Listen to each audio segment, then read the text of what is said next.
In this video, the following topics will be discussed.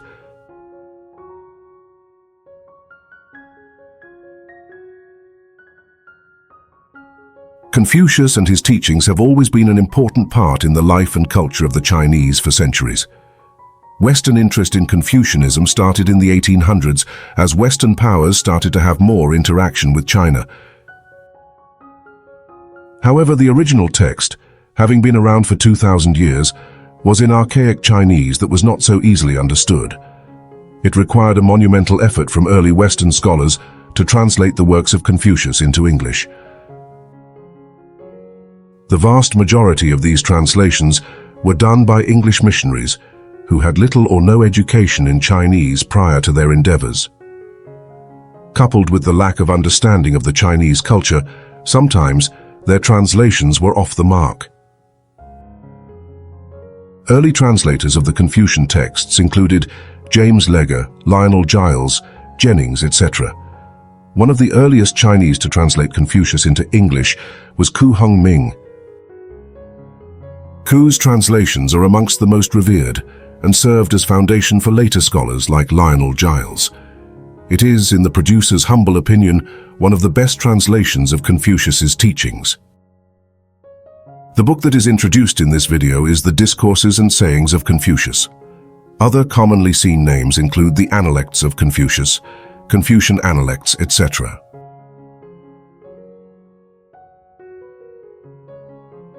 Ku Hung Ming, 1857 to 1928, was born in Penang, British Malaya. His Chinese names is given here.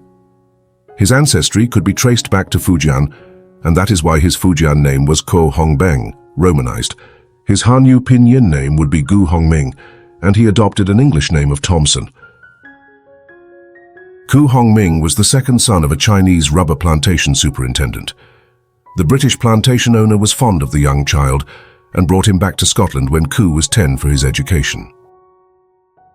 Ku Hung Ming studied literature at the University of Edinburgh from 1873 to 1877. He went on to earn a diploma in civil engineering at the University of Leipzig before studying law in Paris. Ku returned to Penang in 1880 before joining the colonial civil service in Singapore, where he worked till 1883. He then went to China in 1885, where he served as an advisor to a ranked official called Zhang Jidong for 20 years. In China, he befriended Leo Tolstoy. In 1915, Ku would serve as a professor at Peking University. Later, from 1924 to 1927, Ku would live in Japan and Taiwan, which explains why Ku Hung Ming is related to the Ku family in Taiwan, which is one of the island's most powerful and influential families. Ku would return to Beijing, where he lived, till he passed away in 1928. Ku was a polyglot who was fluent in English, Chinese, Hokkien, German, Russian and French, and he also understood Italian, ancient Greek, Latin, Japanese and Malay. He acquired Chinese only after his studies in Europe and was said to have bad Chinese handwriting. However, his command of the language was far above average. He wrote 3 books in English: Papers from a Viceroy's Yamen, A Chinese Plea for the Cause of Good Government and True Civilization, 1901, The Story of a Chinese Oxford Movement, 1910, and The Spirit of the Chinese People, published in the 4th year of the Republic, 1915. Many of his books were translated into English, German and other languages where he was revered. He also authored some Chinese books. There were also several books that he translated from Chinese to English: The Discourses and Sayings of Confucius and The Conduct of Life. In his time, Ku was very well respected by his contemporaries in both the East and West. Ku was mentioned and depicted in different writings by Leo Tolstoy, Oskar Schmitz, Count Hermann von Kaiserling, W. Somerset Maugham, Akutagawa Ryunosuke, Lo Chen-yu, etc. It is with great honor that the producer of this video presents Ku's translation of the Analects of Confucius to the interested reader. AI technology has been used to generate the following video. Enjoy!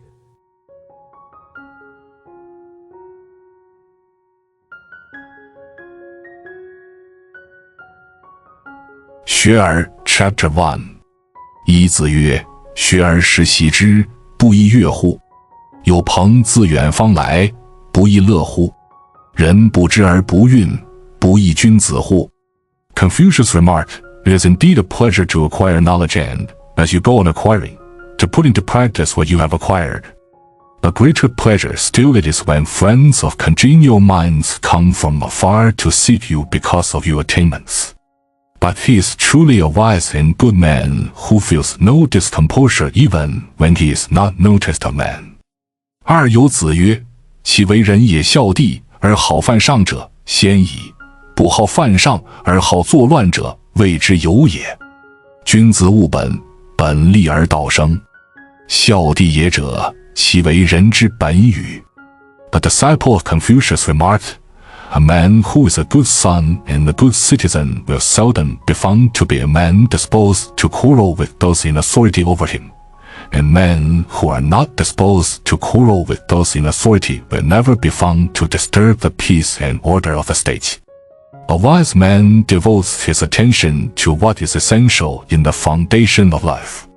When the foundation is laid, wisdom will come. Now, to be a good son and a good citizen do not these form the foundation of a moral life?" 三子曰：“巧言令色，先宜人。” Confucius remarked, "With plausible speech and fine manners will seldom be found moral character." 四曾子曰：“吾日三省吾身，为人谋而不忠乎？与朋友交而不信乎？传不习乎？” A disciple of Confucius remarked, "I daily examine into my personal conduct on 3 points. First, whether in carrying out the duties entrusted to me by others, I have not failed in conscientiousness. Secondly, whether in intercourse with friends, I have not failed in sincerity and trustworthiness. Thirdly, whether I have not failed to practice what I profess in my teaching." 伍子曰：“道千乘之国，敬时而信，节用而爱人，使民以时。” Confucius remarked, "When directing the affairs of a great nation, a man must be serious in attention to business and faithful and punctual in his engagements. He must study economy in the public expenditure and love the welfare of the people. He must employ the people at the proper time of the year." Footnote: In ancient China, the people were lightly taxed, but were liable to forced labor and conscription in times of war. 六子曰：“弟子入则孝，出则弟，谨而信，反爱众而亲仁。行有余力，则以学文。” Confucius remarked, "A young man, when at home, should be a good son, when out in the world, a good citizen. He should be circumspect and truthful. He should be in sympathy with all men, but intimate with men of moral character. If he has time and opportunity to spare, after the performance of those duties, he should then employ them in literary pursuits." 七子下曰：“贤贤易色，使父母能竭其力，使君能治其身，与朋友交言而有信。虽曰未学，吾必谓之学矣。” A disciple of Confucius remarked, "A man who can love worthiness in man as he loves beauty in woman, who in his duties to his parents is ready to do his utmost, and in the service of his prince is ready to give up his life, who in intercourse with friends is found trustworthy in what he says, such a man, although men may say of him that he is an uneducated man, I must consider him to be really an educated man." 八子曰：“君子不重则不威，学则不固。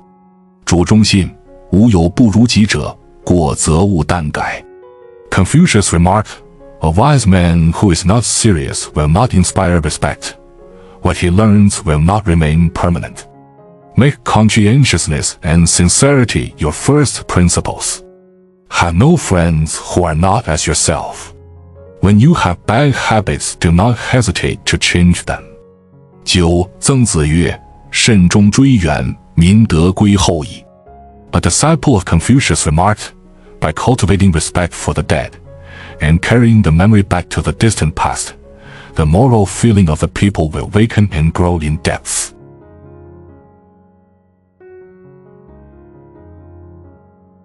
十子禽问于子贡曰：“夫子至于是邦也，必闻其政，求之与？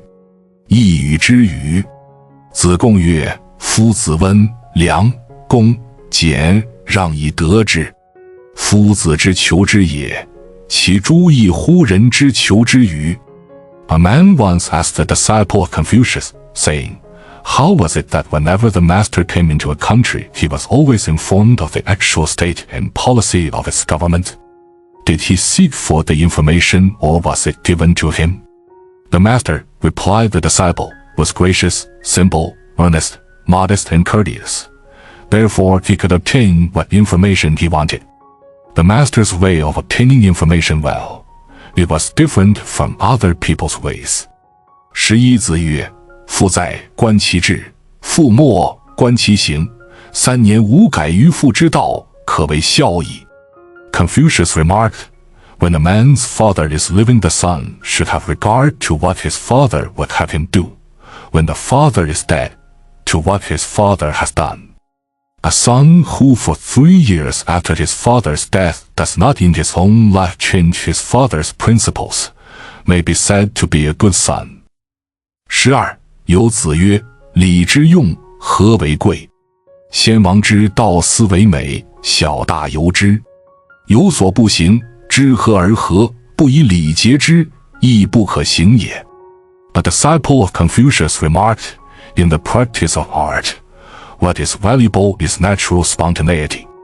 According to the rules of art held by the ancient kings, it was this quality in a work of art which constituted his excellence. In great as well as in small things, they were guided by this principle. But in being natural, there is something not permitted. To know that it is necessary to be natural without restraining the impulse to be natural by the strict principle of art, that is something not permitted. Footnote: Dr. Legge says of the Chinese word li, which we have here translated art, that it is a word not easily rendered in another language. On the other hand, Mr. B.H. Chamberlain in his book Things Japanese remarks that Japanese language, China and Japan have the same written language, has no genuine native word for art.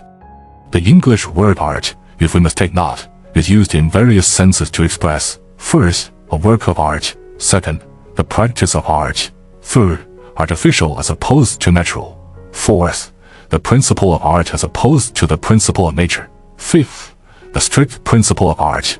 In this last sense of the use of the English word art lies, as Dr. Legge says of the Chinese word mentioned above, the idea of what is proper and fit to pai in all relations of things.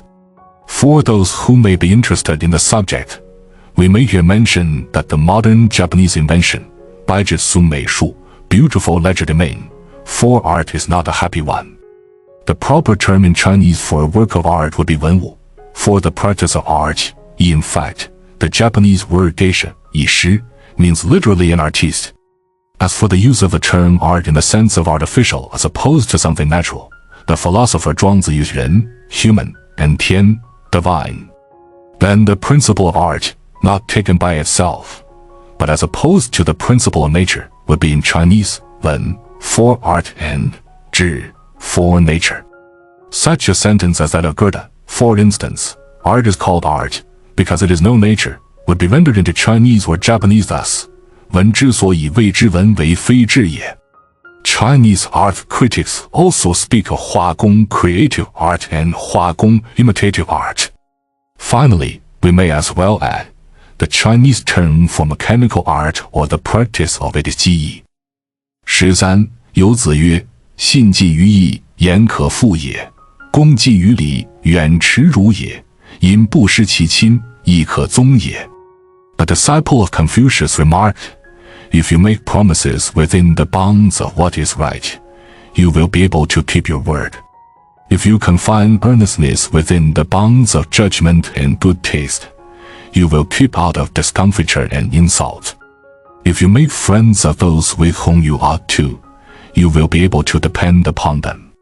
14子曰：君子食无求饱，居无求安，敏于事而慎于言，就有道而正焉，可谓好学也已。Confucius remarked, a wise and good man, in matters of food, should never seek to indulge his appetite. In lodging, he should not be too solicitous of comfort. He should be diligent in business and careful in speech. He should seek for the company of men of virtue and learning, in order to profit by their lessons and example. In this way he may become a man of real culture. 15. 子贡曰：贫而无谄，富而无骄，何如？子曰：可也。微若贫而乐衣，富而好礼者也。子贡曰：诗云：如切如磋，如琢如磨，其斯之谓与？子曰：次也，始可与言师已矣。告诸往而知来者。A disciple of Confucius said to him, to be poor and yet not to be servile, to be rich and yet not to be proud. What do you say to that? It is good. Replied Confucius, but better still it is to be poor and yet contented, to be rich and yet know how to be courteous. I understand, answered the disciple. We must cut, we must file, must chisel and must grind. My friend, replied Confucius, now I can begin to speak of poetry to you. I see you understand how to apply the moral. 16. 子曰：不患人之不己知，患不知人也。Confucius remarked, one should not be concerned not to be understood of men, one should be concerned not to understand men. 为政 Chapter 2。 一子曰：为政以德，譬如北辰，居其所而众星共之。Confucius remarked, he who rules the people, depending upon the moral sentiment, is like the pole star, which keeps its place while all the other stars revolve round it. 二子曰：十三百，一言以蔽之，曰思无邪。Confucius remarked, the book of ballads, songs and songs, see footnote, contains 300 pieces. The moral of them all may be summed up in one sentence: have no evil thoughts. Footnote, 诗经, the book of ballads, songs and songs is now called the canon of poetry, one of the so-called 5 classics in the Bible of China. 三子曰：道之以政，齐之以刑，民免而无耻；道之以德，齐之以礼，有耻且格。Confucius remarked, if in government you depend upon laws, and maintain order by enforcing those laws by punishments, you can also make the people keep away from wrongdoing, but they will lose the sense of shame for wrongdoing. If, on the other hand, in government you depend upon the moral sentiment, and maintain order by encouraging education and good manners, the people will have a sense of shame for wrongdoing and, moreover, will emulate what is good. 四子曰：吾十有五而志于学，30而立，40而不惑，50而知天命，60而耳顺，70而从心所欲，不逾矩。Confucius remarked, at 15 I had made up my mind to give myself up to serious studies. At 30 I had formed my opinions and judgment. At 40 I had no more doubts. At 50 I understood the truth in religion. At 60 I could understand whatever I heard without exertion. At 70 I could follow whatever my heart desired without transgressing the law. 五孟义子问孝。子曰：无为。樊迟欲，子告之曰：孟孙问孝于我，我对曰：无为。樊迟曰：何为也？子曰：生食之以礼，死葬之以礼，祭之以礼。The noble of court in Confucius' native state asked him what constituted the duty of a good son. Confucius answered, do not fail in what is required of you. Afterwards, as a disciple was driving him in his carriage, Confucius told the disciple, saying, my Lord M asked me what constituted the duty of a good son, and I answered, do not fail in what is required of you. What did you mean by that? Asked the disciple.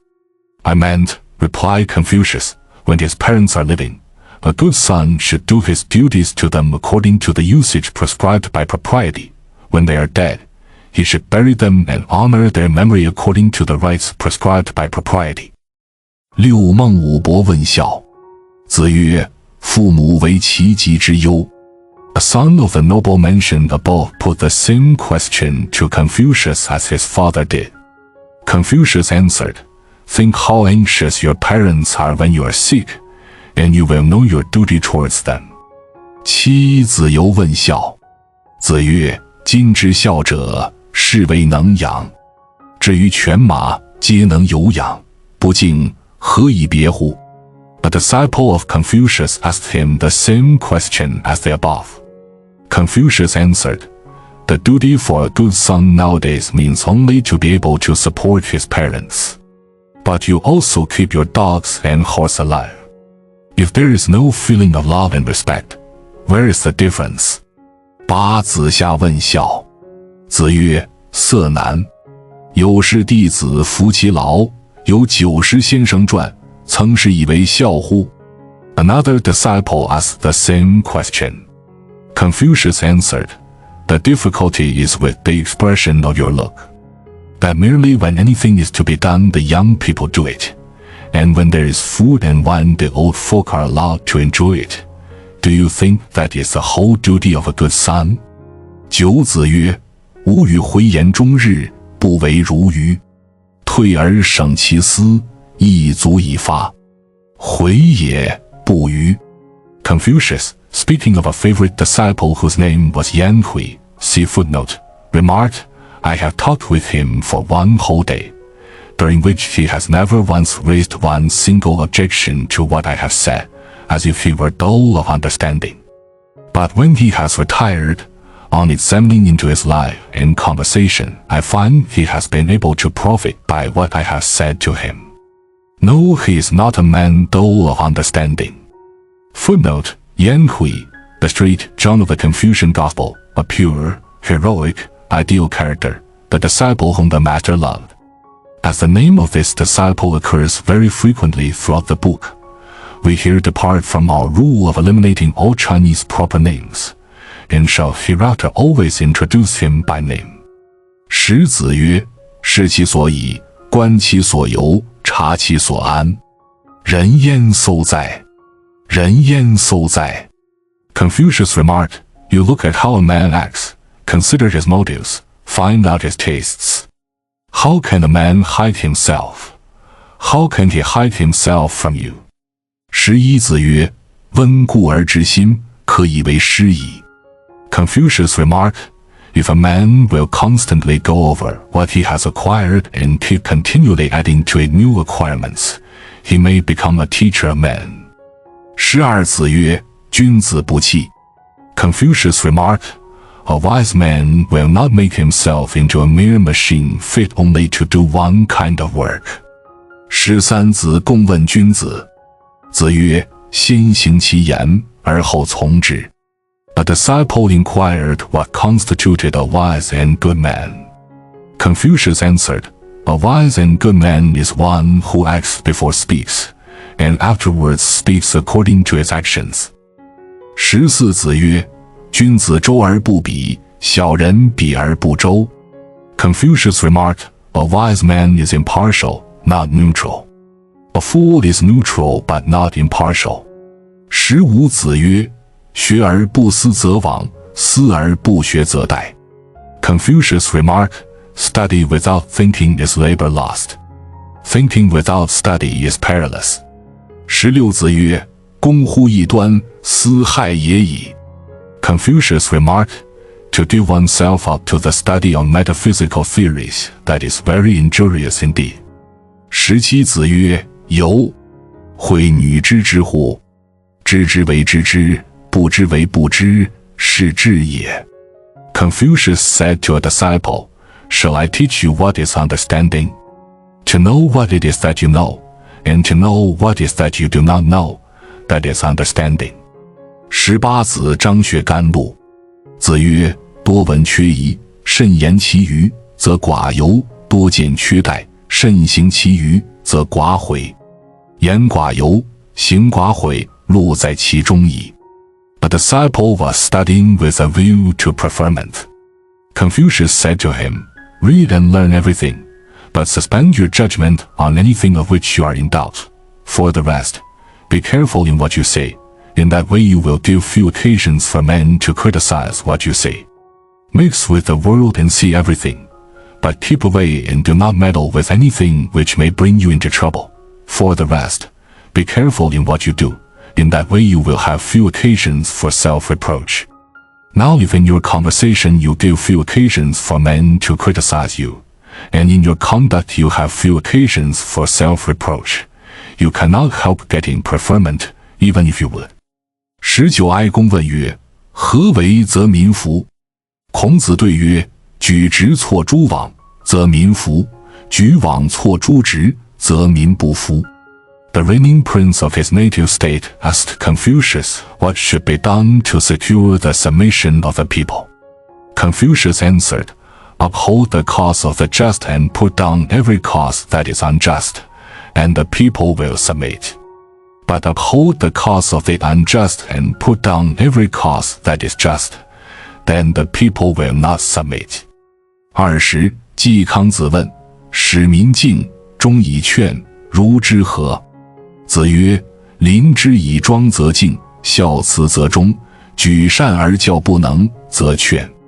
A noble who was a minister in power in the government in Confucius' native state asked him what should be done to inspire a feeling of respect and loyalty in the people, in order to make them exert themselves for the good of the country. Confucius answered, treat them with seriousness and they will respect you.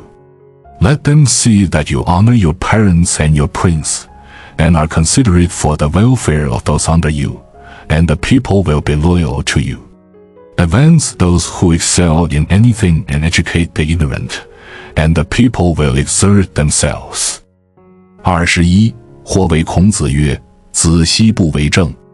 子曰：书云：孝乎为孝，有于兄弟，施于有政，是以为政，奚其为政？ Somebody asked Confucius, saying, why are you not taking part in the government of the country? Confucius answered, what does the book of records say of the duties of a good son? Be dutiful to your parents, be brotherly to your brothers, discharge your duties in the government of your family. These, then, are also duties of government. Why then must one take part in the government of the country in order to discharge the duties of government? 22子曰：人而无信，不知其可也。大车无泥，小车无月，其何以行之哉？ Confucius remarked, I do not know how men get along without good faith. A cart without a yoke and a carriage without harness, how could they go? 23子张问：时事可知也？子曰：殷因于下礼，所损益，可知也；周因于殷礼，所损益，可知也。其或继周者，虽百世可知也。A disciple asked Confucius whether 10 generations after their time the state of the civilization of the world, see footnote, could be known.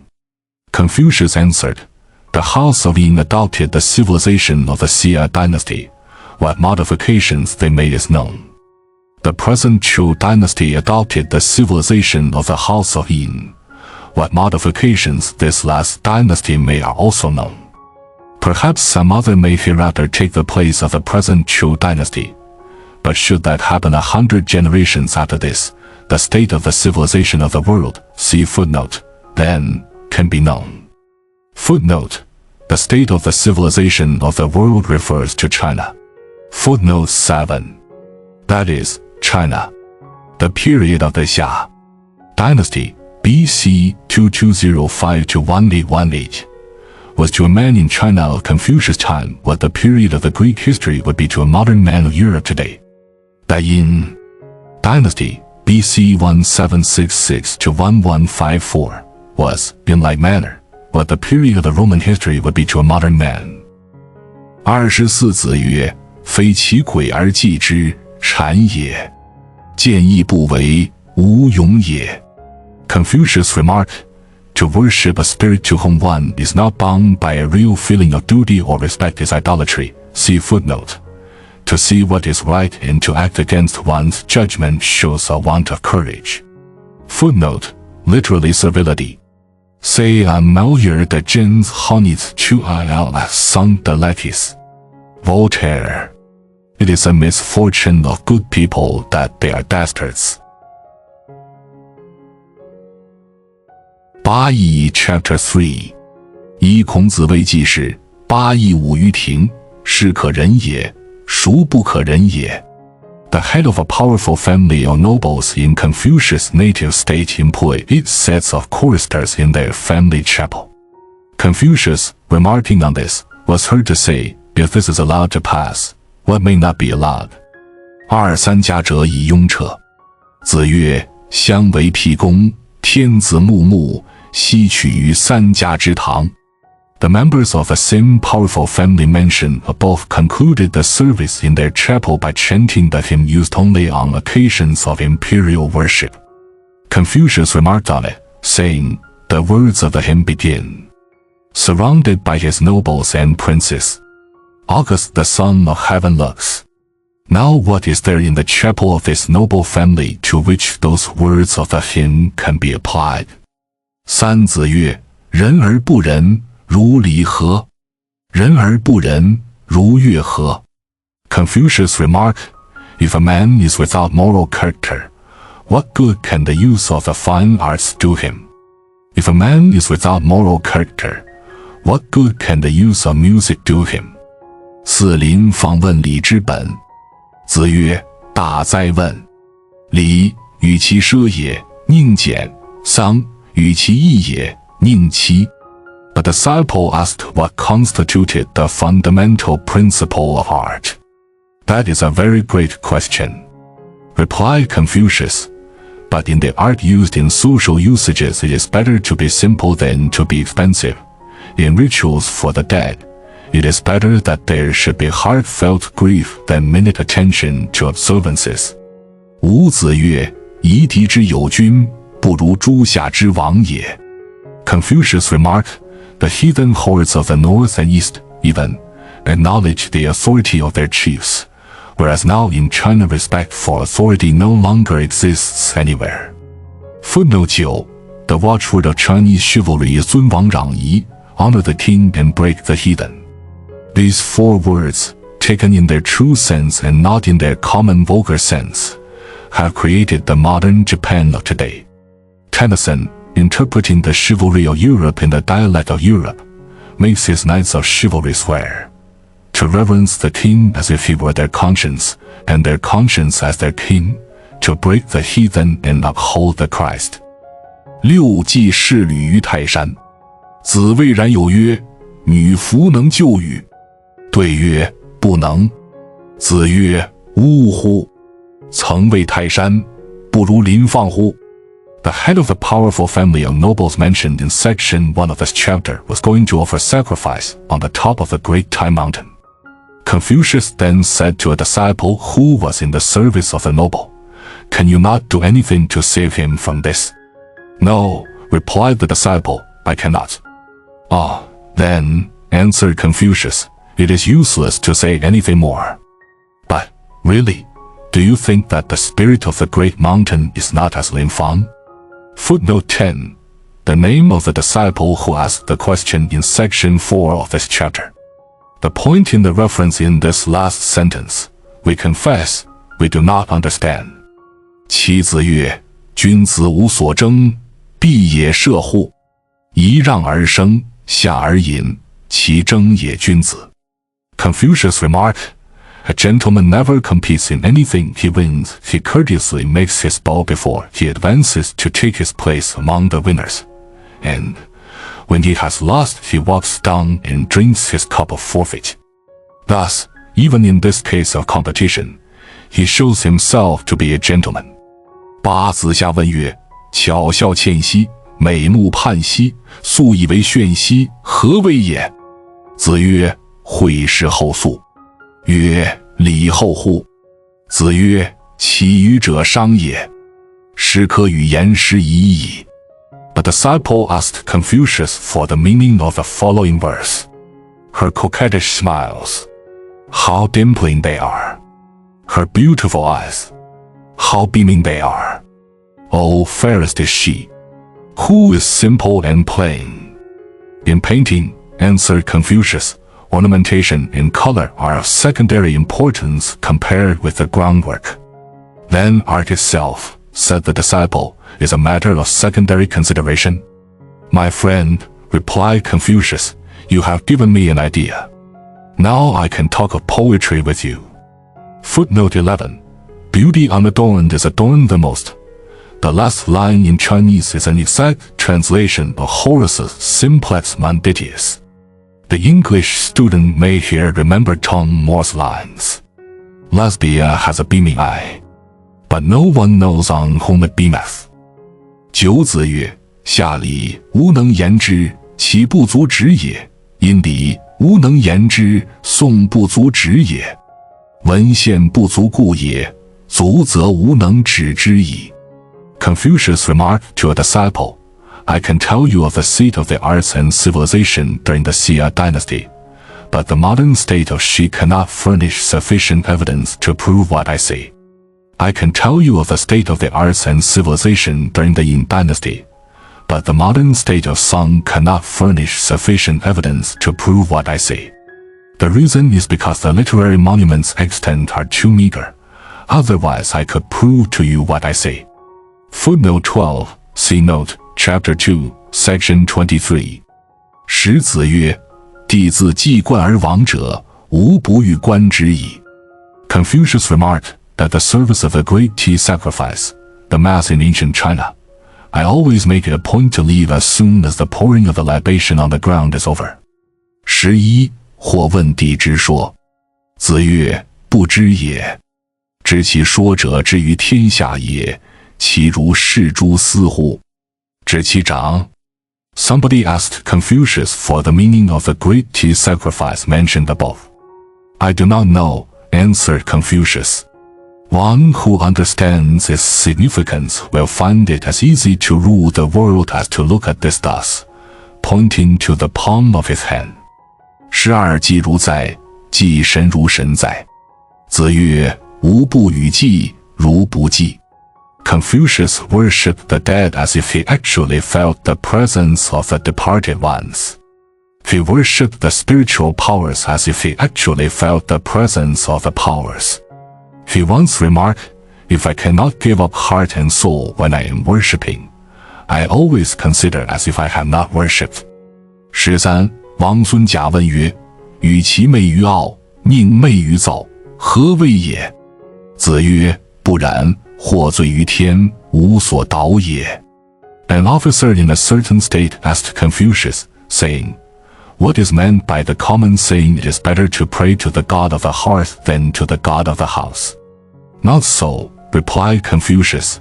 A man who has sinned against God, it is useless for him to pray anywhere at all. 14. 子曰：周监于二代，与乎文哉？吾从周。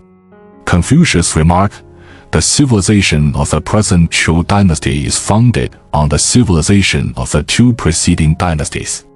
How splendidly rich it is in all the arts. I prefer the present Zhou civilization. 15. 子入大庙，每事问。或曰：孰为邹人之子之礼乎？入大庙，每事问。子闻之曰：是礼也。 When Confucius first attended the service at the state cathedral, ancestral temple of the reigning prince, he inquired as to what he should do at every stage of the service. Somebody thereupon remarked, Who tells me that the son of the plebeian of Shou is a man who knows the correct forms? When Confucius heard of the remark, he said, That is the correct form. Footnote 13.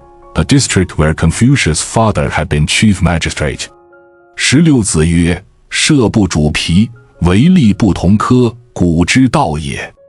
Confucius remarked, in archery, putting the arrow through the target should not count as points, because the competitors cannot all be expected to be equal in mere physical strength. At least, that was the old rule. 17. 子贡欲去告朔之细羊。子曰：次也，而爱其羊，我爱其礼。 A disciple wanted to dispense with the sheep offered in sacrifice in the religious ceremony held at the beginning of every month. What you would say, said Confucius to him, is the cost of the sheep. What I would say is the principle of the right. 18子曰：事君尽礼，人以为谄也。Confucius remarked, Men now account it servile to pay to their prince all the honors due to him. Footnote 14. See note, section 5 of this chapter. 19定公问：君使臣，臣使君，如之何？孔子对曰：君使臣以礼，臣使君以忠。The reigning prince of Confucius' native state asked Confucius how a prince should treat his public servant and how a public servant should behave to his prince. Let the prince, answered Confucius, treat his public servant with honor. The public servant must serve the prince, his master, with loyalty. 20子曰：官居，乐而不淫，哀而不伤。Confucius remarked, The first ballad in the Book of Ballads and Songs expresses the emotions of love. It is passionate, but not sensual. It is melancholy, but not morbid. Footnote 15. See note, Chapter 2, Section 2. 21哀公问射于宰我。宰我对曰：夏后氏以松，殷人以柏，周人以栗，曰使民战栗。子闻之曰：成事不说，岁事不见，既往不咎。The reigning prince of Confucius' native state asked a disciple of Confucius about the emblems used on the altars to the titular genius of the land. The disciple answered, The sovereigns of the house of Xia planted the pine tree. The people of the Yin dynasty adopted the cypress, and the people of the present Zhou dynasty has chosen the Li, chestnut, tree as a symbol of all, Li, to the population.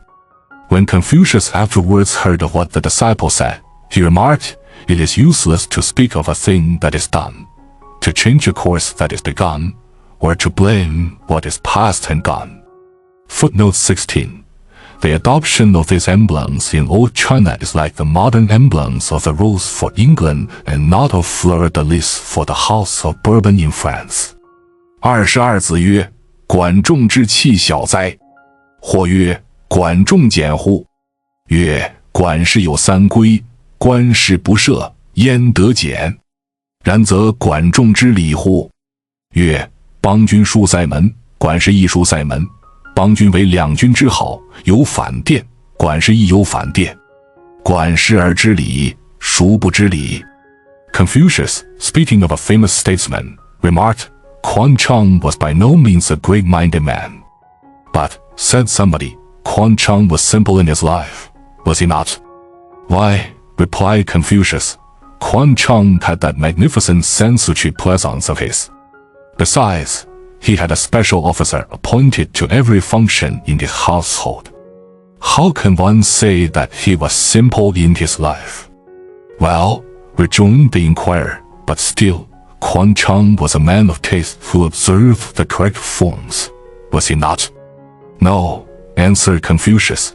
The reigning princes have walls built before their palace gates. Chang also had a wall built before his door. When two reigning princes meet, each has a special buffet. Chang also had his special buffet. If you say Chang was a man of taste, who is not a man of taste? Footnote 17. It is curious that Chang, the Bismarck of ancient China, adopted the same motto in politics as that famous motto of the modern founder of the German Empire. Do, you in Chinese 欲取之故与之。23子与鲁大师乐，曰：乐其可知也。始作，昔如也，从之，纯如也，矫如也，亦如也，已成。Confucius remarked to the Grand Kapellmeister of his native state, I think I know the way in which a piece should be played with a full orchestra. At first, the full volume of sound in the piece should be heard. Then, as you proceed, you must pay attention to and bring out each note of the piece, distinct and clear, but flowing, as it were, without break or interval, thus to the end. 24宜丰人请见，曰：君子之至于斯也，吾未尝不得见也。从者见之。初曰：23子，何患于桑乎？天下之无道也久矣，天将以夫子为木铎。An officer in command of a certain pass on the frontier where Confucius on his travels was passing, asked for the permission to be presented to him, saying, "Whenever a wise man passes this way, I have always had the honor to wait upon him." When the officer came out of the interview, he said to the disciples, "Gentlemen, why should you be concerned at your present want of official position? The world has long been without the order and justice of good government. Now God is going to make use of your teacher as a tocsin to awaken the world." 25子未韶，尽美矣，有尽善也；未午，尽美矣，未尽善也。Confucius, speaking of a famous piece of music, the most ancient then known in China, remarked, "It has all the excellence of the physical beauty of harmony, but it has not all the excellence of moral grandeur." 26子曰：居上不宽，为礼不敬，临丧不哀，吾何以观之哉？ Confucius remarked, "Possession of power without generosity, courtesy without seriousness, mourning without grief, I have no desire to look at such a state of things." 李仁 Chapter 4 一子曰：礼仁为美，则不处人，焉得之？ Confucius remarked, "It is the moral life of a neighborhood which constitutes its excellence. He is not an intelligent man who, in choosing his residence, does not select a place with a moral surrounding." 二子曰：不仁者不可以久处曰，不可以长处乐。仁者安仁，知者利人。Confucius remarked, "A man without moral character cannot long put up with adversity, nor can he long enjoy prosperity. Men of moral character find themselves at home in being moral. Men of intelligence find it advantageous to be moral." 三子曰：为人者能好人，能恶人。Confucius remarked, "It is only men of moral character who know how to love men or to hate men." 四子曰：苟至于仁矣，无恶也。Confucius remarked, "If you fix your mind upon a moral life, you will be free from evil." 五子曰：富于贵是人之所欲也，不以其道得之，不处也；贫与贱是人之所恶也，不以其道得之，不去也。君子去仁，呜呼成名。君子无忠实之间为人，造次必于世，颠沛必于世。Confucius remarked, "Riches and honors are objects of man's desire. But if I cannot have them without leaving the path of duty, I would not have them. Poverty and a low position in life are objects of man's dislike. But if I cannot leave them without departing from the path of duty, I would not leave them." A wise man who leaves his moral character is no longer entitled to the name of a wise man. A wise man never for one single moment in his life loses sight of a moral life. In moments of haste and hurry, as in moments of danger and peril, he always clings to it. 六子曰：我未见好人者，恶不仁者。好人者，吾以上之；恶不仁者，其为仁矣。不使不仁者加乎其身，有能一日用其力于人矣乎？我未见力不足者，盖有之矣，我未之见也。Confucius remarked, "I do not now see a man who really loves a moral life, or one who really hates an immoral life. One who really loves a moral life would esteem nothing above it. One who really hates an immoral life would be a moral man who would not allow anything the least immoral in his life.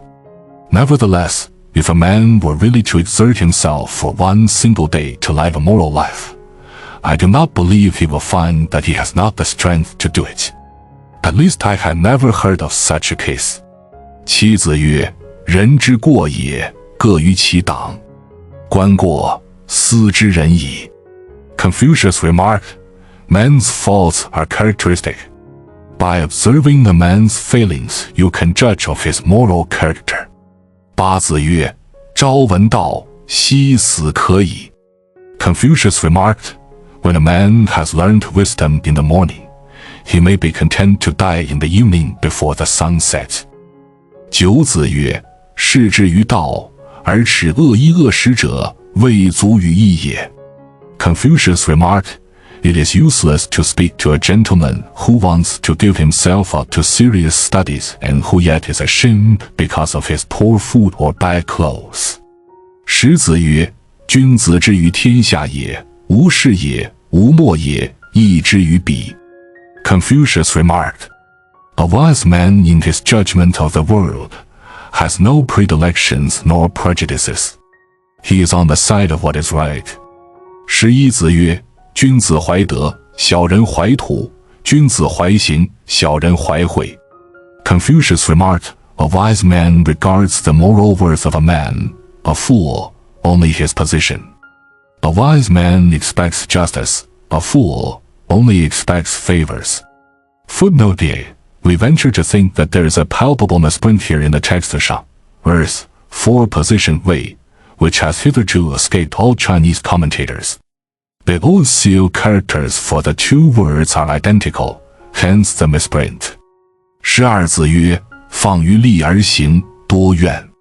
Confucius remarked, If you always look only to your own advantages, you will be sure to make many enemies.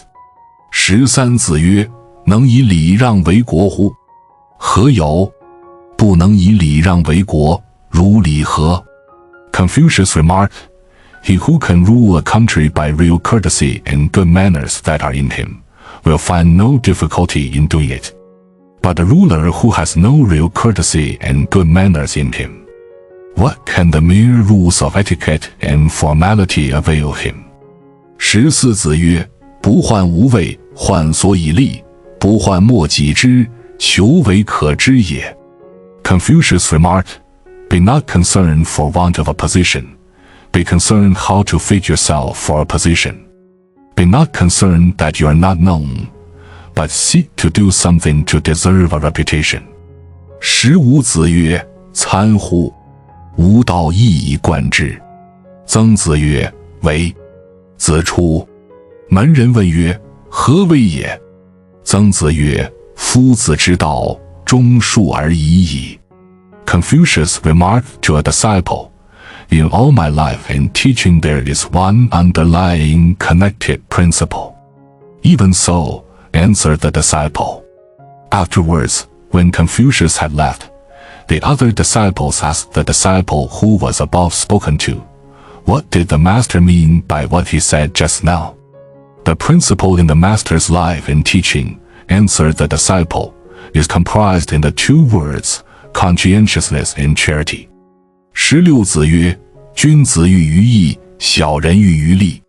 Confucius remarked, A wise man sees what is right in a question, a fool what is advantageous to himself. Footnote 19, Sir Chaloner Alabaster translates thus, The gentleman regards what is right, the cat regards what will pay. 十七子曰：见贤思齐焉，见不贤而内自省也。Confucius remarked, When we meet with men of worth, we should think how we may equal them. When we meet with worthless men, we should turn into ourselves and find out if we do not resemble them. 十八子曰：使父母己见，见之不从，幼敬不为，劳而不怨。Confucius remarked, In serving his parents a son should seldom remonstrate with them, but if he was obliged to do so, and should find that they will not listen, he should yet not fail in respect nor disregard their wishes. However much trouble they may give him, he should never complain. 十九子曰：父母在，不远游，游必有方。Confucius remarked, While his parents are living, a son should not go far abroad. If he does, he should let them know where he goes. 二十子曰：三年无改于父之道，可谓孝矣。Confucius remarked, A son who for 3 years after his father's death does not, in his own life, change his father's principles, may be considered to be a good son. 二十一子曰：父母之年，不可不知也。一则以喜，一则以惧。Confucius remarked, A son should always keep in mind the age of his parents, as a matter of thankfulness as well as for anxiety. 22子曰：古者言之不出，耻攻之不逮也。Confucius remarked, Men of old kept silence for fear lest what they said should not come up to what they did. 23子曰：以欲失之者，先矣。Confucius remarked, He who wants little seldom goes wrong. Footnote 20. Better, perhaps, he who confines his fear. You will find, on the average, fewer head economists in the country than in the towns, fewer again in small towns than in large ones. Why? Man is intended for a limited condition. Goethe. 24子曰：君子欲乐于言，而敏于行。Confucius remarked, A wise man wants to be slow in speech and diligent in conduct. 25子曰：德不孤，必有邻。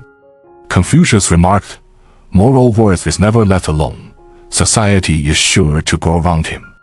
26子游曰：使君术，斯如矣；朋友术，斯疏矣。A disciple of Confucius remarked, In the service of your prince, if you keep constantly pointing out his errors, it will lead to your disgrace. If you act in the same way to your friends, it will estrange them. 公也长 Chapter 5. 一子谓公也长，可欺也。虽在雷泄之中，非其罪也。以其子欺之。Confucius remarked of a disciple, saying, No man need hesitate to give his daughter to such a man to wife. It is true he has been in prison, but it was through no crime of his. Confucius accordingly gave him his own daughter to wife. 子谓难容，邦有道，不废；邦无道，免于行路。以其兄之子欺之。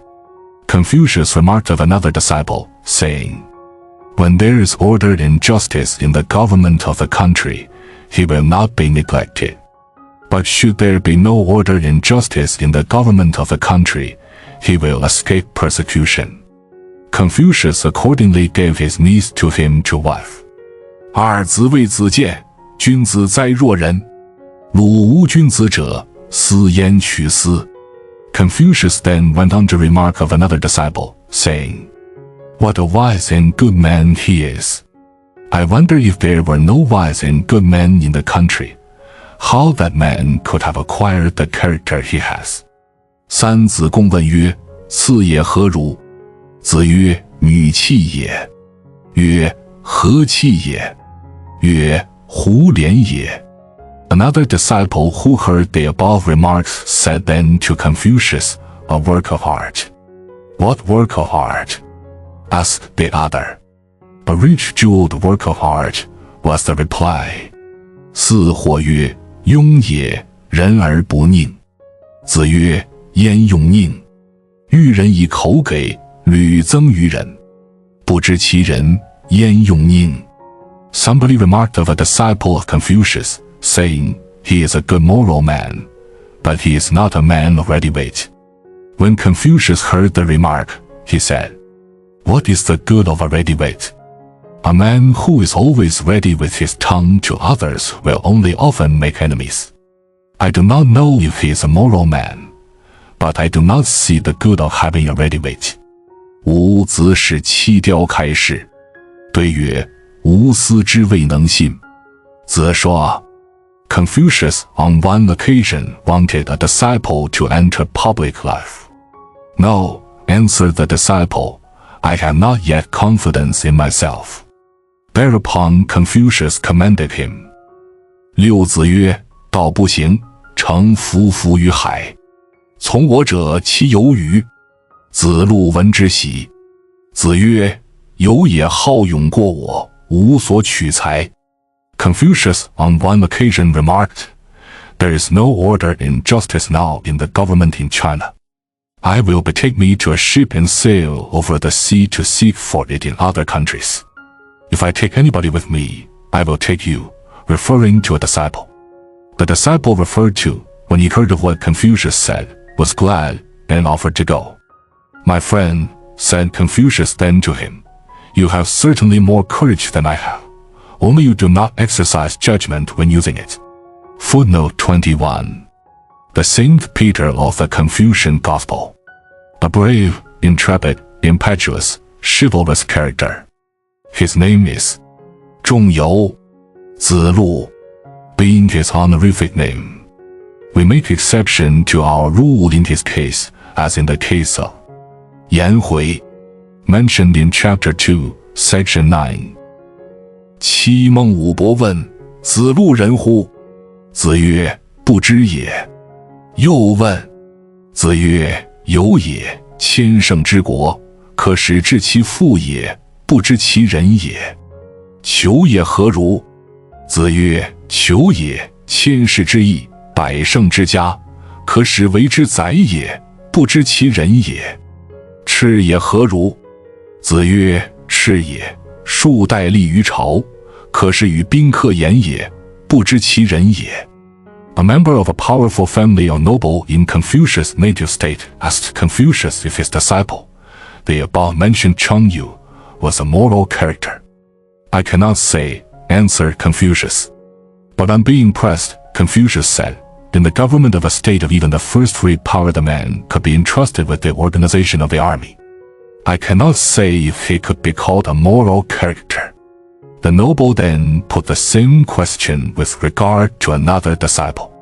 Confucius answered, in the government of a large town or in the direction of affairs in a small principality, the man could be entrusted with the chief authority. I cannot say if he could be called a moral character. The noble went on to put the same question with regard to another disciple. Confucius answered, at court, in a gala dress reception, he could be entrusted with the duty of entertaining the visitors. I cannot say if he could be called a moral character. 八子谓子贡曰：予与回也孰欲？对曰：次也何敢忘回？回也闻一以之十，次也闻一以之二。子曰：夫如也。吾与女弗如也。Confucius once said to a disciple, You and we, who is the abler man? The disciple answered, How should I dare compare myself with him? When he has learned one thing, he immediately understands its application to all cases, whereas when I have learned one thing, I can only follow out its bearing and applications to one or two particular cases. Editor's note: the last verse was absent from Ku Hung Ming's translation. James Legge gave the translation as the master said, You are not equal to him. I grant you, you are not equal to him. 九载与昼秦。子曰：朽木不可雕也，粪土之墙不可污也，与何诸？子曰：使无于人也，听其言而信其行；今无于人也，听其言而观其行。与改是。A disciple of Confucius spent the best hours of the day in sleep. Confucius, remarking on it, said, You cannot carve anything out of rotten wood nor plaster a wall built up of rubbish. What is the use of rebuke in such a case? Confucius then went on to say, At one time, when I wanted to judge of a man, I listened to what he said, and I knew for certain what he would do in his life. But now, when I want to judge of a man, I have to look at what he does in his life as well as listen to what he says. It is, perhaps, men like this young man who have made me change my method of judging men. 十子曰：吾未见刚者。或对曰：申诚。子曰：诚也欲，焉得刚？ Confucius once remarked, I do not now see a man of strong character. There is son and so, said somebody. No, replied Confucius, he is a man of strong passions. He is not a man of strong character. 十一子贡曰：我不欲人之家诛我也，吾亦欲无家诛人。子曰：次也，非尔所及也。A disciple said to Confucius, What I do not wish that others should not do unto me, I also do not wish that I should do unto them. My friend, answered Confucius, you have not yet attained to that. 12子贡曰：夫子之文章，可得而闻也；夫子之言行于天道，不可得而闻也。A disciple of Confucius remarked, You will often hear the master speak on the subjects of art and literature, but you will never hear him speak on the subjects of metaphysics or theology. 13子路有闻，谓之能行，唯恐有闻。When Confucius' disciple, the intrepid Chang Yu, had learned anything which he was not yet able to carry out into practice, he was afraid to learn anything new. 14子贡问曰：孔文子何以谓之文也？子曰：敏而好学，不耻下问，是以谓之文也。A disciple, speaking of an ancient worthy of the time, inquired of Confucius, saying, How was it that he had the title of book-clerk added as an honor to his name after his death? He was, answered Confucius, a man of great industry, who applied himself to self-culture. He was not ashamed to seek for information from others more ignorant than himself. For that reason he has had the title of book-clerk added as an honor to his name after his death. 15子谓子产，有君子之道四焉：其行己也公，其事上也敬，其养民也惠，其食民也义。Confucius remarked of a famous statesman, the pallbearer of the time, saying, He showed himself to be a good and wise man in 4 ways. In his conduct of himself he was earnest, and in serving the interests of his prince he was serious. In providing for the wants of the people, he was generous, and in dealing with them he was just. 16子曰：晏平仲善与人交，久而敬之。Confucius remarked of another famous statesman, the Sir William Temple of the time, saying, He knew how to observe the true relations in friendship. However long-standing his acquaintance with a man might be, he always maintained throughout the same invariable careful respect. 17子曰：臧文仲居蔡，山节早着，何如其之也？ Confucius remarked of an eccentric character of the time, saying, The man actually built a chapel elaborate with carvings for a large tortoise which he kept. What can one say of the intellect of a man like that? 18子张问曰：令尹子闻三事为令尹，无喜色；三已之，无愠色。就令尹之政，必以告新令尹。何如？子曰：忠矣。曰：仁矣乎？曰：谓之焉得仁？崔子是其君，陈文子有马10乘，弃而为之。至于他邦，则曰：犹吾大夫崔子也，为之。至一邦，则又曰：犹吾大夫崔子也，为之。何如？子曰：轻矣。曰：仁矣乎？曰：谓之焉得仁？A disciple of Confucius asked him to give his opinion of a public character of the time, saying, In his public life 3 times he was made prime minister, and yet on none of these occasions did he show the least signs of elation. 3 times he was dismissed from office, and also on none of those occasions did he show the least signs of disappointment. He was careful every time, when giving up office, to explain to his successor the line of policy which the government under his hitherto had been pursuing.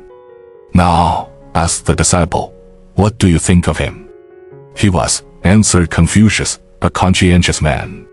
But, asked the disciple, could he be called a moral character?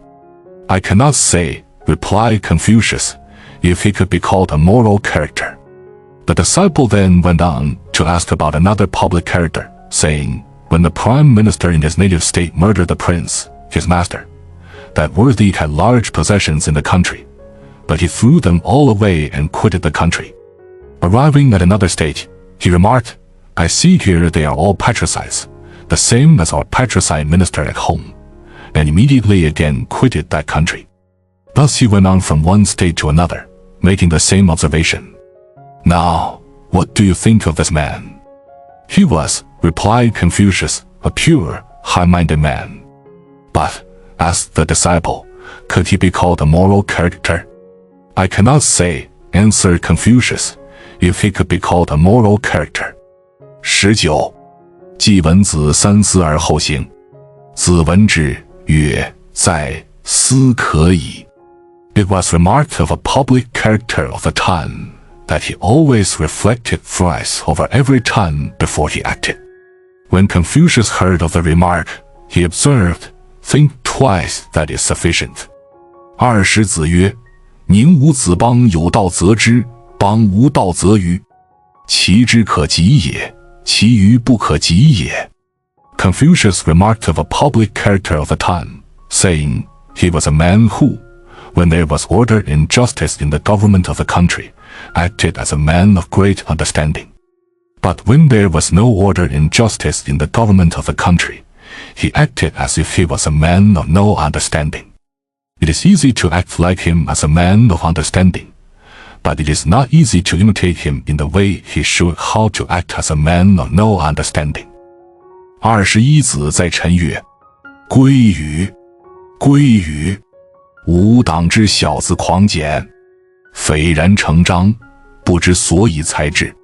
When Confucius in the last days of his travels abroad was in a certain state, he was heard to say, I must think of going home. I must really think of going home. My young people at home are all high-spirited and independent. They are, besides, accomplished in all the arts, but they have no judgment. 22. 子曰：伯夷，叔其不念旧恶，愿是用兮。Confucius, remarking of two ancient worthies, famous for the purity and saintliness of their lives and character, said, they forgave old wrongs, therefore they had little to complain of the world. Footnote 22. The names of these two men are 伯夷 and 叔齐, who were two sons of a prince of a small principality. They both gave up their heirship to the throne to a younger brother and retired from the world. When the old imperial dynasty was changed, they refused to eat the grain of the new dynasty, and finally starved themselves to death at the foot of a lonely mountain. 23. 子曰：孰谓微生高直？或其息焉，岂诛其邻而与之。Confucius remarked of a character of the time, who says that the man is an honest man. When somebody begged him for some household necessary, he went and begged of his neighbors for it and gave it as his own.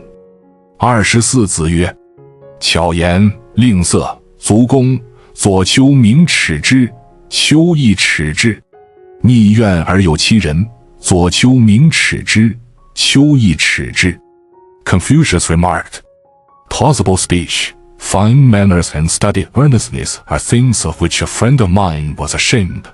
I am also ashamed of such things. To conceal resentment against a person and to make friends with him, that is also something of which my same friend was ashamed. I am also ashamed to do such a thing. 25. 颜渊记录事。子曰：何各言而至？子路曰：愿车马，衣轻裘，与朋友共，避之而无憾。颜渊曰：愿无伐善，无失劳。子路曰：愿闻子之志。子曰：老者安之，朋友信之，少者怀之。On one occasion, when two of his disciples, the favorite Yan Hui and Chang Yu the intrepid, were in attendance on him, Confucius said to them, now tell me, each of you, your aim in the conduct of life. I would like, answered the intrepid Chang Yu, if I had carriages and horse and clothing of furs, to share them with my friends, to be able to consider such things as much belonging to them as belonging to me. And I, answered the favorite Yan Hui, I would like to be able not to boast of my ability and to be able to be humble in my estimate of what I had done for others.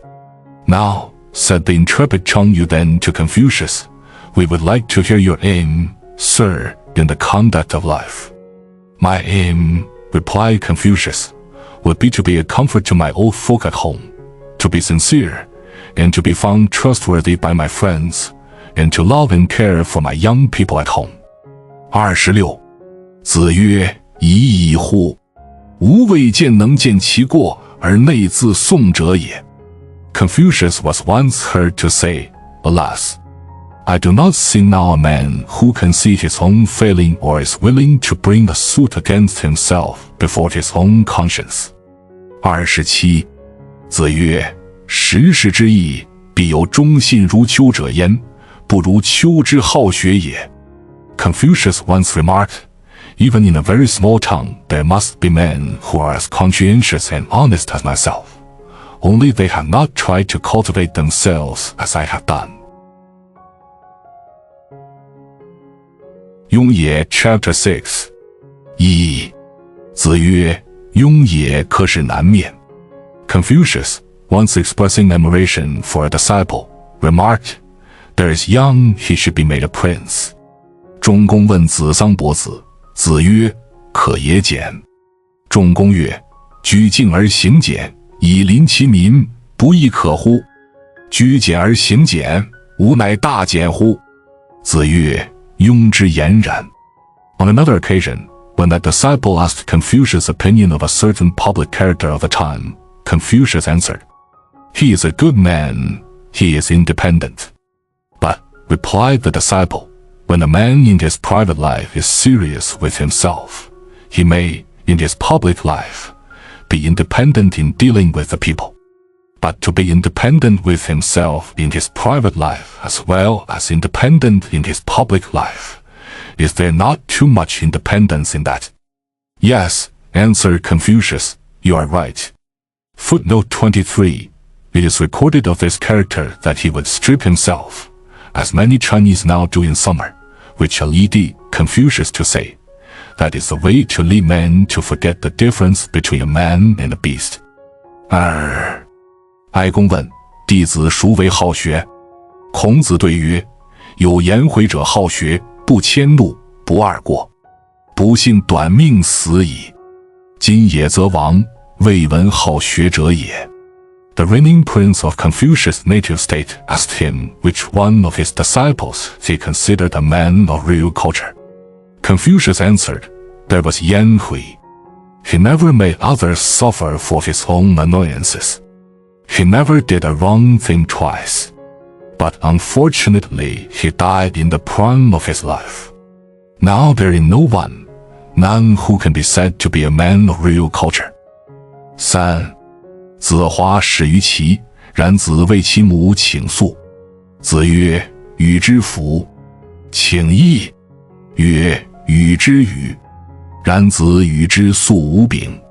子曰：赤之是其也，乘肥马，衣轻裘。吾闻之也，君子周及不继父。On one occasion, when a disciple of Confucius was sent on a public mission to a foreign state, he left his mother at home unprovided for. Another disciple then asked Confucius to provide her with grain. Give her, said Confucius, so much, naming a certain quantity. The disciple asked for more. Confucius then named a larger quantity. Finally, the disciple gave her a larger quantity than the quantity which Confucius named. When Confucius came to know of it, he remarked, when that woman's son left on his mission, he drove in a carriage with fine horses and was clothed with costly furs. Now I believe a wise and good man reserves his charity for the really needy. He does not help the well-to-do and rich. 原思为之宰，与之粟900，此。子曰：吾以鱼而邻里相党乎？ On another occasion, when another disciple was appointed the chief magistrate of a town, Confucius appointed his salary at 900 measures of grain. The disciple declined it as being too much. Do not decline it, said Confucius to him, if that is more than necessary for your own wants. Cannot you share what you do not want with your relatives and neighbors at home? 4. 子谓仲公曰：犁牛之子兴且角，虽欲勿用，山川其舍诸。Confucius remarked of a disciple whose father was a notoriously bad man, saying, the calf of a brindled cow, provided it be well conditioned, although men may hesitate to use it in sacrifice, is yet not unacceptable to the spirits of the land. 5. 季康子问：仲由可使从政也与？子曰：有也果，与从政乎何有？曰：次也可使从政也与？曰：次也答。与从政乎何有？曰：求也可使从政也与？曰：求也亦。与从政乎何有？ A minister who was in power in Confucius' native state asked him if his disciple, the intrepid Chang Yu, could be made a minister under the government. He is man of decision, answered Confucius. What is there in being a minister under the government that he should find any difficulty in it? The minister then put the same question with regard to another disciple. He is a man of great penetration, answered Confucius. What is there in being a minister that he should find any difficulty in it? The minister then went on to ask the same question about another disciple. He is a man of many accomplishments, answered Confucius. What is there in being a minister that he should find any difficulty in it? Editor's note: it seemed to appear that there was a slight discrepancy in order of the verses in Ku's version. This verse should have come after the next one, according to Wikipedia's version. 6.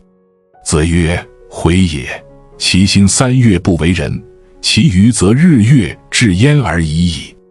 Confucius remarked of his disciple, the favorite Yan Huo, saying, 4 months he could live without deviating from a pure moral life in thought as in deed. With other people, the utmost is a question of a day or a month. 7. 既是使民子谦为废哉。民子谦曰：善为我辞言。如有负我者，则无必再问上矣。A minister in power in Confucius' native state sent for a disciple of Confucius to make him the chief magistrate of an important town. Politely decline the offer for me, said the disciple to the messenger sent to him. And if your master again should send for me, I shall have to leave the country altogether. 8. 伯牛有疾，子问之，自有执其手，曰：王之，命以服。斯人也而有斯己也。斯人也而有斯己也。 On one occasion, when a disciple was sick with an infectious disease, Confucius went to see him. Confucius, however, did not enter the house, but, taking the sick man's hands from outside the window, made him his last adieus. Confucius was then heard to say, we shall lose him, but God's will be done. At the same time he went on repeating, that such a man should die of such a sickness. That such a man should die of such a sickness. 9. 子曰：贤哉回也！一箪食，一瓢饮，在陋巷。人不堪其忧，回也不改其乐。贤哉回也！ Confucius remarked of his disciple, the favorite Yan Huo, saying, how much heroism is in that man! Living on one single meal a day, with water for his drink, and living in the lowest hovels of the city, no man could have stood such hardships, yet he did not lose his cheerfulness. How much heroism is in that man! 10. 冉求曰：非不说子之道，力不足也。子曰：力不足者，中道而废。今女话。A disciple once said to Confucius, it is not because I do not believe in your teaching, but I want the strength to carry it out into practice. Those, answered Confucius, who only want the necessary strength, show it when they are on the way. But you stick at it from the outset altogether. 11. 子谓子夏曰：女为君子如，吾为小人如。Confucius said to a disciple, be a good and wise man while you try to be an encyclopedic man of culture. Be not a fool while you try to be an encyclopedic man of culture. Footnote 24, literally a humanist, the term now used for Confucius and Confucianism. The aim in education, says Comenius, is to teach him everything which is necessary to enable him to attain to what a human being can attain to. 12. 子犹为五成宰。子曰：女得人焉耳乎？曰：有澹台灭明者，行不由径，非公事，未尝之于眼之事也。On one occasion, When a disciple was appointed chief magistrate of an important town, Confucius said to him, "Have you succeeded in getting the good man under you?" "Yes," answered the disciple. "I am now a man who would never act upon expediency. He never comes to see me in my house except when there is urgent public business to be done." 13. 子曰：孟之反不伐，奔而殿。将入门，策其马，曰：非敢后也，马不进也。Confucius remarked of a chivalrous public character of the time, saying, "He was a man who never would boast."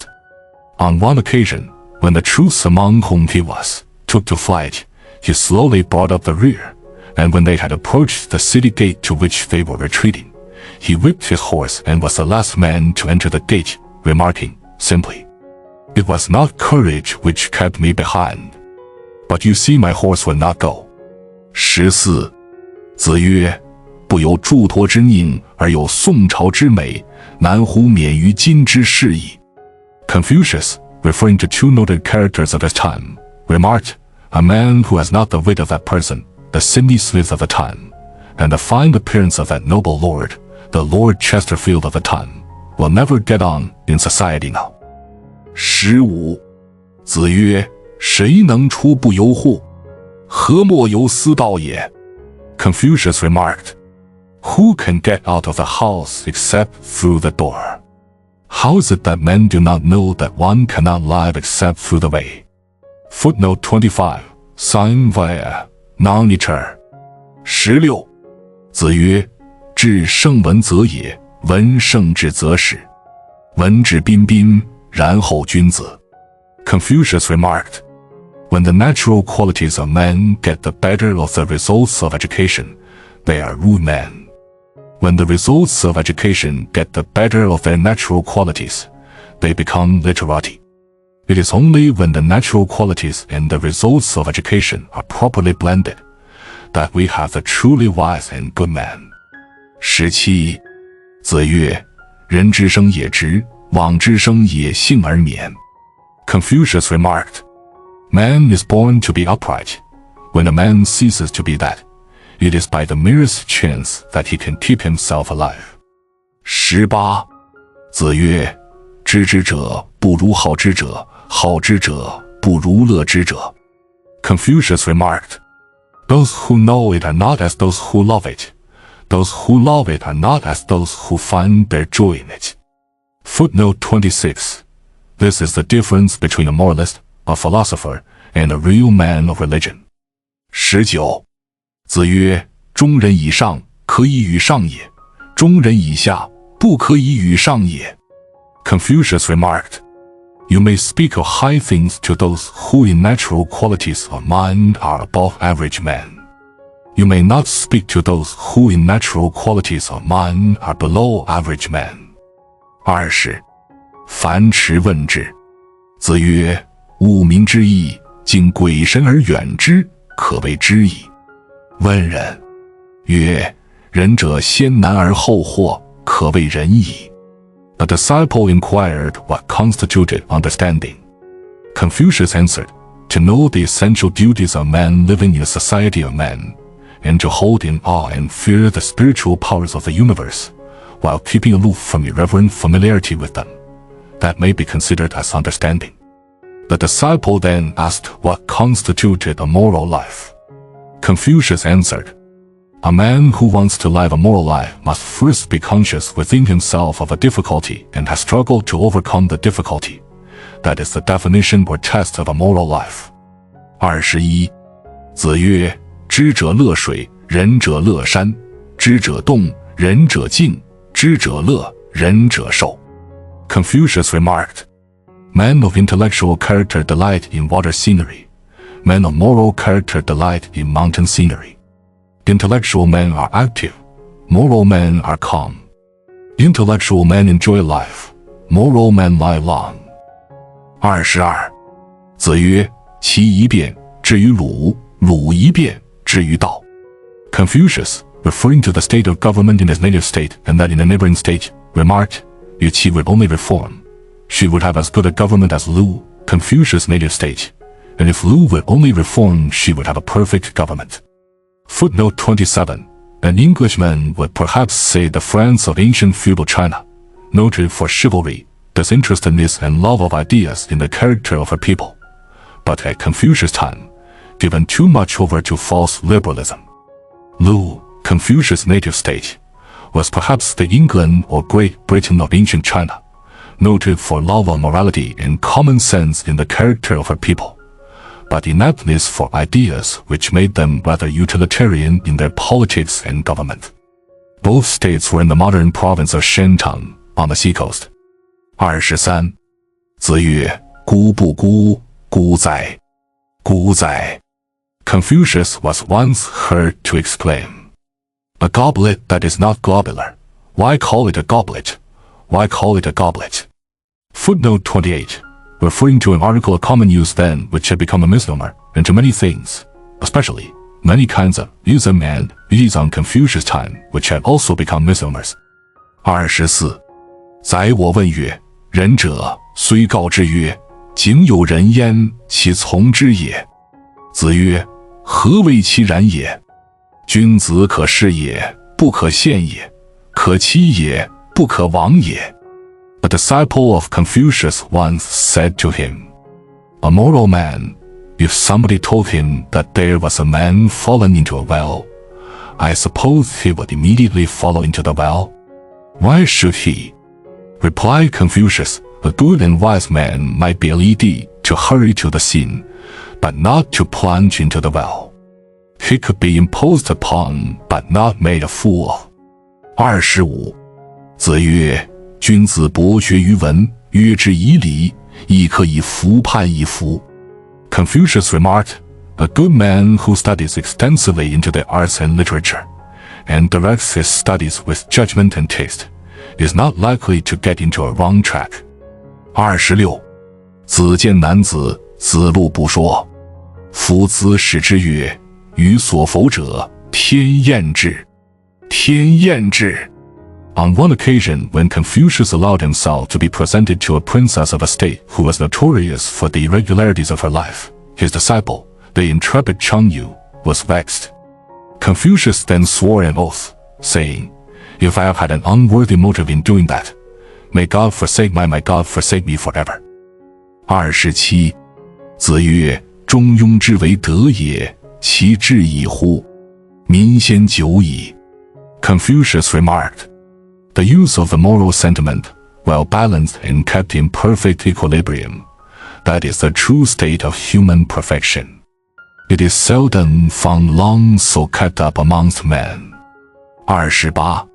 子贡曰：如有博施于民，而能济众，何如？可谓仁乎？子曰：何施于人，必也胜乎？尧舜其犹并诸。A disciple once said to Confucius, "If there is a man who carries out extensively good works for the welfare of the people and is really able to benefit the multitude, what would you say of such a man? Could he be called a moral character? Why call him only a moral character?" Answered Confucius, "If one must call such a man by a name, one would call him a holy or a sainted mean. 4. Judged by the words of which you speak, even the ancient emperors Yao and Shang felt their shortcomings." Footnote 29. The Abraham and Isaac in patriarchal times of Chinese history. Mencius, making use of these names to illustrate his teaching, say, "A man rises early every morning and works persistently all day long, for what? For righteousness. Then he is a son of Abraham, Shang. Another man also rises early every morning and works persistently all day long, for what? For gain. Then he is a son of Barabbas the robber." 导之。29. 夫仁者，己欲立而立人，己欲达而达人，能进取辟，可谓人之方也矣。Confucius remarked, "A moral man in forming his character forms the character of others. In enlightening himself, he enlightens others. It is a good method in attaining a moral life, if one is able to consider how one would see things and act if placed in the position of others." Shu Er Chapter 7 1. 子曰：述而不作，信而好古，窃比于我老彭。Confucius remarked, I transmit the old truth and do not originate any new theory. I am well acquainted and love the study of antiquity. In this respect I may venture to compare myself with our old worthy Pang. Footnote 30, a famous antiquarian of the time. 2. 子曰：默而识之，学而不厌，诲人不倦，何有于我哉？ Confucius then went on to say, to meditate in silence, patiently to acquire knowledge, and to be indefatigable in teaching it to others. Which one of these things can I say that I have done? 3. 子曰：得之不修，学之不讲，文艺不能习，不善不能改，是无忧也。 Lastly, Confucius said, neglect of godliness, study without understanding, failure to act up to what I believe to be right, and inability to change bad habits. These are things which cause me constant solicitude. 4. 子之厌居，深深如也，夭夭如也。 But notwithstanding what he said above, Confucius in his disengaged hours was always serene and cheerful. 5. 子曰：甚矣吾衰也，久矣吾不复梦见周公。 Only once in his old age Confucius was heard to say, how my mental powers have decayed. For a long time now I have not dreamt, as I was wont to do, of our Lord of Chu. Footnote 31. The Moses or Solon of Chinese history, the founder also of Confucius' native state, Lu, the England of ancient China, a man who combined the piety of St. Augustine and the statesmanship of King Alfred of England. 6. 子曰：至于道，据于德，依于仁，游于义。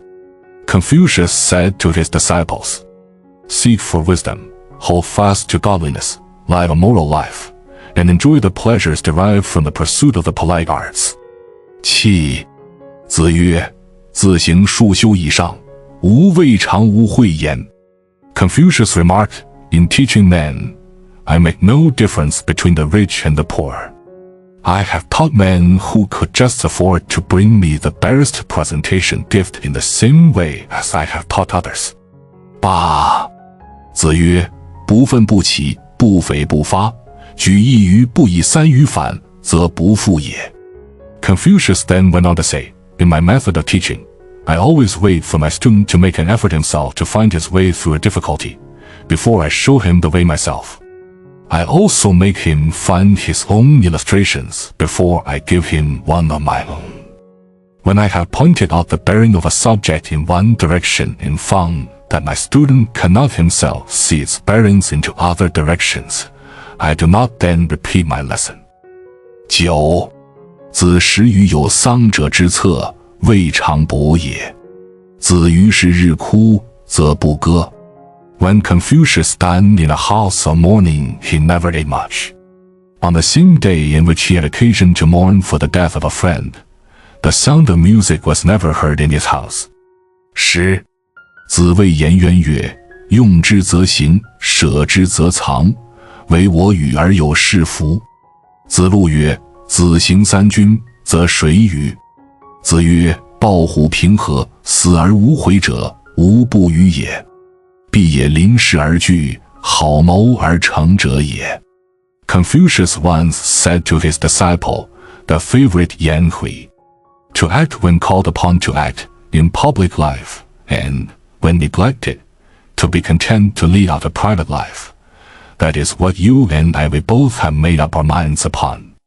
When his other disciple, the intrepid Chang, heard the remark, he said to Confucius, but if you were in command of an army, whom would you have with you? I would not have him, replied Confucius, who is ready to seize a live tiger with his bare arms, or jump into the sea without fear of death. The man I would have with me would be a man who is conscious of the difficulties of any task set before him, and who, only after mature deliberation, proceeds to accomplish it. 11. 子曰：富而可求也，虽执鞭之事，无以为之。如不可求，从无所好。Confucius once remarked, "If there is a sure way of getting rich, even though one had to be a groom and keep horses, I would be willing to be one. But as there is really no sure way of getting rich, I prefer to follow the pursuits congenial to me." 12. 子之所慎，其战疾。There were 3 cases in life in which Confucius considered a man was called upon to exercise the most mature deliberation, in case of worship, of war, and of sickness. 13. 子在其文少，3月不知肉味。曰：不图为猎之至于斯也。When Confucius on his travels was in a certain state, he, for the first time, heard played a piece of ancient music, the oldest then known in China. Thereupon he gave himself up to the study of it for 3 months, to the entire neglect of his ordinary food. He was then heard to say, "I should never have thought that music could be brought to such perfection." Footnote 32, see Chapter 3, Section 25. 14. 然有曰：夫子为魏君乎？子贡曰：诺。吾将问之。入，曰：伯夷。叔其何人也？曰：古之贤人也。曰：怨乎？曰：求人而得人，有何怨？出，曰：夫子不为也。A disciple who was with Confucius on his travels while in a certain state, speaking of the reigning prince of that state who, while his father was driven to exile, succeeded, on his grandfather's death, to the throne, and was then opposing the attempts of his father to return to the country, said to another disciple, "Is the master in favor of the son, the present ruler?" "Oh," replied the other disciple, "I will ask him." The other disciple accordingly went in where Confucius was, and said to him, "What kind of men were Bo Yi and Shu Qi?" "They are ancient worthies," answered Confucius. "But," asked the disciple, "did they complain of the world?" "No," replied Confucius. "What they sought for in life was to live a high moral life, and they succeeded in living a high moral life. What had they then to complain of the world?" The disciple then went out and said to the other disciple, "No, the master is not in favor of the present ruler." Footnote 33, see note Chapter 5, Section 23. 15. 子曰：饭疏食饮水，曲肱而枕之，乐亦在其中矣。不义而富且贵，于我如浮云。Confucius remarked, "Living upon the poorest fare with cold water for drink, and with my bended arms for a pillow, I could yet find pleasure in such a life, whereas riches and honors acquired through the sacrifice of what is right would be to me as unreal as a mirage." 16.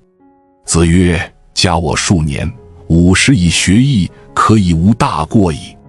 Confucius once remarked, after he had begun the study of the I Ching, "If I could hope to live some years more, long enough to complete my study of the I Ching, I should then hope to be without any great shortcomings in my life."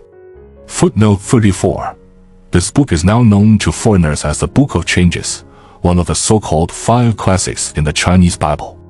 It seems, to us, the book is an attempt at a mathematical or exact scientific statement of mental phenomena and moral problems. It might be called the theory of first science, applied originally to the actions of physical forces in nature, but now, as it stands, to the moral forces and intellectual forces in the world. Sir Chaloner Albastard has published the only intelligible papers on this book, which should be consulted by anyone interested in the subject. 17.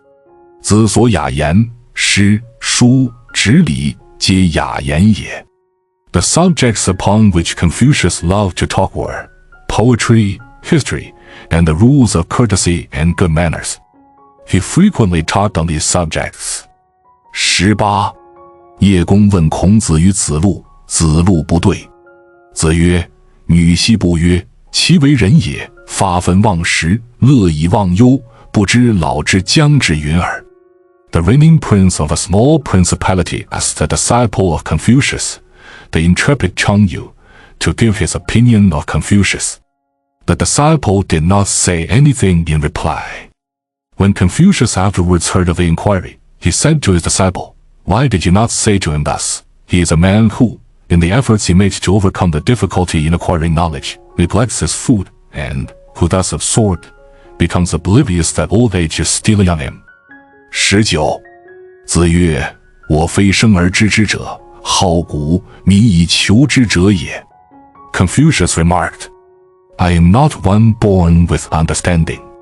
I am only one who has given himself to the study of antiquity and is diligent in seeking for understanding in such studies." 20. 子不语怪力乱神。Confucius always refused to talk of supernatural phenomena, of extraordinary feats of strength, of crime of unnatural depravity of man, or of supernatural beings. 21. 子曰：“三人行，必有我师焉。则其善者而从之，其不善者而改之。” Confucius remarked, "When three men meet together, one of them who is anxious to learn can always learn something of the other two. He can profit by the good example of the one and avoid the bad example of the other." 22. 子曰：“天生得鱼与，还追其如与何？” Confucius, on one occasion of great personal danger to his person from an enemy, was heard to say, "God has given me this moral and intellectual power in me. What can that man do to me?" 23. 子曰：“二三子以我为隐乎？吾无隐乎耳。吾无行而不与二三子者，是丘也。” But on another occasion Confucius remarked to his disciples, "Do you think, my friends, that I have some mysterious power within me? I have really nothing mysterious in me, to you, or all others. For if there's anyone who shows to you everything which he does, I am, you know, my friends, that person." 24. 子以四教，文、行、忠、信。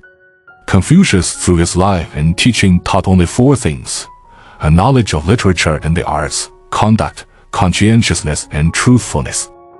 25. 子曰：“圣人，无不得而见之矣，得见君子者，斯可矣。”子曰：“善人，无不得而见之矣，得见有恒者，斯可矣。王而为有，虚而为盈，约而为泰，难乎有恒矣。” Confucius once, speaking of the man and state of the society of his time, remarked, "Holy, sainted men I do not expect to see. If I could only meet with wise and good men, I would be satisfied. Perfectly honest men I do not expect to see. If I could only meet with scrupulous men, I would be satisfied. But in a state of society in which men must pretend to possess what they have really nothing, and pretend to be in affluence when they are in actual want, in such a state of society, it is difficult to be even a scrupulous man." 26. 子钓而不刚，亦不涉宿。Confucius sometimes went out fishing, but always with a rod and angle. He would never use a net. He sometimes went out shooting, but he would never shoot at a bird except on the wing. 27. 子曰：“盖有不知而作之者，我无是也。多闻则其善者而从之，多见而识之，知之次也。” Confucius once remarked, "There are, perhaps, men who propound theories which they themselves do not understand. That is a thing I never do. I read and learn everything and, choosing what is excellent, I adopt it. I see everything and take note of what I see. That is, perhaps, next to having a great understanding." 28. 互相难语言，童子见，门人惑。子曰：“与其进也，不与其退也，为何甚？人竭己以进，与其竭也，不保其亡也。” A certain place was noted for the bad character of the people in it.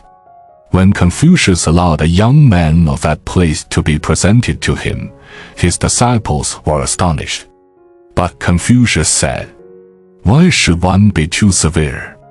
When a man reforms and comes to me for advice, I accept his present reformation without inquiring what his past life has been. I am satisfied if I find that, for the present, he has really reformed, without being able to guarantee that he will not relapse again. But why should one be too severe? 29. 子曰：人远乎哉？我欲人，斯人之矣。Confucius then went on to remarks, is moral life something remote or difficult? If a man will only wish to live a moral life there, and then his life becomes moral. 30. 臣思拜问昭公之礼乎？孔子曰：知礼。孔子退，以乌马期而进之，曰：吾闻君子不党，君子亦党乎？君取于吾为同姓，谓之吾孟子。君而知礼，孰不知礼？乌马期以告。子曰：丘也幸，苟有过，人必知之。A minister of justice in a certain state inquired of Confucius, while he was in that state on his travels, if the reigning prince in Confucius' native state was a man of propriety in his life. Yes, answered Confucius, he is. After a while, when Confucius had left, the minister beckoned to a disciple of Confucius to approach, and said to him, I have always been taught to believe that a good and wise man is impartial in his judgment. But now I find it is not so.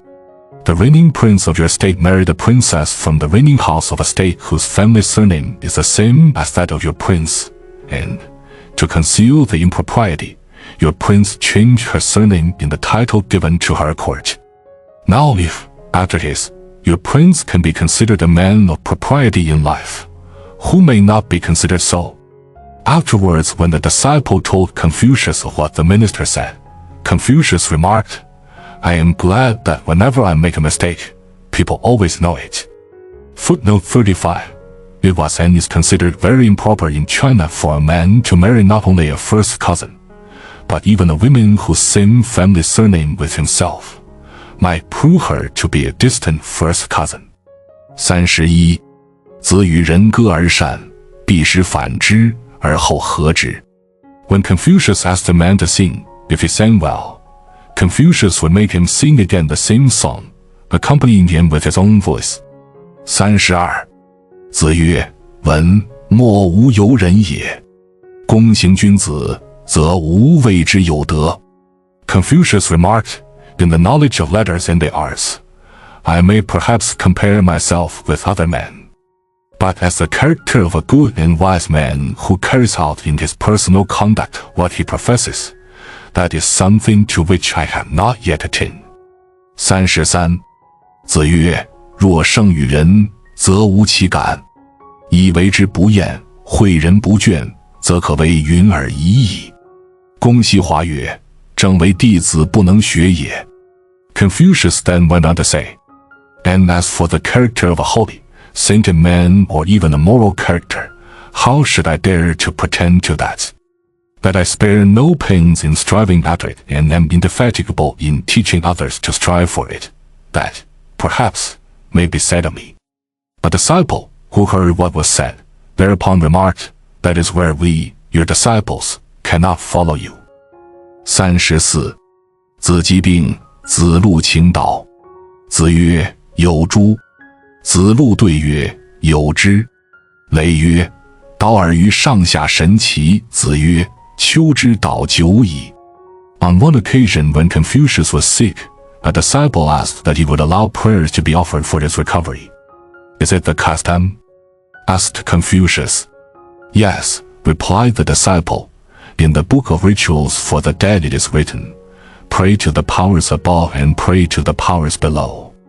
Ah, said Confucius then, my prayer has been a long lifelong one. 35. 子曰：奢则不孙，俭则固。与其不孙也，宁固。Confucius remarked, extravagance leads to excess, thrift to meanness, but it is better to be mean than to be guilty of excess. Footnote 36. Sir Chaloner Alabaster translates, extravagance leads to sin. Thrift makes men mean, but it is better to be mean than to sin. 36. 子曰：君子坦荡荡，小人长戚戚。Confucius remarked, a wise and good man is composed and happy, A fool is always worried and full of distress. 37. 子温而立，威而不猛，恭而安。Confucius, in his book, was gracious but serious. He was awe-inspiring but not austere. He was honest but unaffected. Footnote 37. Beseligen warrior nahe. Yuan di Allah hersen worden weit. Doch ein Wort, ein Hohi. Infirmed die Vertraulichkeit. Das Mädchen aus dem Friend. Schiller. 泰伯 Chapter 8 1. 子曰：泰伯，其可谓至德也已矣。三以天下让，民无德而称焉。Confucius, speaking of a remote founder of the imperial house of Chu, the then ruling dynasty, remarked, "He was a man, it may be said, of the highest moral greatness. He 3 times refused the government of the empire, although the world, not knowing this, does not speak much of him." Footnote 38, BC 1122-2225. 2. 子曰：恭而无礼则劳，慎而无礼则习，勇而无礼则乱，直而无礼则绞。君子笃于亲，则民兴于仁；故旧不移，则民不偷。Confucius remarked, "Earnestness without judgment becomes pedantry. Caution without judgment becomes timidity. Courage without judgment leads to crime. Uprightness without judgment makes men tyrannical." When the gentlemen of a country are attached to the members of their own family, the people will improve in their moral character. When the gentlemen do not discard their old connections, the people will not become grasping in their character. Footnote 39. That is why the Scotch, who despise a kinless loon, are a peculiarly moral people. 3. 曾子有疾，召门弟子曰：其余足，其余手。是云战战兢兢，如临深渊，如履薄冰，而进而后，无之免服。小子。When the disciple of Confucius was on his deathbed, he called to him his own disciples and said to them, "Uncover my feet, uncover my hands." The song says, "Walk with fear and with trembling, as on the brink of a gulf, for the ground you are treading is with thin ice covered above. But now, my young friends, I shall from henceforth be free from all these things." 4. 曾子有疾，孟敬子问之。曾子言曰：鸟之将死，其鸣也哀；人之将死，其言也善。君子所贵乎道者三：动容貌，思远暴慢矣；正颜色，思尽信矣；出辞器，思远彼备矣。边斗之事，则有思存。On the same occasion as mentioned above, when a young noble of the court came to see him, the disciple said to him, "When the bird is dying, his song is sad. When a man is dying, his words are true." Now a gentleman in his education should consider 3 things as essential. In his manners, he aspires to be free from excitement and familiarity. In the expression of his countenance, he seeks to inspire confidence. In the choice of his language, he aims at freedom from vulgarity and unreasonableness. As to the knowledge of the technical details of the arts and sciences, he leaves that to professional men. 5. 曾子曰：以能问于不能，以多问于寡。有若无，实若虚，犯而不教，昔者无有常从事于斯矣。A disciple of Confucius remarked, "Gifted himself, yet seeking to learn from the ungifted, possessing much information himself, yet seeking it from others possessing less, rich himself in the treasures of his mind, yet appearing as though he were poor, profound himself, yet appearing as though he were superficial. I once had a friend who thus spent his life." 6. 曾子曰：可以托6尺之孤，可以寄百里之命，临大节而不可夺也。君子人与？君子人也。A disciple of Confucius remarked, "A man who could be depended upon when the life of an orphan prince, his master's child, is entrusted to his care, or the safety of a kingdom is confided to his charge, who will not, in any great emergency of life and death, betrayed his trust. Such a man I would call a gentleman. Such a man I would call a perfect gentleman. 7. 曾子曰：事不可以不弘毅，任重而道远。人以为己任，不亦重乎？死而后已，不亦远乎？ A disciple of Confucius remarked, An educated gentleman may not be without strength and resoluteness of character. His responsibility in life is a heavy one, and the way is long. He is responsible to himself for living a moral life. Is that not a heavy responsibility? He must continue in it until he dies. Is the way then not a long one? 子曰：兴于诗，立于礼，成于乐。Confucius remarked, in education sentiment is called out by the study of poetry. See footnote 40. Judgment is formed by the study of the arts, and education of the character is completed by the study of music. Footnote 40. Wordsworth says of poetry that it tends to nourish the imagination in her growth, and give the mind that apprehensive power, whereby she is made quick to recognize the moral properties and scope of things. 9. 子曰：民可使由之，不可使知之。Confucius remarked, the common people should be educated in what they ought to do, not to ask why they should do it. Footnote 41. A Chinese commentator, Chang, of the Song dynasty, says here, Confucius said this not because he did not wish the people to understand, but because it is impossible to make them understand.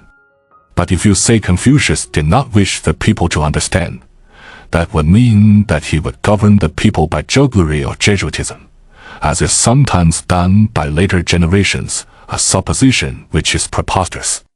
Goethe, in his latter years, was inclined to believe that Martin Luther put back the civilization of Europe because he appealed to the multitude to judge of things which they could not possibly be in a position to understand. The real and true principle of modern democracy, on the other hand, is contained in that saying of Confucius. Greatly fear the aspirations, the inarticulate, not the mere articulate aspirations, of the people. 大为民治。10. 子曰：豪勇极贫，乱也；仁而不仁，急之以慎，乱也。Confucius remarked, A man of courage who hates to be poor will be sure to commit a crime. A man without moral character, if too much hated, will also be sure to commit a crime. 11. 子曰：如有周公之才之美，使教且吝，其余不足观也矣。Confucius remarked, A man may have abilities as admirable as our Lord of Chu, but if he is proud and mean, you need not consider the other qualities of his mind. Footnote 42. Moses or Solon of Chinese history. See note chapter 7, section 5. 12. 子曰：3年学，不至于古，不亦得也。Confucius remarked, A man who educates himself for 3 years without improvement is seldom to be found. 13. 子曰：笃信好学，守死善道，威邦不入，乱邦不居。天下有道则见，无道则隐。邦有道，贫且贱焉，耻也；邦无道，富且贵焉，耻也。Confucius remarked, A man who is scrupulously truthful, cultured and steadfast to the death in the path of honesty, such a man should not serve in a country where the government is in a state of revolution, nor live in a country where the government is in an actual state of anarchy. When there is justice and order in the government of the world, he should be known, but he should be obscure. When there is justice and order in the government of his own country, he should be ashamed to be poor and without honor. But when there is no justice in the government of his own country, he should be ashamed to rich and honored. Footnote 43. Like the late General Charles, Chinese, Gordon. 14. 子曰：不在其位，不谋其政。Confucius remarked, A man who is not in office in the government of a country should never give advice as to its policy. 15. 子曰：失志之始，官居之乱，洋乎？盈而在。Confucius, speaking of the performance of a great musician of the time, remarked, "The volume of sound at the commencement and the clash and commingling of harmony at the end of that ancient ballad he played were magnificent. How it seemed to fill the ears." 16. 子曰：狂而不直，动而不怨，空而不信，无不知之矣。 Confucius remarked, "Appearance of high spirit without integrity, of dullness without humility, of simplicity without honesty, of such men I really do not know what to say." 17. 子曰：学如不及，犹恐失之。 Confucius remarked, "In education, study always as if you have not yet reached your goal and as though apprehensive of losing it." 18. 子曰：巍乎！舜禹之有天下也，而不与焉。 Confucius remarked, "How toweringly high and surpassingly great in moral grandeur was the way by which the ancient emperors Shun and Yu came to the government of the empire, and yet they themselves were unconscious of it." Footnote 44. The Isaac and Jacob of Chinese history. Two men in early patriarchic times in China who rose from the plowshare to the throne. BC 2255 to 2205 and BC 2205 to 2179. 19. 子曰：大哉，尧之为君也！巍乎！为天为大，为尧则之。荡乎！民无能名焉。巍乎！其有成功也？缓乎！其有文章。 Confucius remarked, "Oh, how great as a ruler man was Yao, the emperor! Ah, how toweringly high and surpassingly great! Yao's moral greatness is comparable only to the greatness of God. How vast and infinite! The people had no name for such moral greatness. How surpassingly great he was in the works he accomplished! How glorious he was in the arts he established." Footnote 45. The Abraham of Chinese history. BC 2356 to 2258. 20. 舜有臣五人而天下治。武王曰：余有乱臣10人。孔子曰：才难，不其然乎？唐虞之际，于斯为盛。有妇人焉，9人而已。三分天下有其二，以服事殷。周之德，其可谓至德也已矣。The great emperor Shun had 5 great public servants, and the empire had peace. King Wu said, "I had 10 great public servants who assisted me in restoring order in the empire." Confucius, remarking on the above, observed, "It was said of old that men of great ability are difficult to find." The saying is very true. The great men who lived during the period between the reigns of Chang, the title of Emperor Yao, and Yu, the title of Shun, have never been equaled. Among the 10 great public servants mentioned above, there was one woman, so that there were really only 9 great men. The house of Chu then had 2/3 of the empire under them, while still acknowledging the sovereignty of the house of Yin. The moral greatness of the early emperors of the house of Chong may be considered perfect. Footnote 46. The warrior king or the conqueror, the Solomon of Chinese history. BC 1122 to 1115. 21. 子曰：予无见然矣。肥饮食而致笑乎鬼神，恶衣服而致美乎服冕，北宫事而尽力乎沟绪，予无见然矣。 Confucius remarked, "I have not been able to find a flaw in the character of the ancient emperor, the great Yu. He was extremely simple in his own food and drink, but lavish in what he offered in sacrifice. His ordinary clothing was coarse and poor, but when he went to worship he appeared in rich and appropriate robes. The palace where he lived was humble and mean, but he spared no expense in useful public works for the good of the people. In all this I cannot find a flaw in the character of the great Yu." Footnote 47. See Note 44, Section 18 of this chapter. 子罕 Chapter 9 1. 子罕严厉与命与人 Confucius in his conversation seldom spoke of interests, of religion or of morality. 2.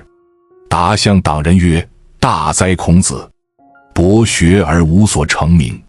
子闻之，谓门弟子曰：吾何直？直欲乎？直射乎？吾直欲矣。A man of a certain place remarked, Confucius is certainly a great man. He is a man of very extensive acquirements, but he has not distinguished himself in anything so as to make himself a name.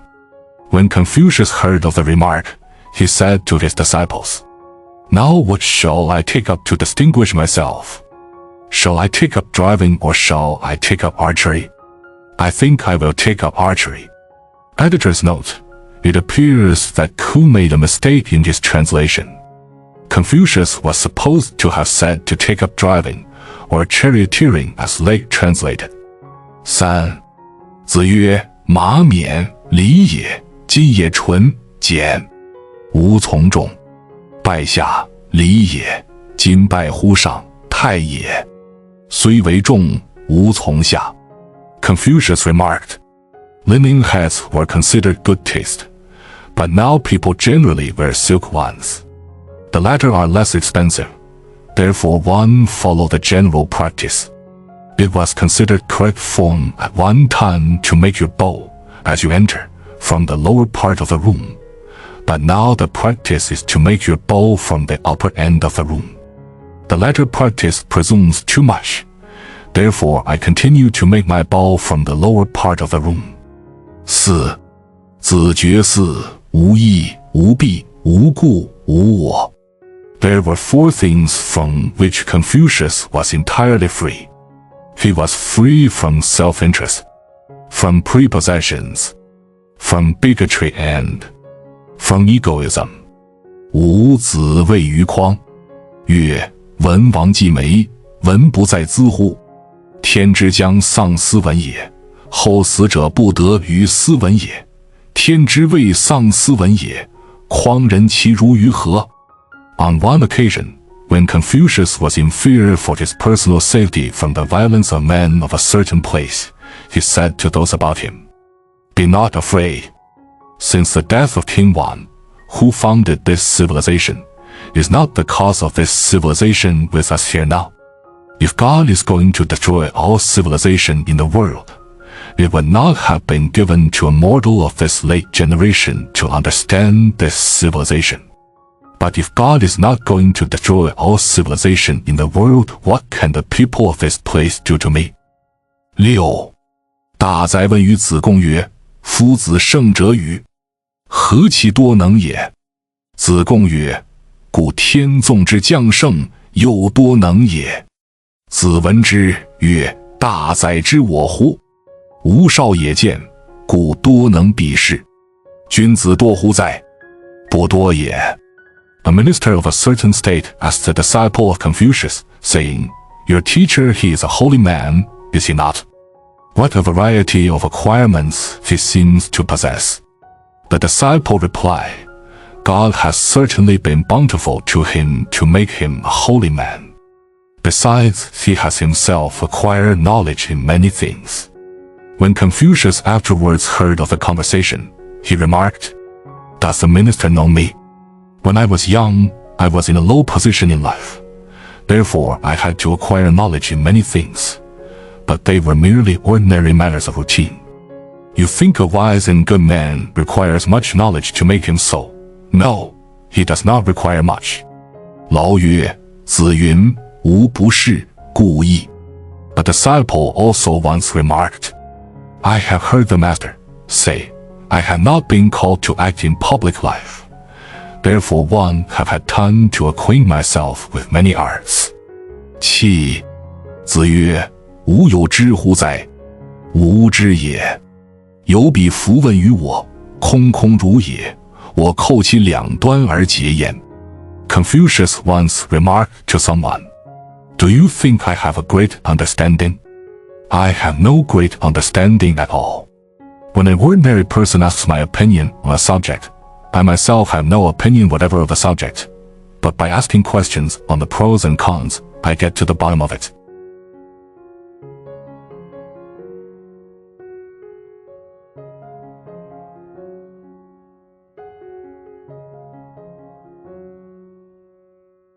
Confucius was once heard to exclaim, "Ah, was me! I do not see any signs either in heaven or on earth that we are near the end of the present period of disorder and anarchy, and that we are about to inaugurate a new order of things in the world." 9. 子见其衰者，免衣裳者与古者，见之，虽少必作，过之，必趋。 When Confucius met a person dressed in deep mourning, an officer in full uniform, or a blind person on their approach, although such persons were younger than himself, he would always stand up, and, when walking past them, he would respectfully quicken his steps. Editor's note: it appears that there was a verse that Ku did not translate. The verse is, 子曰：凤鸟不至，何不出图？无以以服。 Legge gave the translation as, the master said, the phone bird does not come. The river sends forth no map, it is all over with me. 10. 颜渊喟然叹曰：仰之弥高，钻之弥坚，瞻之在前，呼焉在后。夫子循循然善诱人，博我以文，约我以礼。欲罢不能，既竭无才，如有所立卓耳。虽欲从之，莫由也矣。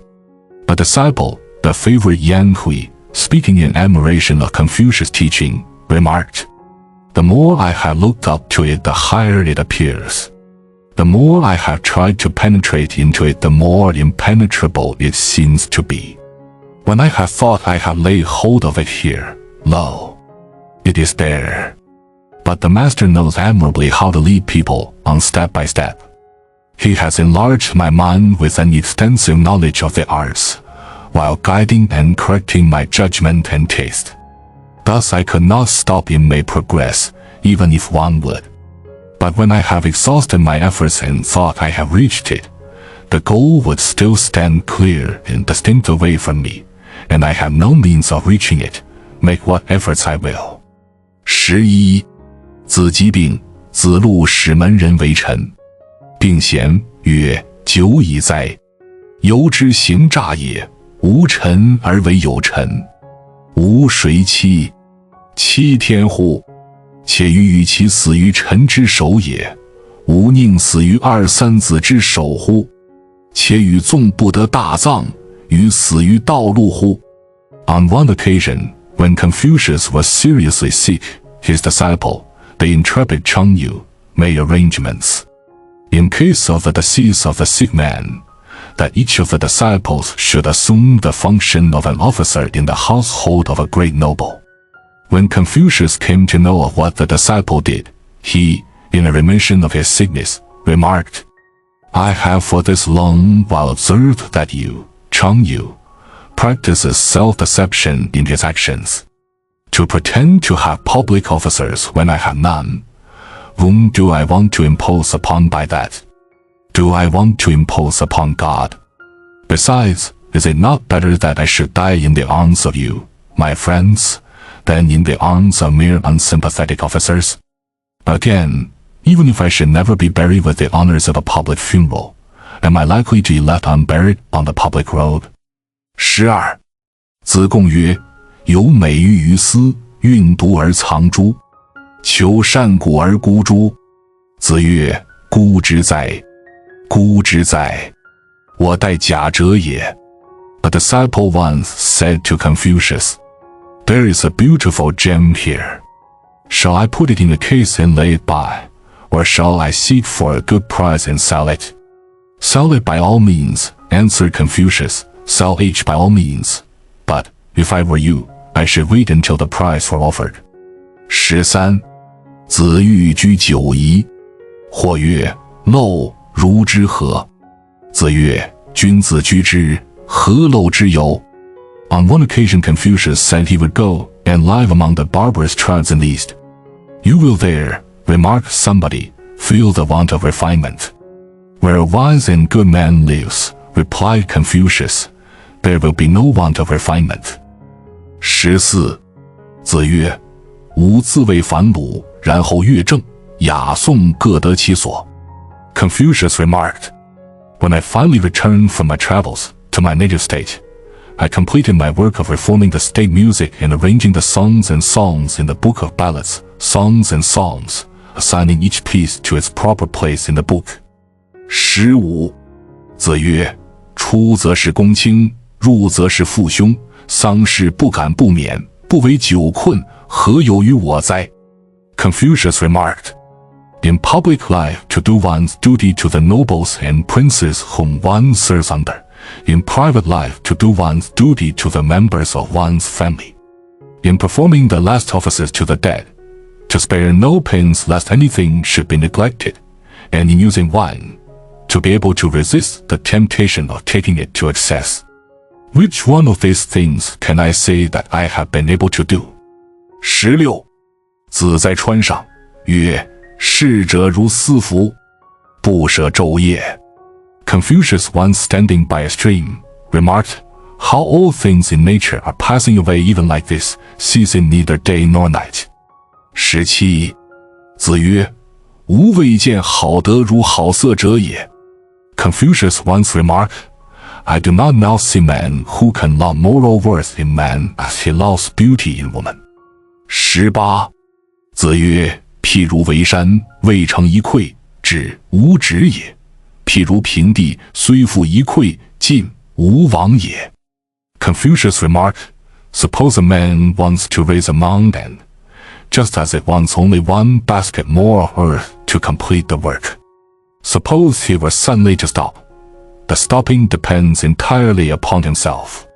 Suppose again a man wants to level a road, although he has just thrown over it only one basket of earth. To proceed with the work also depends entirely upon himself. Footnote 48. Life lies before us as a huge quarry lies before the architect. He deserves not the name of architect except when out of this fortuitous mass of materials, he can combine with the greatest economy, fitness and durability, some form the pattern of which originated in his own spirit. Believe me, most part of the misery and mischief, of all that is denominated evil in this world, arises from the faith that men are too remiss to get a proper knowledge of their aims, and, when they do get it, to work persistently in attaining them. They seem to me like people who have taken up a notion that they must and will erect a tower, but who yet expend on the foundation not more stones and labor than would be sufficient for a hut. Goethe, Wilhelm Meister. 19. 子曰：与之而不惰者，其回也与。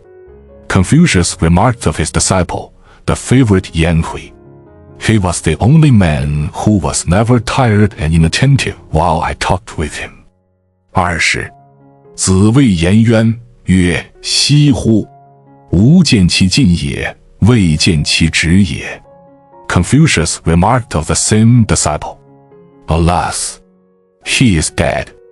I have observed his constant advance. I never saw him stop in his progress. 21. 子曰：苗而不秀者有以夫，秀而不实者有以夫。Confucius once, speaking of the career of his many disciples, remarked, Some only sprout up, but do not flower. Some only flower, but do not ripen into fruit. 22. 子曰：后生可畏，焉知来者之不如今也。40. 吾师而无闻焉，斯亦不足畏也已。Confucius remarked, Youth should be respected. How do we know that their future will not be as good as we are now? Only when a man is 40 or 50 without having done anything to distinguish himself, does he then cease to command respect. 23. 子曰：法语之言，能无从乎？改之为贵。训语之言，能无说乎？义之为贵。说而不义，从而不改，吾莫如之何也已矣。Confucius remarked, If you speak to a man in the strict words of the law, he will probably agree with you. But the important point is that he should so profit by what you say to him as to change his conduct. If you speak to a man in parables, he will probably be pleased with your story. But the important point is that he should apply the moral to himself. Now when I find a man who agrees with me in what I say, without being able so to profit by it as to change his conduct, or one who is pleased with my parable without being able to apply the moral to himself, I can do nothing for such a man. 24. 子曰：主忠信，无有不如己者，过则勿惮改。 Confucius remarked, make conscientiousness and sincerity your first principles. Have no friends who are not as yourself. When you have bad habits, do not hesitate to change them. Footnote 49, repetition of chapter 1, section 8. 25. 子曰：三军可夺帅也，匹夫不可夺志也。 Confucius remarked, the general of an army may be carried off, but the man of the common people cannot be robbed of his free will. 26. 子曰：衣地运袍，与衣狐合者利，而不耻者，其有也与？不知不求，何用不脏？子路终身诵之。子曰：是道也，何足以脏？ Confucius remarked of his disciple, the intrepid Chang, dressed in an old shabby suit of russet cloth and standing among a crowd dressed in costly furs without being ashamed, that is you. The disciple's familiar name. Without envy, without greed. What he does is good indeed. Afterwards, when the intrepid Chang Yu kept repeating those 2 lines of poetry, Confucius remarked, that alone is not good indeed. 27. 子曰：岁寒，然后知松柏之后凋也。 Confucius remarked, when the cold of winter comes, it is then you know that the pine tree and the cypress are the last to lose their green. Footnote 50. Silicet ud fuvum spectator in inhibitorem. Tempori sie del est aspicienda fides. 28. 子曰：智者不惑，仁者不忧，勇者不惧。 Confucius remarked, men of intelligence are free from doubts, moral men from anxiety, and men of courage from fear. 29. 子曰：可与共学，未可与士道；可与士道，未可与利；可与利，未可与权。 Confucius remarked, some men there live with whom you can share your knowledge of facts, but who cannot follow you in arriving at principles. Some can follow you to particular principles, but they cannot arrive with you at general principles. Some can arrive with you at general principles, but they cannot apply the general principles under exceptional circumstances. 30. 堂弟之华，偏其反而，岂不尔思？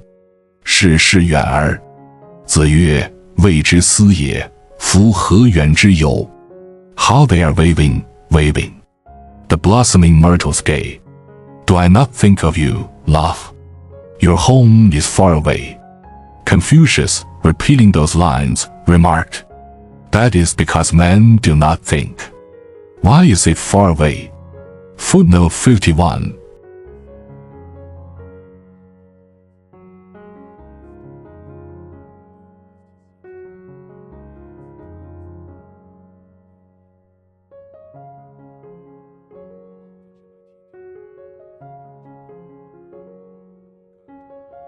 But the ideal of America, as the young man in Wilhelm Meister says, is here in the present, actual, and not far away.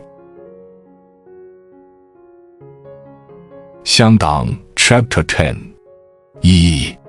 孔子于乡党，循循如也，似不能言者。其在宗庙朝廷，辩边言为谨耳。Confucius in his life at home was shy and diffident, as if he were not a good speaker. In public life, however, in courts and councils, he spoke readily, but with deliberation. 2. 朝与下大夫言，侃侃如也，与上大夫言，隐隐如也。君在，促及如也，语语如也。At court, in conversation with the junior officers, he spoke with frankness. With the senior officers, he spoke with self-possession. In the presence of his prince, he looked diffident, awe-inspired, but composed. 3. 君照使鬓，色薄如也，足气如也。衣所与立，左右手。衣前后，单如也。须进，亦如也。兵退，必复命曰：宾不顾矣。When his prince called to him to see a visitor out, he would start up with attention, make obeisance to receive the command. Then, bowing right and left to officers in attendance and adjusting the folds of his robes, he would quicken his step and walk out, not stiffly, but with dignity and ease. When the visitor had left, he would return to his place, announcing simply, "The guest has retired." 4. 入宫门，鞠躬如也，如不容。立不中门，行不履阈。过谓色薄如也，足气如也，其言似不足者。设其升堂，鞠躬如也，屏气似不息者。出降一等，呈颜色，仪如也。眉睫趋近，亦如也。复其位，肃极如也。In entering the rooms of the palace, he would bend low his body at the door as if it were not high enough to admit him. In the room, he would never stand right before the door, nor, in entering it, step on the door sill. In passing into the presence chamber, he would start up with attention and speak only in whispers. Then, holding up the folds of his robes, he would ascend the steps leading to the throne, bending low his body and holding in his breath as if he were afraid to breathe. After the audience, when he had descended one step away from the throne, he would relax his countenance and assume his ordinary look. After clearing the last steps, he would quicken his pace and walk with ease and dignity to resume his place among the courtiers, looking diffident, with awe and attention. 5. 直规，鞠躬如也，如不胜。上如衣，下如兽。薄如战色，足素素，如有寻。相立，有容色。司敌，于如也。When he had to carry the scepter of the prince, he would bend low his body as if the weight were too heavy for him, holding it not higher than his forehead nor lower than his chest, and, with his look all awe and attention, walk with slow, measured steps. At a public reception in the foreign courts to which he was sent, he behaved with great dignity. At a private audience in such courts, he was genial and engaging in his manners. 6.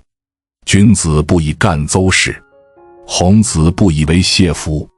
当属枕指细，必表而出之。紫衣高裘，素衣泥裘，黄衣狐裘。谢裘长，短又媚，必有寝衣，长一身有伴。胡墨之后已居，去丧无所不配。非为常，必杀之。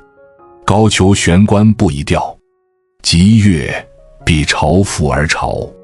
Confucius considered the following details necessary for a gentleman to observe in matters of dress. A gentleman should never permit anything crimson or scarlet in color to be seen in any part of his dress. Even in his underclothing, he should avoid anything red or of a reddish color. In summer, when dressed in a single suit of gauze or grasscloth, he should always wear something underneath, worn next to the skin. In winter, he should line a black suit with lambskin, a light suit with fawn skin, yellow suit with fox skin.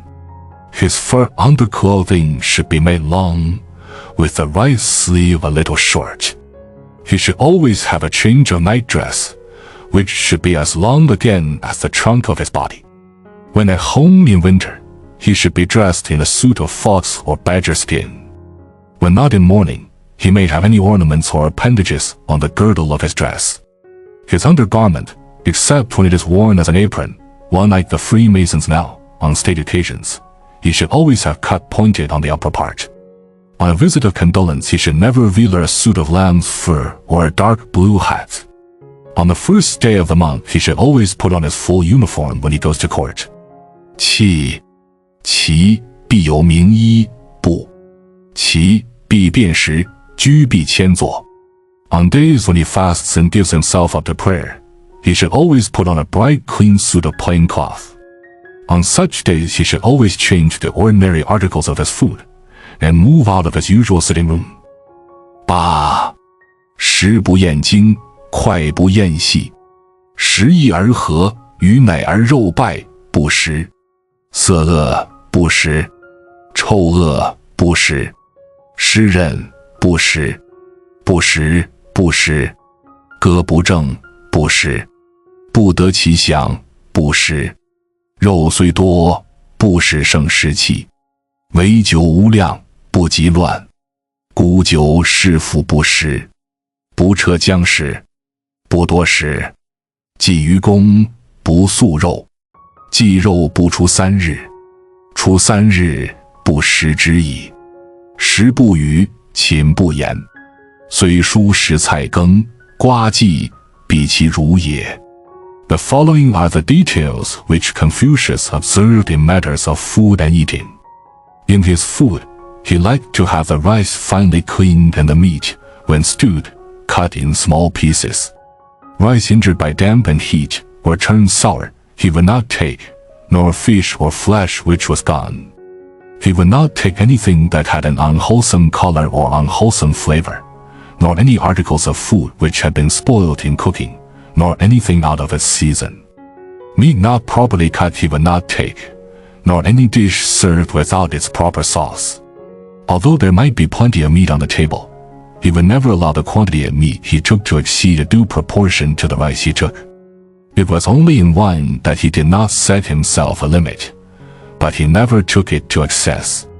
He would not take wine or meat bought where it had been exposed for sale. He would always have ginger served on the table. He never ate much. After a public sacrifice, he would never keep the portion of meat be received overnight. The meat he used in sacrifice at home, he would never keep over 3 days. If kept over 3 days, he would not allow it to be eaten. At table, while eating, he would not speak. When in bed, he would not talk. Although he might have the plainest fare on the table, he would always say grace before he ate. Footnote 52. An ancient custom in China equivalent in meaning but not exactly the same as the saying grace in Europe.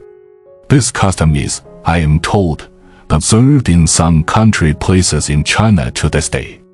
The saying grace consists in setting aside a very small portion of the rice or meat on the table and offering it to the powers to which the offrant is thankful that he has it to eat. 9. 席不正，不坐. In ordinary life, unless the mat used as a cushion was properly and squarely laid, he would not sit on it. Footnote 53.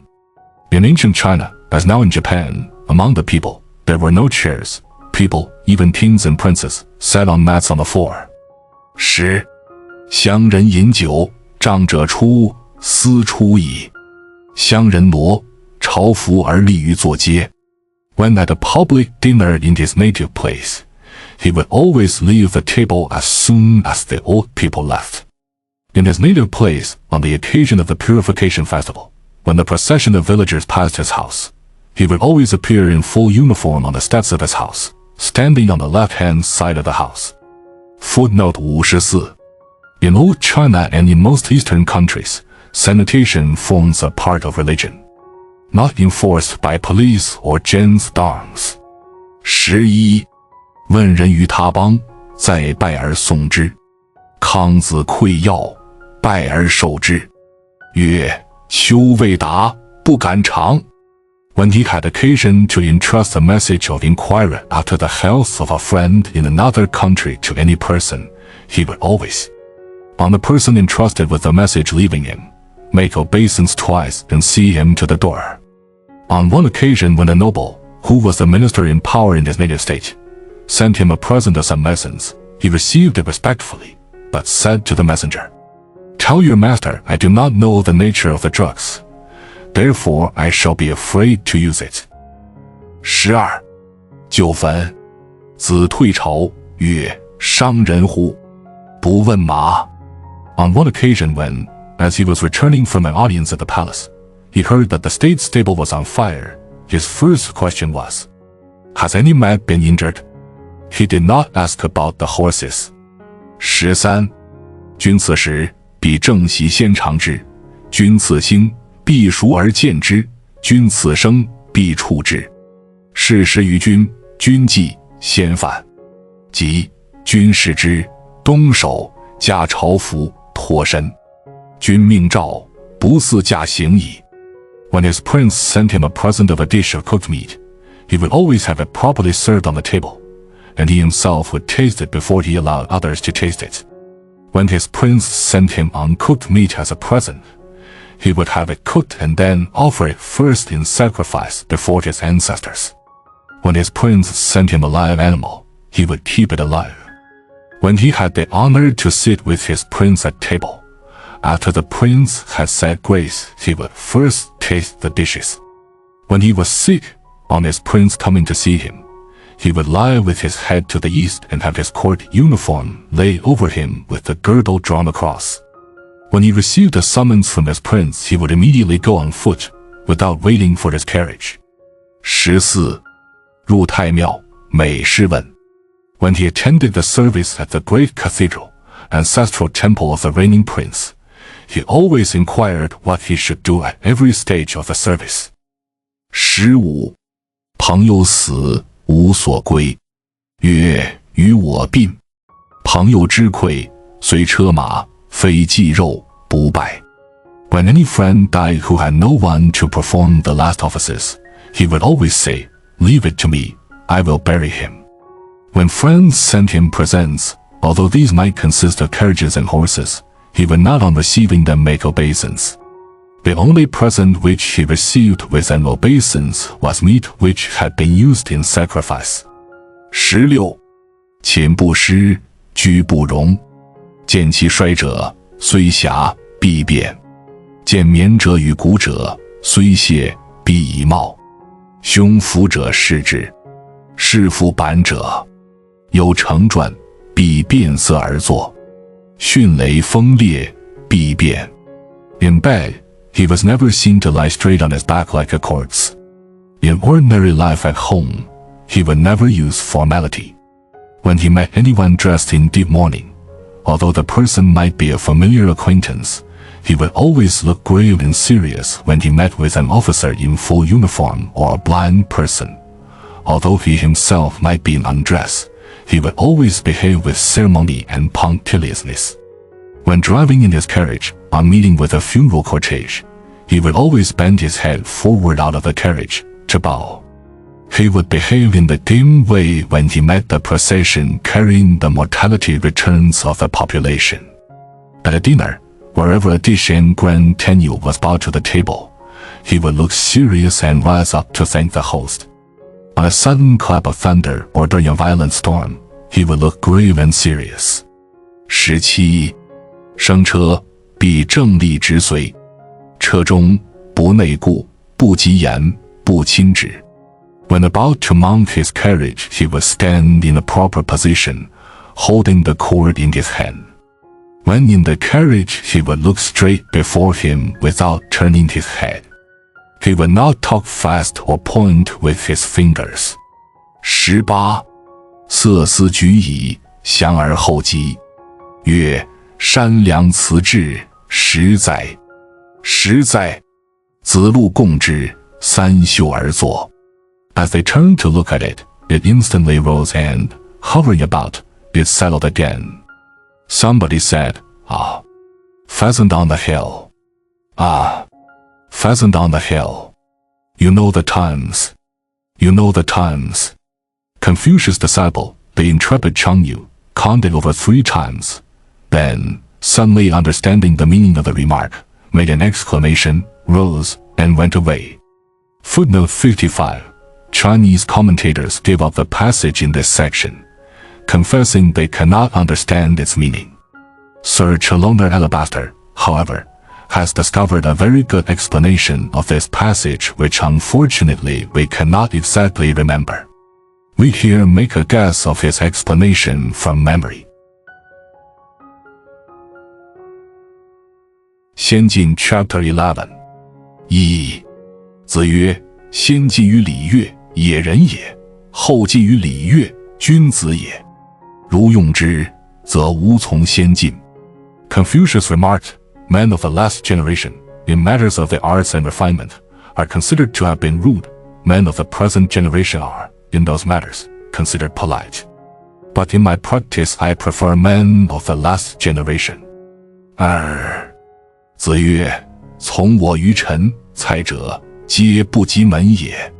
德行，颜渊、闵子骞、冉伯牛、仲弓；言语，宰我、子贡；政事，冉有、季路；文学，子游、子夏。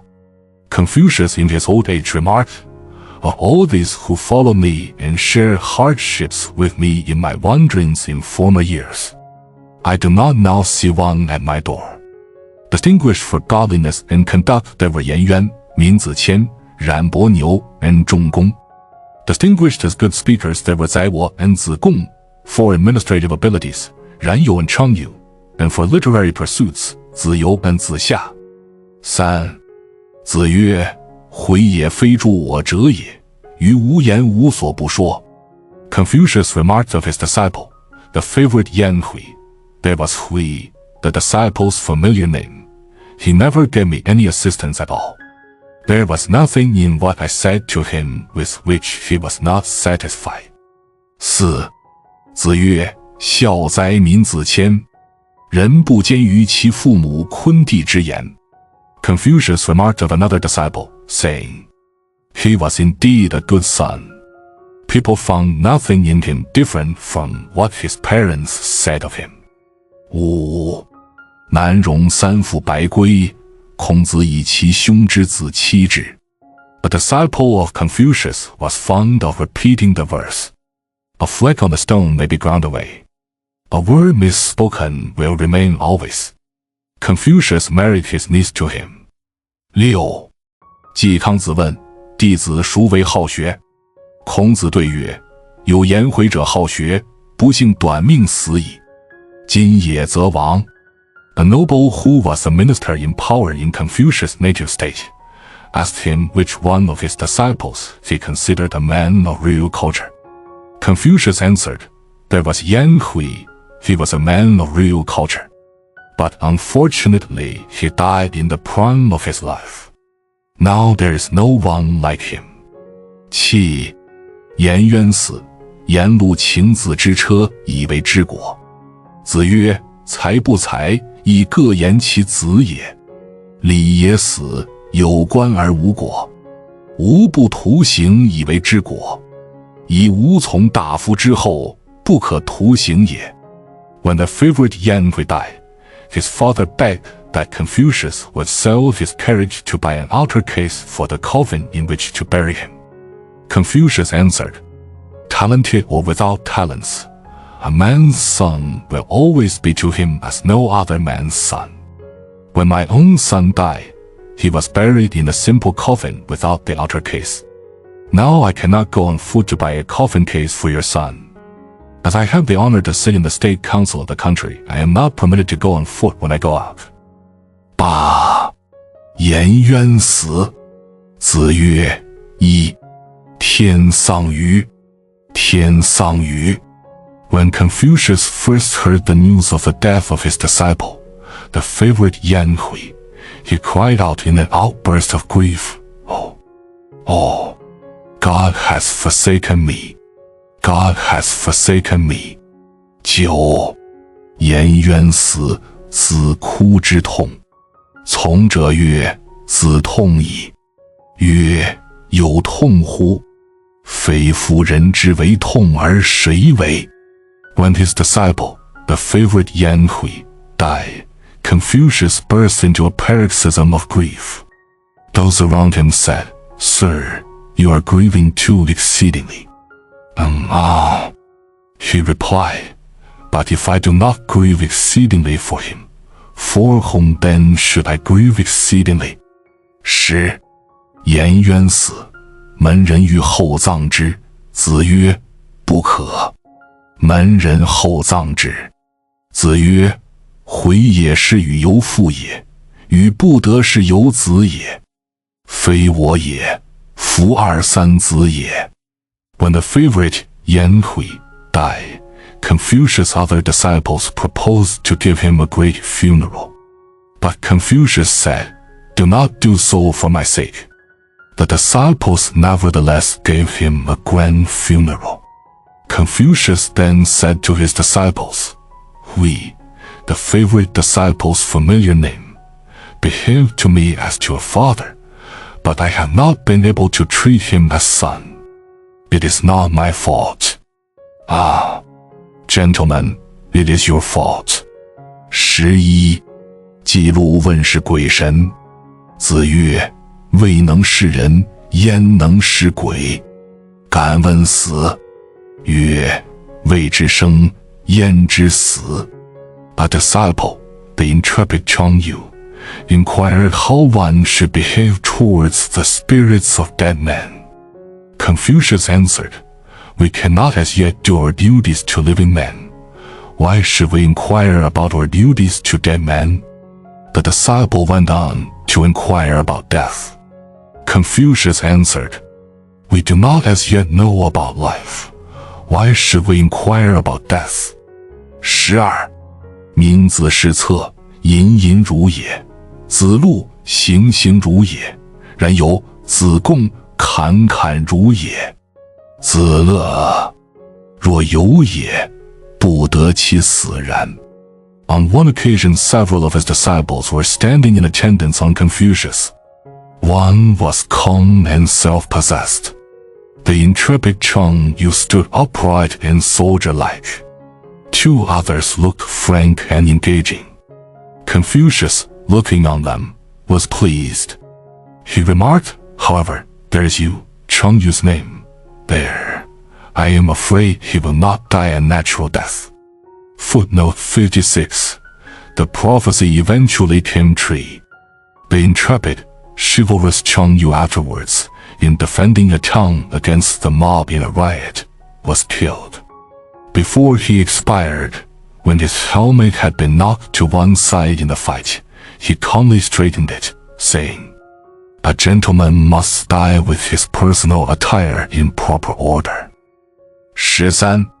鲁人为常府。民子谦曰：仍旧惯，如之何？何必改作？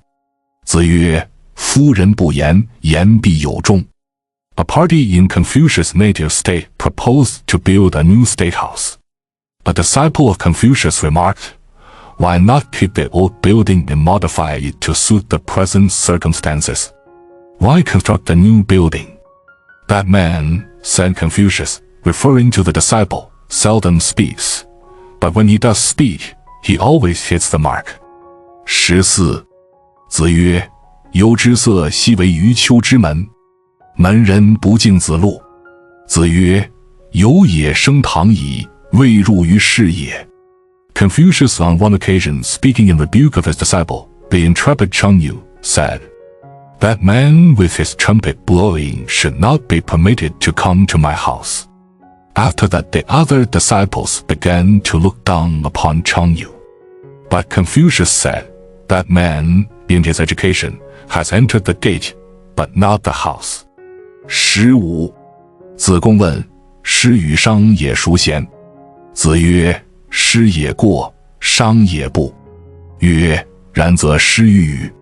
子曰：过犹不及。A disciple of Confucius, referring to 2 other disciples, inquired which of the 2 was the better man. Confucius answered, one goes beyond the mark, the other does not come up to it. Then, replied the disciple, the first man is better than the best. No, answered Confucius, to go beyond the mark is just as bad as not to come up to it. 16. 既是富于周公，而求也为之聚敛而富益之。子曰：非吾徒也。小子鸣鼓而攻之，可也。The head of a powerful family of nobles in Confucius' native state had amassed immense wealth. A disciple of Confucius, who was in that nobleman's service, was very exacting in collecting imposts for him from the people on his estate, thus increasing his master's already great wealth. He is no disciple of mine, exclaimed Confucius, referring to the disciple mentioned above, and speaking to his other disciples, proclaim it aloud, my children, and assail him. 17. 柴也鱼，餐也卤，诗也辟，游也宴。Confucius, speaking of his 4 disciples, remarked, one was simple, another was dull, another was specious, and the last was coarse. 18. 子曰：回也其恕乎，履空。次不受命，而获直焉，一则履众。Confucius, speaking of his disciple, the favorite Yang Huo, and of another disciple, remarked, there is Hui, Yan Huo's name. He is almost perfect as a man, yet he is often reduced to want. The other man does not even believe in religion, yet his possessions go on increasing. Nevertheless, the latter is often right in his judgment of things. 19. 子张问善人之道。子曰：不见计，亦不入于事。A disciple of Confucius inquired what constituted an honest man. An honest man, answered Confucius, does not ken, neither does he profess esotericism, that is, the secret of any ism. Footnote 57, literally does not go upon the beaten tracks, or what Carlyle calls formula. 20. 子曰：伦笃是与，君子者乎？色庄者乎？ Confucius then went on to say, men now are honest in what they profess. Are they really good and wise men? Or are they serious only in appearance? That is what I should like to know. 21. 子路问：文思行诸？子曰：有父兄在，如之何其文思行之？然有问：文思行诸？子曰：文思行之。公西华曰：有也问文思行诸？子曰：有父兄在。求也问文思行诸？子曰：文思行之。赤也惑，敢问。子曰：求也退，故进之；有也坚忍，故退之。A disciple, the intrepid Chang Yu, asked if he might at once carry out into practice any truth which he had learned. No, answered Confucius, you have the wishes of your parents and of your old people at home to consult. How can you take upon yourself to carry at once into practice what you have learned? Another disciple on another occasion asked the same question. Yes, replied Confucius, carry it out at once. Afterwards another disciple ventured to inquire of Confucius why he gave 2 totally different answers to the same question. That is because, answered Confucius, the one man is too diffident. I therefore said that to encourage him. The other man, however, is too forward. Therefore I said that to pull him back. 22. 子谓于匡，颜渊后。子曰：吾以女为死矣。曰：子在，回何敢死？ When on an occasion Confucius and his disciples on their travels were threatened with danger from the violent men of a certain place, his disciple, the favorite Yan Hui, was separated from the party. Afterwards, when the disciple rejoined him, Confucius said, I was afraid you had been killed. While you live, answered the disciple, how should I dare to allow myself to be killed? 23. 季子然问：仲由、冉求可为大臣与？子曰：吾以子为义之问，曾有与求之问。所谓大臣者，以道事君，不可则止。今有与求也，可谓具臣矣。曰：然则从之者与？子曰：事父与君，亦不从也。A member of a family of nobles who were in power in Confucius' native state, referring to 2 disciples of his who were in the service of that powerful family, inquired whether those 2 disciples could be considered statesmen. Oh, Replied Confucius, I thought you had something extraordinary to ask my opinion about. You wish to have my opinion on this man, is that all you want? Men I call statesmen are those who will serve their master according to their sense of duty, who, however, when they find they cannot do that, consistently with their sense of duty, will resign. As to those 2 men you refer to, they may be considered as states functionaries, not statesmen. But the noble went on to ask, will these 2 men carry out anything they are called upon to do? An act of parricide or regicide they will not carry out, answered Confucius. 24. 子路使子高为废宰。子曰：贼夫人之子。子路曰：有名人焉，有社稷焉，何必读书，然后为学？子曰：是故恶夫佞者。A disciple of Confucius, the intrepid Chang Yu, on one occasion got a very young man appointed chief magistrate of an important town. You are ruining a good man's son, said Confucius to him. Why, answered the disciple, he has a large population to deal with. He has questions of the interests of the country to decide upon. Why must one read books in order to educate himself? That, replied Confucius, is the reason why I hate men who are always ready with an argument. 25. 子路曾皙然有公西华侍坐。子曰：以无一日长乎尔，吾无已也。居则曰：不吾知也，如获之耳，则何以哉？子路率而对曰：千乘之国，设乎大国之间，加之以师旅，因之以饥馑，有也为之，比及3年，可使有勇，且之方也。夫子审之，求而何如？对曰：方6、7十，如5、6十，求也为之，比及3年，可使足民。如其礼乐，以俟君子。赤而何如？对曰：非曰能之，愿学焉。宗庙之事，如会同、端章府，愿为小相焉。典而何如？鼓瑟兮，铿而舍色而作。对曰：异乎3子者之传。子曰：何伤乎？亦可言其志也。曰：暮春者，春服既成，冠者5、6人，童子6、7人，与乎夷，风乎舞于，咏而归。夫子喟然叹曰：吾与典也。3子者出，曾皙后。曾皙曰：夫3子者之言何如？子曰：亦各言其志也已矣。曰：夫子何甚有也？曰：为国以礼，其言不让，是故审之。为求则非邦也于？安见方6、7十如5、6十而非邦也者？为赤则非邦也于？宗庙会同，非诸侯而何？赤也为之小，孰能为之大？ On one occasion 5 of his disciples were sitting in attendance on Confucius. Confucius then said to them, I am only a little older than you, gentlemen. Do not mind that. Now living a private life, you all say that you are not known and appreciated by men in authority. But suppose you were known, tell me now, each of you, what would you be able to do? I could, answered the intrepid Chang Yu at once, without hesitation. If I had the conduct of affairs in a state of even the first power which was hemmed in between 2 states of great power and which was embroiled in the midst of a war, and hence harassed by famine and distress, I could.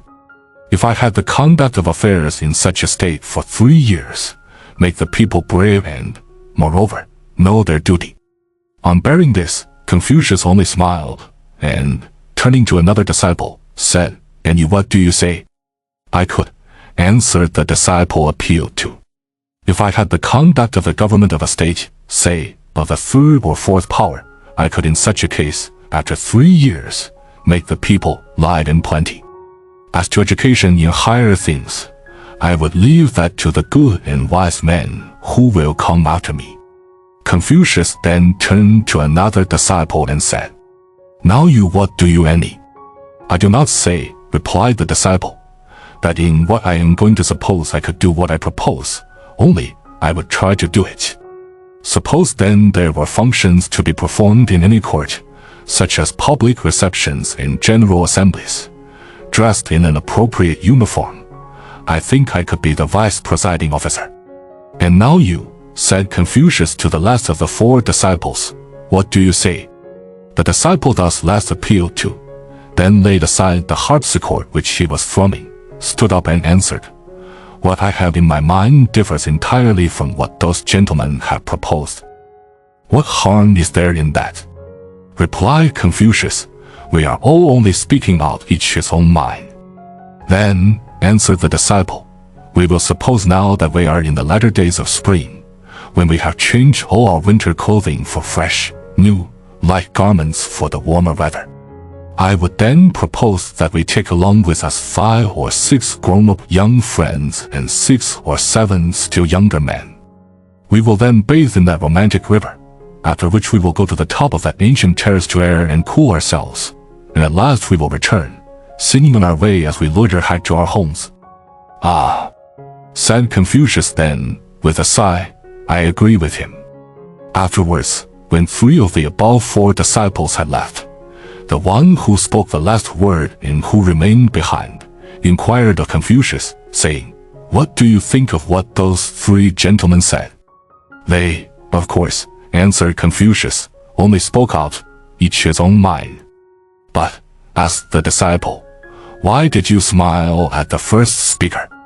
Oh, replied Confucius, to rule a country requires judgment and modesty. But what the first speaker said was not modest. Therefore I smiled at him. But the second speaker, the disciple went on to ask, did he not speak of the affairs of a nation? Why, answered Confucius, did you ever hear of a state of even the 3rd or 4th power that is not a nation?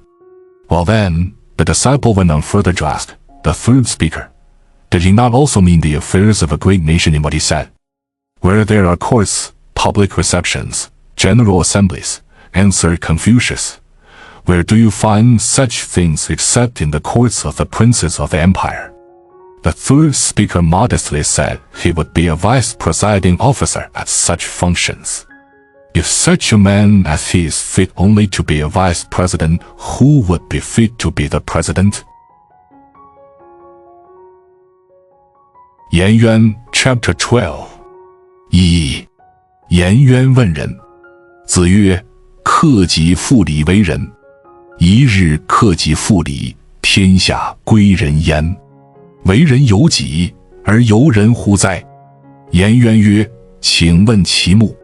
子曰：非礼勿视，非礼勿听，非礼勿言，非礼勿动。颜渊曰：回虽不敏，请示思语矣。A disciple of Confucius, the favorite Yan Hui, inquired what constituted a moral life. Confucius answered, renounce yourself and conform to the ideal of decency and good sense. If one could only, Confucius went on to say, live a moral life, renouncing himself and conforming to the ideal of decency and good sense for one single day, the world would become moral. To be moral, a man depends entirely upon himself and not upon others. The disciple then asked for practical rules to be observed in living a moral life. Confucius answered, whatsoever things are contrary to the ideal of decency and good sense, do not look upon them. Whatsoever things are contrary to the ideal of decency and good sense, do not listen to them. Whatsoever things are contrary to the ideal of decency and good sense, do not utter them with your mouth. Lastly, let nothing in whatsoever things you do, act or move, be contrary to the ideal of decency and good sense. Footnote Fuja. Dion Bayer remarked that the ancient Stoic Diogenes would be the greatest man in antiquity in Europe, if he only had decency. The first part is the self-renunciation, Ensigen, of Goethe. Stirb UN die word. Den so lang du das nicht hast. Bist du nur ein Trübergast. Of the dunklen Goethe. The second part is the imperious ideal of art, Li, of the Greeks and Italians, which in itself, as Goethe says, is religion. 二，仲弓问仁。子曰：出门如见大宾，使民如承大祭。己所不欲，勿施于人。在邦无怨，在家无怨。仲弓曰：庸虽不敏，请事思于矣。Another disciple of Confucius on another occasion asked what constituted a moral life. Confucius answered, when going out into the world, behave always as if you were at an audience before the emperor. In dealing with the people, act as if you were at worship before God. Whatsoever things you do not wish that others should do unto you, do not do unto them. In your public one effect in the state as well as in your private life in your family, give no one a just cause of complaint against you.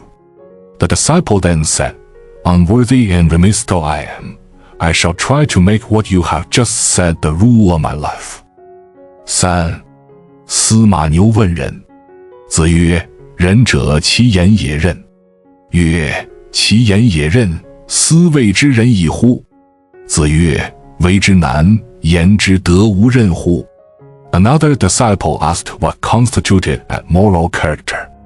Confucius answered, a man of moral character is one who is sparing of his words. To be sparing of words, does that alone, asked the disciple, constitute a moral character? Why, replied Confucius, when a man feels the difficulty of living a moral life, would he be otherwise than sparing of his words? 四，司马牛问君子。子曰：君子不忧不惧。曰：不忧不惧，斯谓之君子矣乎？子曰：内省不疚，夫何忧何惧？ The same disciple asked what constituted a good and wise man.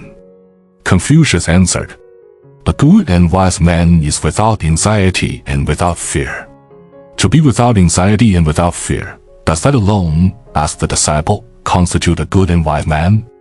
Why, replied Confucius, when a man finds within himself no cause for self-reproach, what has he to be anxious about? What has he to fear? 五，司马牛忧曰：人皆有兄弟，我独亡。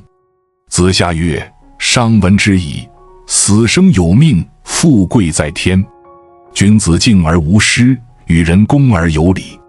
四海之内，皆兄弟也。君子何患乎无兄弟也？ A disciple of Confucius was unhappy, exclaiming often, all men have their brothers, I alone have none.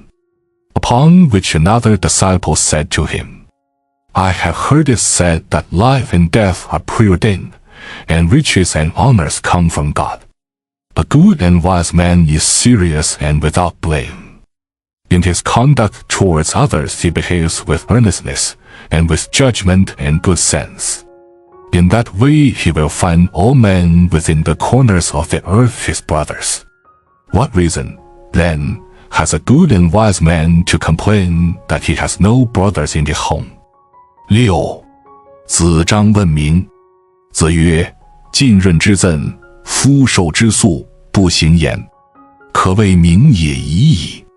浸润之赠，夫受之粟，不行焉，可谓远也已矣。A disciple of Confucius inquired what constituted perspicuity. Confucius answered, a man who can resist long-continued attempts of others to insinuate prejudice into him, or one who cannot be influenced by a sudden appeal to his own personal safety. Such a man may be considered a man of perspicuity. Indeed, a man who can resist such influence or such an appeal must be a really superior man. 七，子贡问政。子曰：足食，足兵，民信之矣。子贡曰：必不得已而去，于斯三者何先？曰：去兵。子贡曰：必不得已而去，于斯二者何先？曰：去食。自古皆有死，民无信不立。A disciple on one occasion inquired what was essential in the government of a country. Confucius answered, there must be sufficient food for the people, an efficient army, and confidence of the people in their rulers. But, asked the disciple then, if one were compelled to dispense with one of those three things, Which one of them should go first? Dispense with the army, replied Confucius. But still, the disciple went on to ask, if one were compelled to dispense with one of those two things remaining, which one of them should go first? Dispense with the food, replied Confucius, for from of old men died. But without the confidence of the people in their rulers, there can be no government. 8.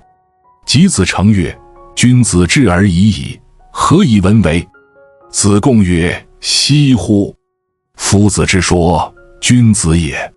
四不及舌，文由智也，智由文也。虎豹之阔，由犬羊之阔。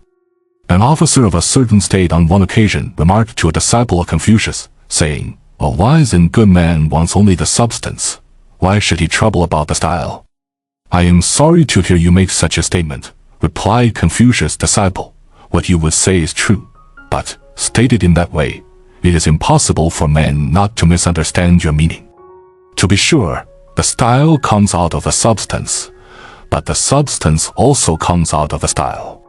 For the substance in the skin of a tiger or a leopard is the same as the substance in the skin of a dog or a sheep. Footnote 59. Speaking of style in literature, Wordsworth says, to be sure, it was the manner, but then, you know, the matter always comes out of the manner. Emerson's English traits. 9. 哀公问于有若曰：年饥，用不足，如之何？有若对曰：何彻乎？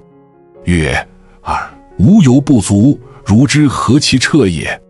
对曰：百姓足，君孰与不足？百姓不足，君孰与足？ The reigning prince of Confucius' native state on one occasion asked one of Confucius' disciples, saying, the year now is one of scarcity. We cannot make the revenue meet the public expenditure. What should be done? The disciple answered, why not tithe? Take 1/10, the people. Why, replied the prince, with 2/3, even, we cannot make ends meet. How should we be able to do so with 1/10? To which the disciple answered, when the people have plenty, the prince will not want. But if the people want, the prince will not have plenty. 10. 子张问崇德，辩惑。子曰：主忠信，喜义，崇德也。爱之于其生，恶之于其死。既欲其生，又欲其死，是祸也。诚不以富，义之以义。A disciple of Confucius inquired how to raise the moral sentiment and to dispel delusions in life. Confucius answered, make conscientiousness and sincerity your first principles. Act up to what is right. In that way you will raise the moral sentiment in you. You wish to live and hate to die. But while clinging to life, you yet hanker after those things which can only shorten life. That is a great delusion in life. Truly your wealth and pelf avail you not. To have what others want is all you sought. Footnote 60. A Chinese commentator believes that the verse should be transferred to chapter 16, section 12. 11. 齐景公问政于孔子。孔子对曰：君君，臣臣，父父，子子。公曰：善哉。信如君不君，臣不臣，父不父，子不子，虽有素，无德而食诸。The reigning prince of a certain state asked Confucius what was essential in the government of a country. Confucius answered, let the prince be a prince, and the public servant be a public servant. Let the father be a father, and let the son be a son. It is very true, replied the prince. Indeed, if the prince is not a prince, and the public servant is not a public servant, and if the father is not a father and the son is not a son, in such a state of things, even though I had my revenue, how should I enjoy it? 12. 子曰：片言可以折喻者，其有也与？子路无素诺。Confucius, speaking of his disciple, the intrepid Chang Yu, remarked, one who can settle a dispute with half a sentence, that is you, Chang Yu's name. It was also remarked of the same disciple that he never slept a night over a promise. 13. 子曰：听讼，无由人也，必也使无讼乎？ Confucius, on one occasion after he had been appointed chief justice in his native state, remarked, while sitting in court, in deciding upon the suits that come before me, I am no better than other men. But what I always try to do is to make even the suits unnecessary. 14. 子张问政。子曰：居之无倦，行之以忠。A disciple of Confucius inquired what was the essential thing in the conduct of the government of a country.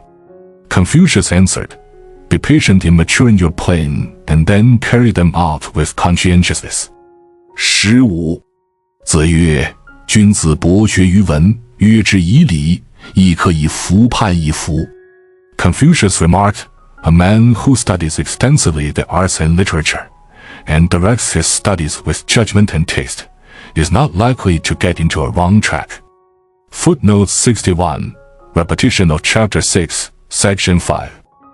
16. 子曰：君子成人之美，不成人之恶。小人反是。Confucius remarked, a good and wise man encourages men to develop the good qualities in their nature, and not their bad qualities, whereas a bad man and a fool does the very opposite. 17. 季康子问政于孔子。孔子对曰：政者，正也。子帅以政，孰敢不正？ The noble who was the minister in power in Confucius' native state asked him to define government. Government means order. Answered Confucius, if you yourself, sir, are in order, who will dare to be disorderly? 18. 季康子患道，问于孔子。孔子对曰：苟子之不欲，虽赏之不切。The noble mentioned above was distressed at the frequency of robberies in the country. He asked Confucius what should be done. If you yourself, answered Confucius, show them that you do not wish for wealth, although you should reward them for stealing, the people will not steal. 19. 季康子问政于孔子曰：如杀无道，以就有道，何如？孔子对曰：子为政，焉用杀？子欲善，而民善矣。君子之德风，小人之德草。草上之风，必偃。The same noble again asked about government, saying, what do you say to putting to death the wicked in the interests of the good? In your government. Answered Confucius, why should you think it necessary to depend upon capital punishments? Wish for honesty, and the people will be honest. The moral power of the rulers is as the wind, and that of the people is as the grass. Whithersoever the wind blows, the grass is sure to bend. 20. 子张问：是何如斯，可谓之达矣？子曰：何哉，而所谓达者？子张对曰：在邦必闻，在家必闻。子曰：是闻也，非达也。夫达也者，质直而好义，察言而观色，虑以下人。在邦必达，在家必达。夫闻也者，色取人而行为，居之不疑。在邦必闻，在家必闻。A disciple of Confucius inquired, what must an educated gentleman do in order to be distinguished? What do you mean by being distinguished? Asked Confucius. I mean, replied the disciple, that whether in public life or in private life will be heard of by the world. That, answered Confucius, is to be notorious, not distinguished. Now a man who is really a man of distinction is one who stands upon his own integrity and loves what is right, who forms a correct judgment of men by observing how they look as well as by regarding what they say. Reflection makes him humble in his estimate of himself as compared with other men. Such a man, whether he be in public life or in private life, will be a distinguished man. As to the notorious man, he is one who wants to be moral in his look and outward appearance, but really is not so in his life. He prides himself on such an appearance without misgiving. Such a man in public life or in private life will also certainly be heard of and known. 21. 樊迟从游于五鱼之下，曰：敢问崇德、修特、辩惑。子曰：善哉问！先识后德，非崇德语；攻其恶，无攻人之恶，非修特语；一朝之愤，忘其身，以济其亲，非惑语。A disciple of Confucius on one occasion was in Confucius' company when he went out for a walk on a terrace built for a religious purpose. The disciple then took the occasion to ask him what one should do in order to elevate the moral sentiment, to discover the secret vices and failings in one's inmost mind, and, lastly, to dispel the delusions of Li Ren. That is a very good question indeed, answered Confucius. Make it a rule. He then said, to work for it before you accept anything as you want. That is, perhaps, the best way to elevate moral sentiment. Make it a habit to assail your own vices and failings before you assail the vices and failings of others. That is, perhaps, the best way to discover the secret vices of your inmost mind. If a man allows himself to lose his temper and forget himself of a morning, in such a way as to become careless for the safety of his own person and for the safety of his parents and friends, is that not a case of a great delusion in life? 22. 樊迟问仁。子曰：爱人。问之。子曰：知人。樊迟未答。子曰：举直错诸枉，能使枉者直。樊迟退，见子下，曰：乡野无见于夫子而问之。子曰：举直错诸枉，能使枉者直，何谓也？子夏曰：父哉言乎！舜有天下，选于众，举高尧，不仁者远矣。汤有天下，选于众，举伊尹，不仁者远矣。The same disciple mentioned above asked, what does a moral life consist in? The moral vanyifa of a man, answered Confucius, consists in loving men. The disciple then asked, what does understanding consist in? Understanding, answered Confucius, consists in understanding men. The disciple, however, did not seem to comprehend the meaning of what was said. Thereupon Confucius went on to say, uphold the cause of the just, and put down every cause that is unjust in such a way that the unjust will be made just. When the disciple left, he met on the way another disciple, and said to him, just a little while ago I saw the master, and inquired of him what understanding consisted in, and he answered, uphold the cause of the just, and put down every cause that is unjust in such a way that the unjust will be made just. What did he mean by that? It is a saying, replied the other disciple, very wide indeed in its application. When the ancient emperor Shun came to the government of the empire and, selecting from among the people, advanced Cao Yao to be minister of justice, from that moment all immoral people disappeared. When the ancient emperor the great Tang came to the government of the empire and, choosing from among the people, advanced Yi Yin to be prime minister, from that moment all immoral men disappeared. Footnote 50. The Chinese word in, which we have all along translated moral life and moral character, means literally humanity. 23. 子贡问友。子曰：忠告而善导之，不可则止，无自辱焉。A disciple of Confucius inquired how one should behave to a friend. Confucius answered, be conscientious in what you say to him. Let him on gently to what you would have him be. If you find you cannot do that, stop. Do not quarrel with him only to get insulted. 24. 曾子曰：君子以文会友，以友辅仁。A disciple of Confucius remarked, a wise man makes friends by his taste for art and literature. He uses his friends to help him to live a moral life. 子路 Chapter 13. 1. 子路问政。子曰：先知，劳之。请益。曰：无倦。A disciple of Confucius inquired how conduct the government of country. Confucius answered, Go before the people with your example, show them your exertion. The disciple asked for something more. Be indefatigable in that. Replied Confucius. 二，仲弓为季氏载，问政。子曰：先有司，设小过，举贤才。曰：焉知贤才而举之？曰：举而所知，而所不知，人其舍诸。Another disciple, who was in the service of a powerful noble in Confucius' native state, inquired how to conduct the government of the country. Confucius answered, Leave the initiative in the details of government to the responsible heads of the departments.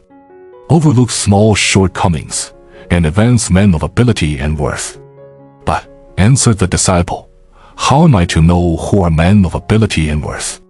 Advance those. Replied Confucius, whom you already know, there is then to fear that those whom you do not know will be neglected. 三，子路曰：魏君待子而为政，子将西先。子曰：必也正名乎？子路曰：有事哉，子之于也。奚其政？子曰：也哉，有也。君子于其所不知，盖缺如也。名不正，则言不顺；言不顺，则事不成；事不成，则礼乐不兴；礼乐不兴，则刑罚不重；刑罚不重，则民无所措手足。故君子明之必可言也，言之必可行也。君子于其言，无所苟而已矣。A disciple, the intrepid Chang said to Confucius on one occasion when the reigning prince or a certain state was negotiating for Confucius to enter his service. The prince is waiting, sir, to entrust the government of the country to you. Now what do you consider the first thing to be done? If I must begin, answered Confucius, I would begin by defining the name of things. Oh, really, replied the disciple, but you are too impractical. What has definition or name to do here? Sir, replied Confucius, you have really no manners. A gentleman, when he hears anything he does not understand, will always wait for an explanation. Now, if names of things are not properly defined, words will not correspond to facts. When words do not correspond to facts, it is impossible to perfect anything. Where it is impossible to perfect anything, the arts and institutions of civilization cannot flourish. When the arts and institutions of civilization cannot flourish, law and justice cannot attain their ends. And when law and justice do not attain their ends, the people will be at a loss to know what to do. Therefore, a wise and good man can always specify whatever he names. Whatever he can specify, he can carry out. A wise and good man makes it a point always to be exact in the words he uses.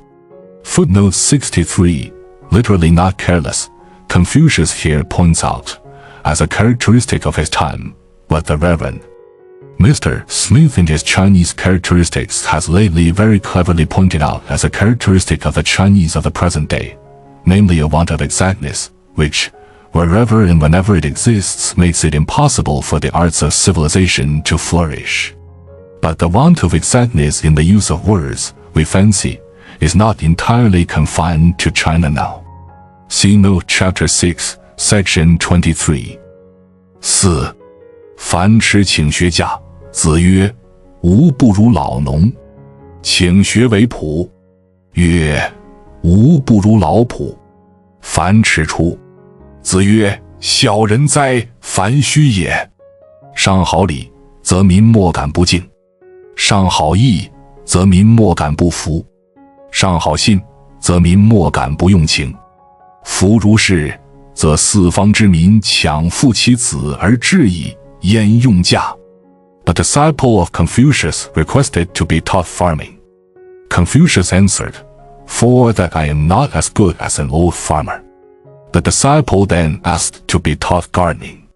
For that, replied Confucius, I am not as good as an old gardener. After the disciple had left, Confucius remarked, what a petty-minded man he is. When the rulers of a country, he then went on to say, encourage education and good manners, the people will never fail in respect. When the rulers encourage the love of justice, the people will never fail in obedience. When the rulers encourage good faith, the people will never fail in honesty. In such case, people from all quarters will flock to that country. What need then has a ruler to know about husbandry? 5. 子曰：宋诗300，授之以政，不达；使于四方，不能专对，虽多，亦悉以为。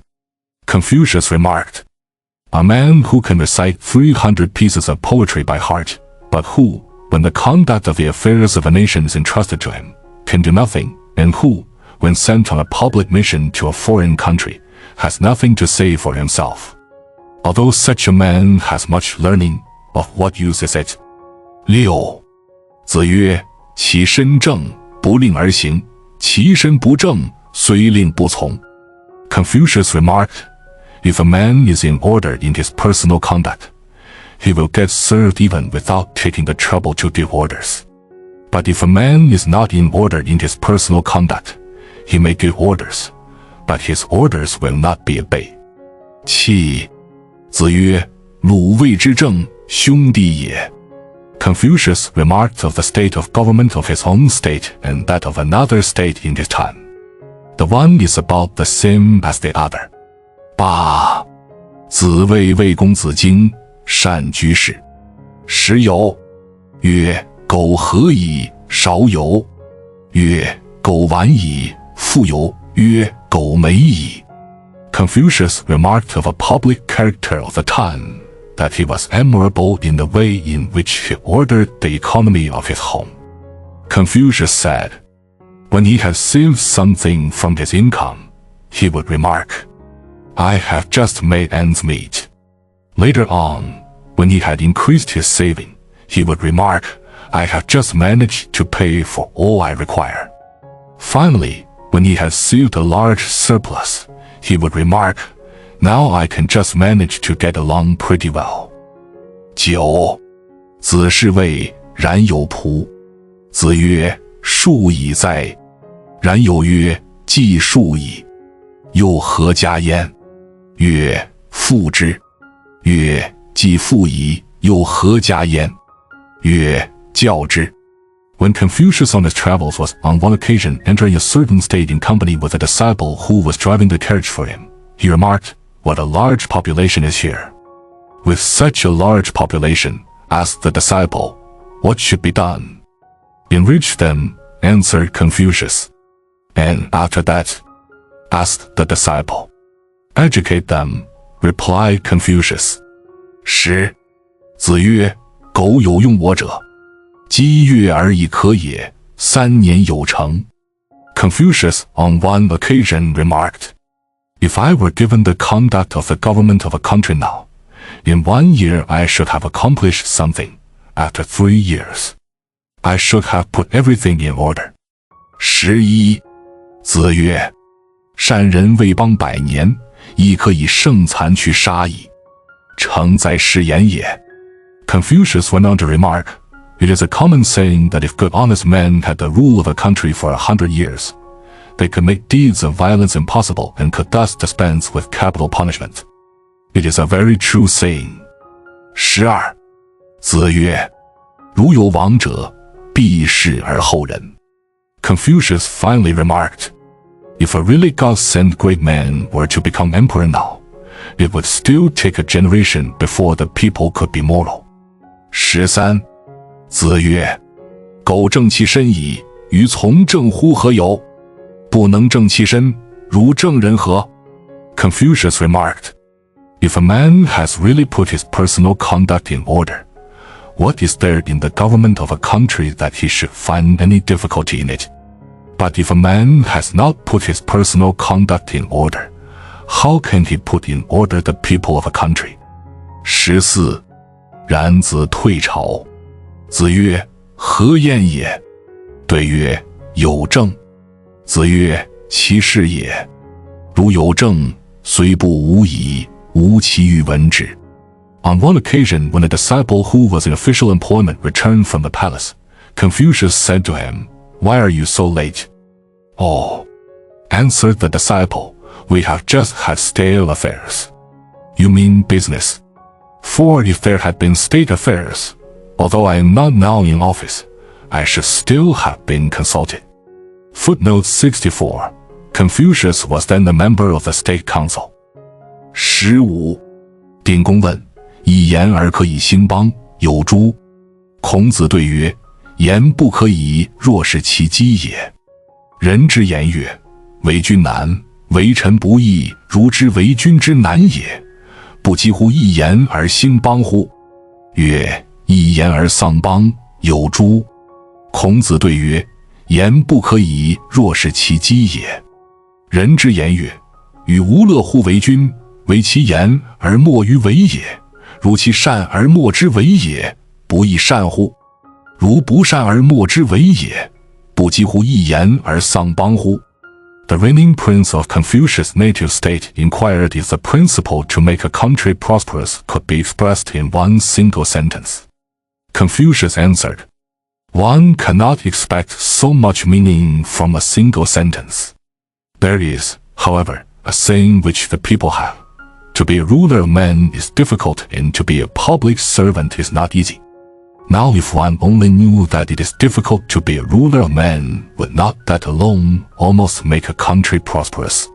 The prince then asked if the principle to ruin a country could be expressed in one single sentence. Confucius answered, So much meaning is not to be expected from one single sentence. There is, however, a saying among the people, I find no pleasure in being a ruler of men, except in that whatsoever I order no man shall oppose. Now if what is ordered is right, it is well and good that one oppose it. But if what is ordered is not right and no one opposes it, is not that alone enough to ruin the country? 16. 叶公问政。子曰：近者说，远者来。The prince of a small principality asked what was essential in the government of a country.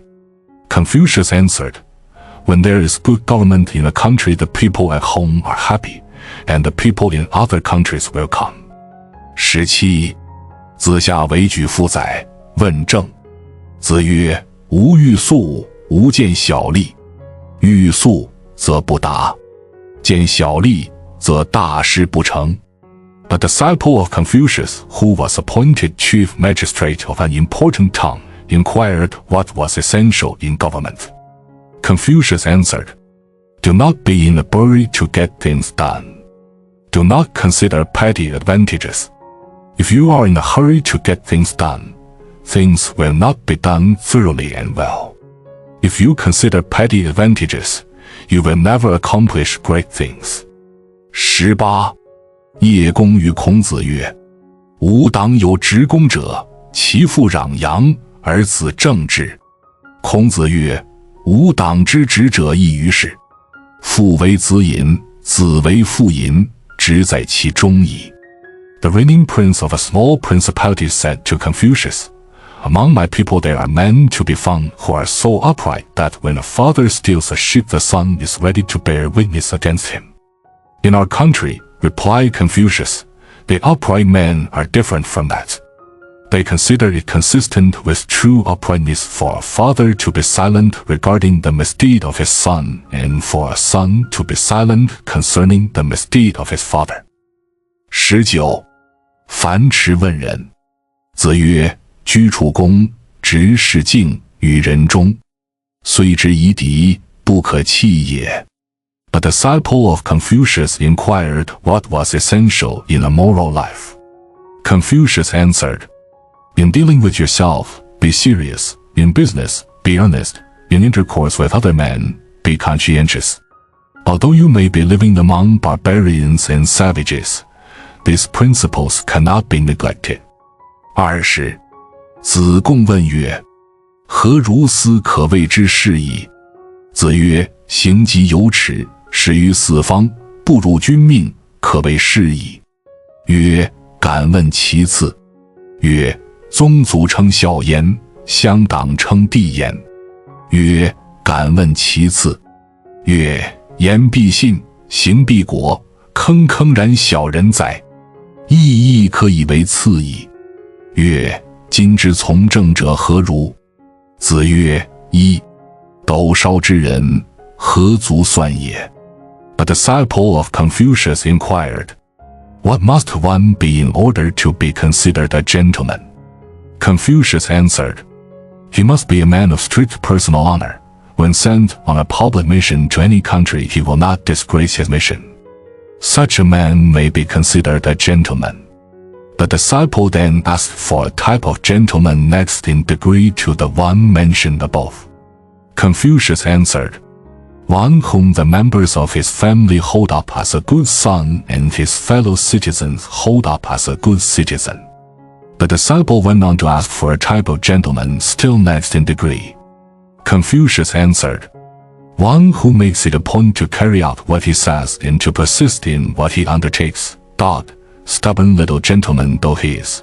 Such a man may also be considered a type of gentleman next in degree. The disciple finally asked, saying, But now what is your opinion of the gentlemen now in the public service? They are, replied Confucius, only red-taped bureaucrats not worth taking into account. Footnote 65. The Chinese expression for red tape is pegs and bumpers, from the fact that the duty of mere routine officers in ancient times was to weigh and measure the grain and other produce collected from the people. 21. 子曰：不得中行而与之，必也狂倦乎？狂者进取，倦者有所不为也。Confucius remarked, If I cannot find equitable and reasonable men to have to do with, upon necessity I would choose men of enthusiastic or even fanatical character. Enthusiastic men are zealous, and there are life always limit which fanatical men would not. Footnote 66. Literally dog, the Chinese character meaning a fierce, tenacious animal like the bulldog. In fact, man with a fixed idea. 22. 子曰：男人有言曰，人而无恒，不可以作巫医善服。不恒其德，或成之修。子曰：不战而已矣。Confucius remarked, The southern people have a saying, A man without perseverance cannot be a doctor or a magician. How true! Again, it is said in the I King, the reputation for a virtue once acquired unless persevered in will lead to disgrace. Commenting on this, Confucius remarked, It is much better not to assume the reputation for the virtue at all. Footnote 67. The great Chinese commentator, Chu Fu Su, gives up this last passage, saying that he does not understand it. We venture here to submit the above explanation of the passage as given in the translation. 23. 子曰：君子和而不同，小人同而不和。Confucius remarked, A wise man is sociable, but not familiar. A fool is familiar, but not sociable. 24. 子贡问曰：乡人皆好之，何如？子曰：未可也。乡人皆恶之，何如？子曰：未可也。不如乡人之善者好之，其不善者恶之。A disciple of Confucius inquired of him, saying, What do you say of a man who is popular with all his fellow townsmen in a place? He is not necessarily a good man, answered Confucius. What do you say then, asked the disciple, of a man who is unpopular with all his fellow townsmen? He is neither, replied Confucius, necessarily a good nor a bad man. A really good man is he who is popular with the good men of a place and unpopular with the bad man. 25. 子曰：君子易事而难说也，说之不以道，不说也，及其使人也，弃之。小人难事而易说也，说之虽不以道，说也，及其使人也，求备焉。Confucius remarked, A wise and good man is easy to serve, but difficult to please. If you go beyond your duty to please him, he will not be pleased. But in his employment of men, he always takes into consideration their capacity. A fool, on the other hand, is easy to please, but difficult to serve. If you go beyond your duty to please him, he will be pleased. But in his employment of men, he expects them to be able to do everything. 26. 子曰：君子泰而不骄，小人骄而不泰。Confucius remarked, a wise man is dignified, but not proud. A fool is proud, but not dignified. 27. 子曰：刚毅，木讷，近人。Confucius remarked, a man of strong, resolute, simple character approaches nearly to the true moral character. 28. 子路问曰：何如斯可谓之是矣？子曰：切切，斯斯，夷夷如也，可谓是矣。朋友切切，斯斯，兄弟夷夷。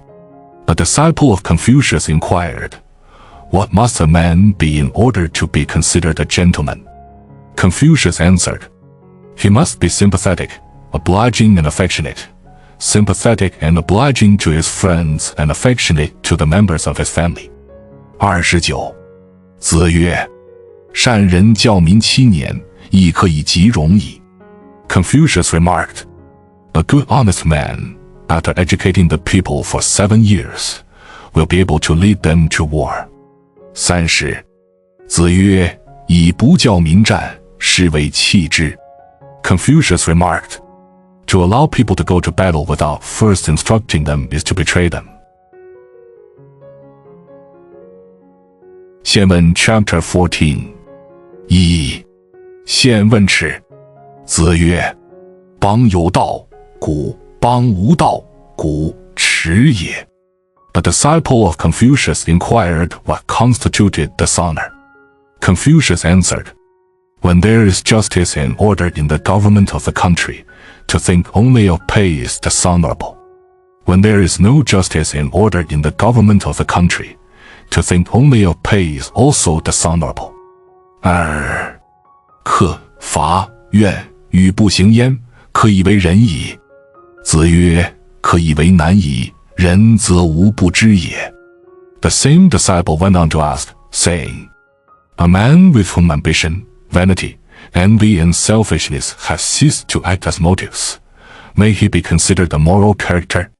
What you suggest, answered Confucius, may he considered as something difficult to achieve, but I cannot say that it constitutes a moral character. 3. 子曰：士而怀居，不足以为士矣。Confucius remarked, a gentleman who only thinks of the comforts of life cannot be a true gentleman. 4. 子曰：邦有道，威严威行；邦无道，威行严孙。Confucius remarked, when there is justice and order in the government of the country, a man may be bold and lofty in the expression of his opinions as well as in his actions. When, however, there is no justice and order in the government of the country, a man may be bold and lofty in his action, but he should be reserved in the expression of his opinions. Editor's note: there appears to be a discrepancy in the order of the Chinese verses. The verse below should have come after the verse above.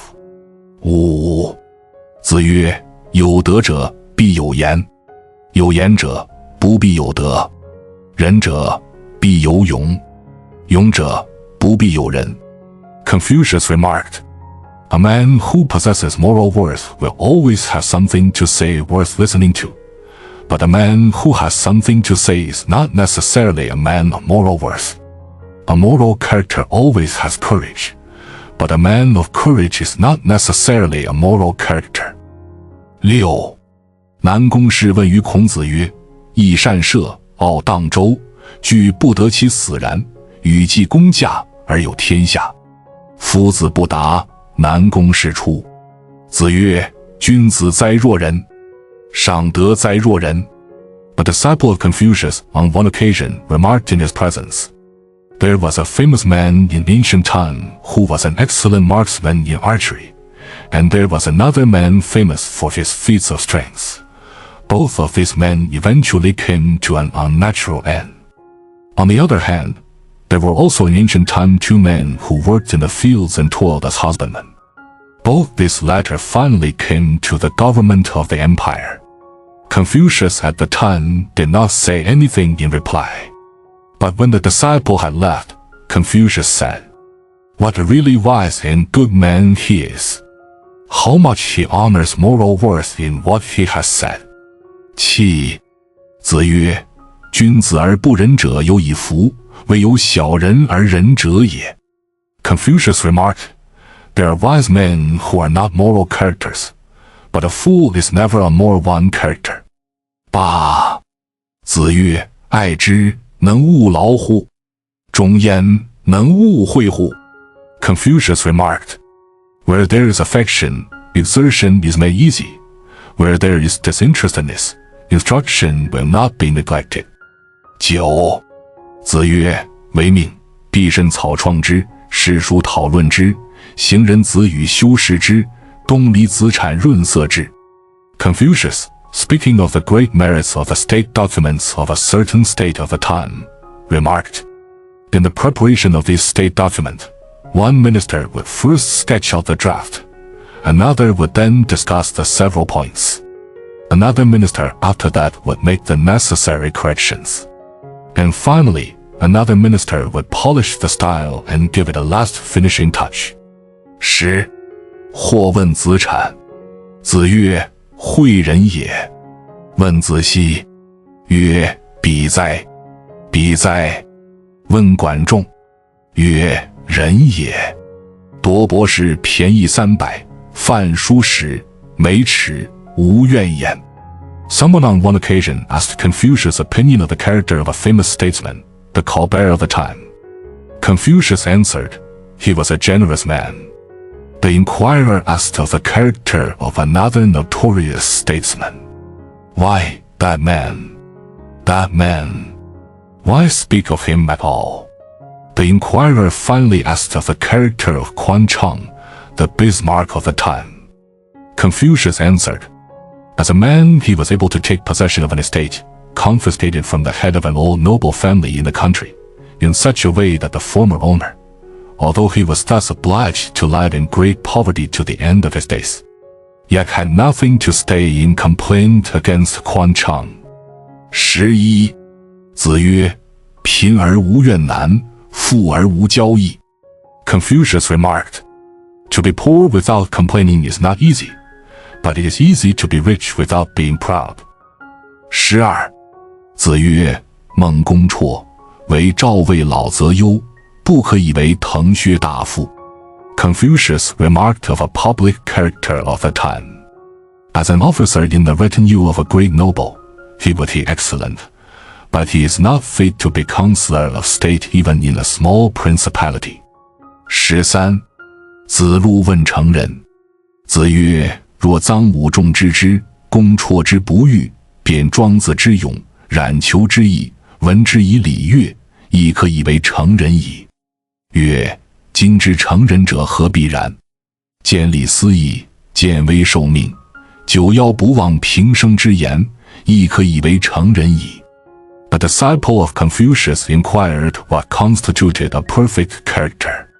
Confucius, referring to the different famous known men of the time, said, A perfect character should have the intellect of such another man, the disinterestedness of such another man, the gallantry of such another, the accomplishments of such another man. In addition to those qualities, if he would culture himself by the study of the arts and institutions of the civilized world, he would then be considered a perfect character. But Confucius went on to say, nowadays it is not even necessary to be all that in order to be a perfect character.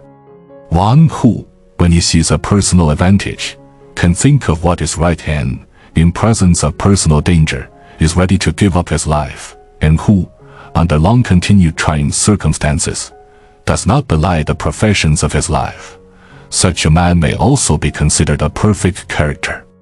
14.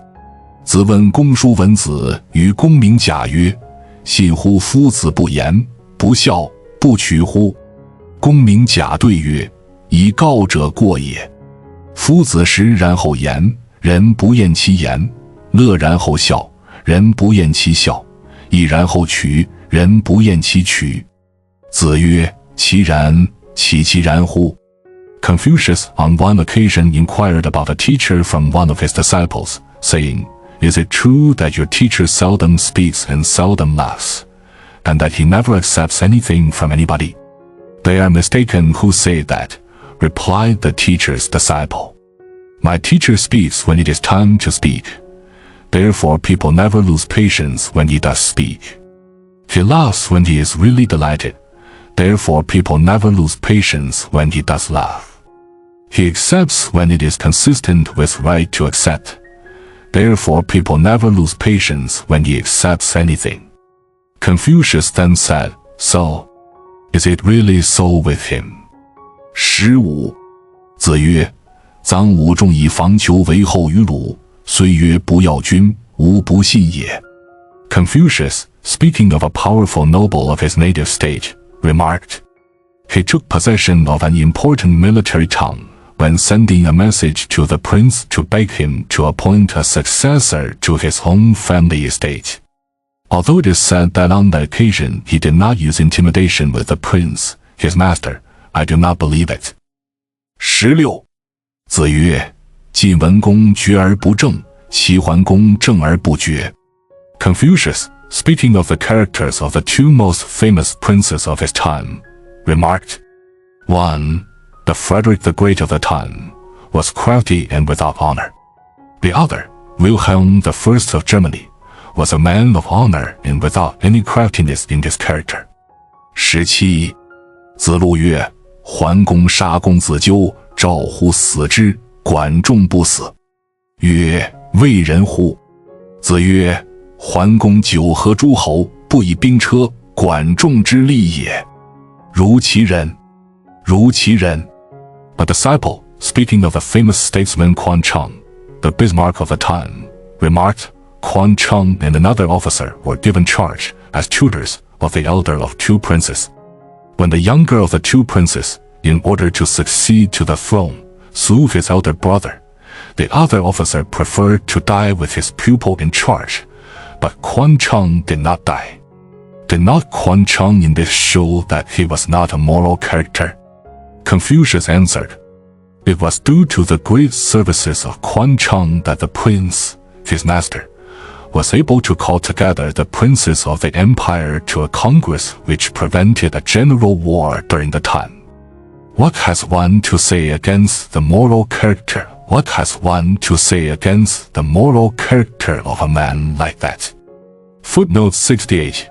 The Berlin Congress of the time. See note, Chapter 3, Section 22. 18. 子贡曰：管仲非人者与？桓公杀公子纠，不能死，又相之。子曰：管仲相桓公，霸诸侯，一匡天下，民道于今受其赐。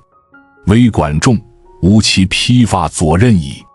其若匹夫，匹夫之为量也，自精于钩毒而莫知之也。Another disciple then remarked, But Quan Chang not only did not die with the elder prince, his pupil in charge, he even served the younger prince, the very man who murdered his pupil in charge. Did he not in this show that he was not a moral character? Confucius answered, Quan Chang as prime minister enabled the prince, his master, to exercise imperialism and give it peace. Down to the present day the people are enjoying the benefits due to his great services. But for Quan Chang we should now be living like savages. He was certainly not like your faithful lover and his sweetheart among the common people, who, in order to prove their constancy, go and drown themselves in a ditch, nobody taking any notice of them. 19. 公叔文子之臣大夫尊，与文子同生诸公。子闻之曰：可以为文矣。A noble of a certain state, who after his death was given the title of Buillerk, when he was called to office in the government, chose for his colleague an officer who had been serving in his retinue. Confucius, remarking on this, said, Such a man certainly deserves the title of Buillerk. 20. 子言谓灵公之无道也，康子曰：夫如是，息而不丧。孔子曰：仲叔与之宾客，祝陀至宗庙，王孙贾至军旅。夫如是，息其丧。Confucius on one occasion was commenting on the scandalous life of the prince of a certain state, when somebody remarked, If he was such a man, how did he not lose his throne? That was because, replied Confucius, he had great and able men to carry on the different departments of his administration. Footnotes 69. The Charles II of the time. A merry monarch, scandalous and poor. His wife is the notorious princess mentioned in chapter 6, section 26. 21. 子曰：其言之不作，则为之也难。Confucius remarked, From a man who is not bashful in his talk, it is difficult to expect much in the way of action. 22. 陈成子是简公。孔子沐浴而朝，告于哀公曰：臣恒视其君，请讨之。公曰：告夫三子。孔子曰：以无从大夫之后，不敢不告也。君曰：告夫三子者，知三子告，不可。孔子曰：以无从大夫之后，不敢不告也。On one occasion, having heard that the prime minister of a neighboring state had murdered the prince, his master, Confucius, after purifying himself as when going to worship, presented himself before the prince of his own state, and said, The minister of the neighboring state has murdered the prince, his master. I beg that steps to bring him to a summary punishment may be at once undertaken. But the prince only answered, Go and tell our ministers in the government. Confucius then went out, saying as he went, As I have the honor to sit in the state council of the country, I have thought it my duty to bring this to the notice of my prince. But he, my prince, now tells me to go and inform the ministers. Confucius accordingly went to see the ministers then in power, and told them what he had said to the prince. But the ministers also would not do anything in the matter. Confucius then said, As I have the honor to be a member of the state council of the country, I have done my duty in bringing this to your notice. 23. 子路问事君。子曰：勿欺也，而犯之。A disciple of Confucius inquired how one should behave towards the prince, his master. Confucius answered, Do not impose upon him and, if necessary, withstand him to his face. 24. 子曰：君子上达，小人下达。Confucius remarked, A wise and good man looks upwards in his aspirations, a fool looks downwards. 25. 子曰：古之学者为己，今之学者为人。Confucius remarked, Men in old times educated themselves for their own sakes. Men now educate themselves to impress others. 26. 徐伯玉使人于孔子。孔子与之坐而问焉，曰：夫子何为？对曰：夫子欲寡其过而未能也。使者出。子曰：使乎！使乎！ An officer of a certain state, who was an old friend of Confucius, sent a messenger with a message of inquiry to him. Confucius, after making the messenger sit down with him, said to him, What has your master been doing? My master, replied the messenger, has been trying to reduce the number of his shortcomings without, however, being able to do so. When the messenger had left, Confucius exclaimed, What a messenger! What a messenger! 27. 子曰：不在其位，不谋其政。Confucius remarked, A man who is not in office in the government of a country should not give advice as to its policy. Footnote 70, repetition of chapter 7, section 14. 28. 曾子曰：君子思不出其位。A disciple of Confucius remarked, A wise man should never occupy his thoughts with anything outside of his position. 29. 子曰：君子耻其言而过其行。Confucius remarked, A wise man is ashamed to say much, he prefers to do more. 30。子曰：君子道者三，我无能焉。仁者不忧，智者不惑，勇者不惧。子贡曰：夫子自道也。Confucius once remarked, A wise and good man may be known in 3 ways which I am not able to show in my own person. As a moral man, he is free from anxiety.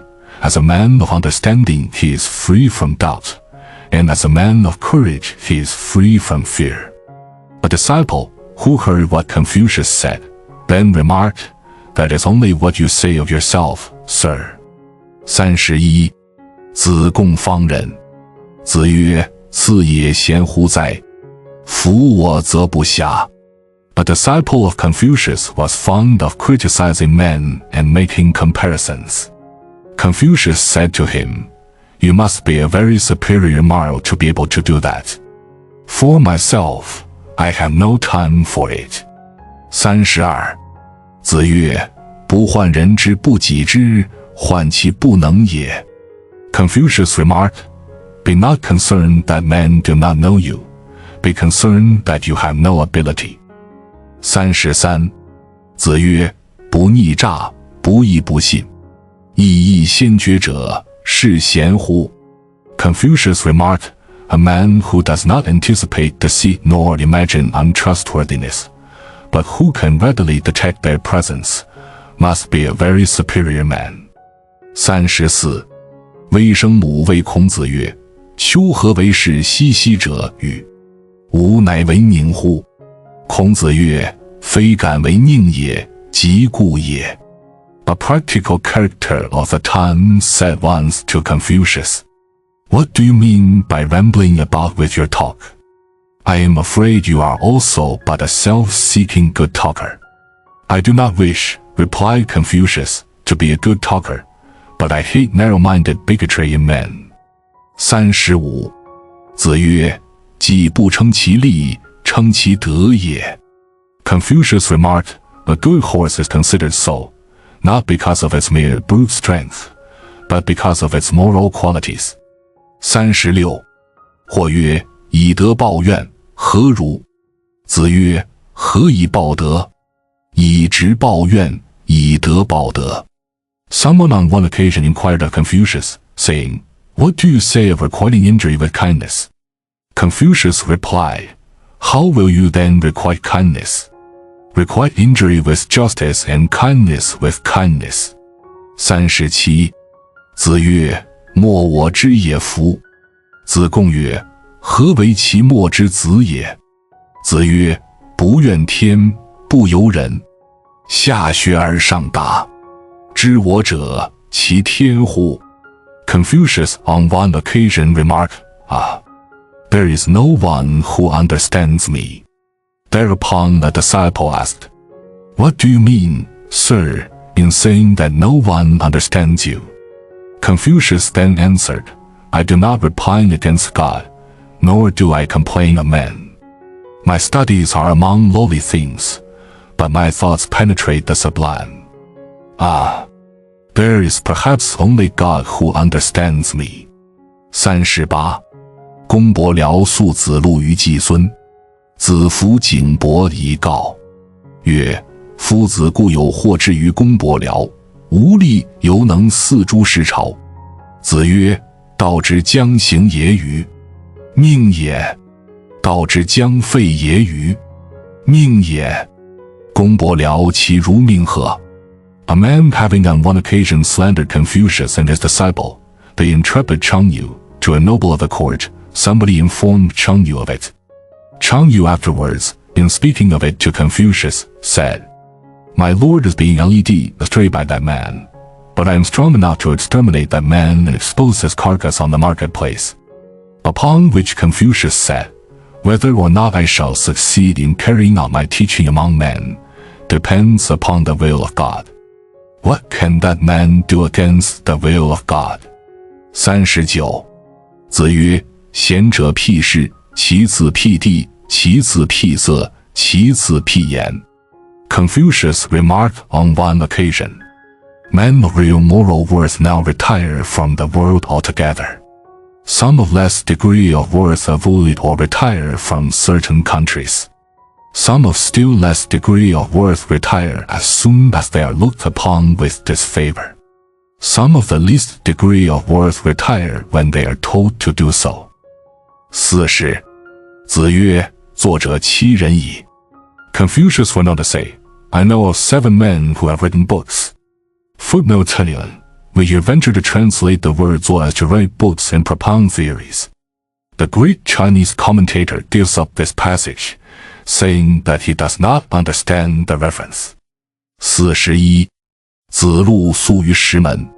臣门曰：西字。子路曰：自孔氏。曰：使之其不可而为之者与。A disciple of Confucius, the intrepid Chang Yu, had on one occasion to pass a night before the gate of a city. The keeper of the gate, on seeing him, asked, Where are you from, sir? I am from Confucius, replied Chang Yu. Oh, said the other, isn't it he who knows the impracticalness of the times, and is yet trying to do something? Footnote 72. Men of real worth in Confucius' time all retired from the world, and in order to earn an honest livelihood took to mean employments, such as here that of a gatekeeper. In Europe, the world famous philosopher Spinoza took to glass grinding. 42. 子姬庆于位。有何愧而过孔氏之门者？曰：有心哉。即庆乎？继而曰：彼哉。坑坑乎？莫己之也，思己而已矣。深则利，浅则揭。子曰：果哉，莫之难矣。Confucius was on one occasion playing upon a musical instrument when a man carrying a basket passed the door of the house.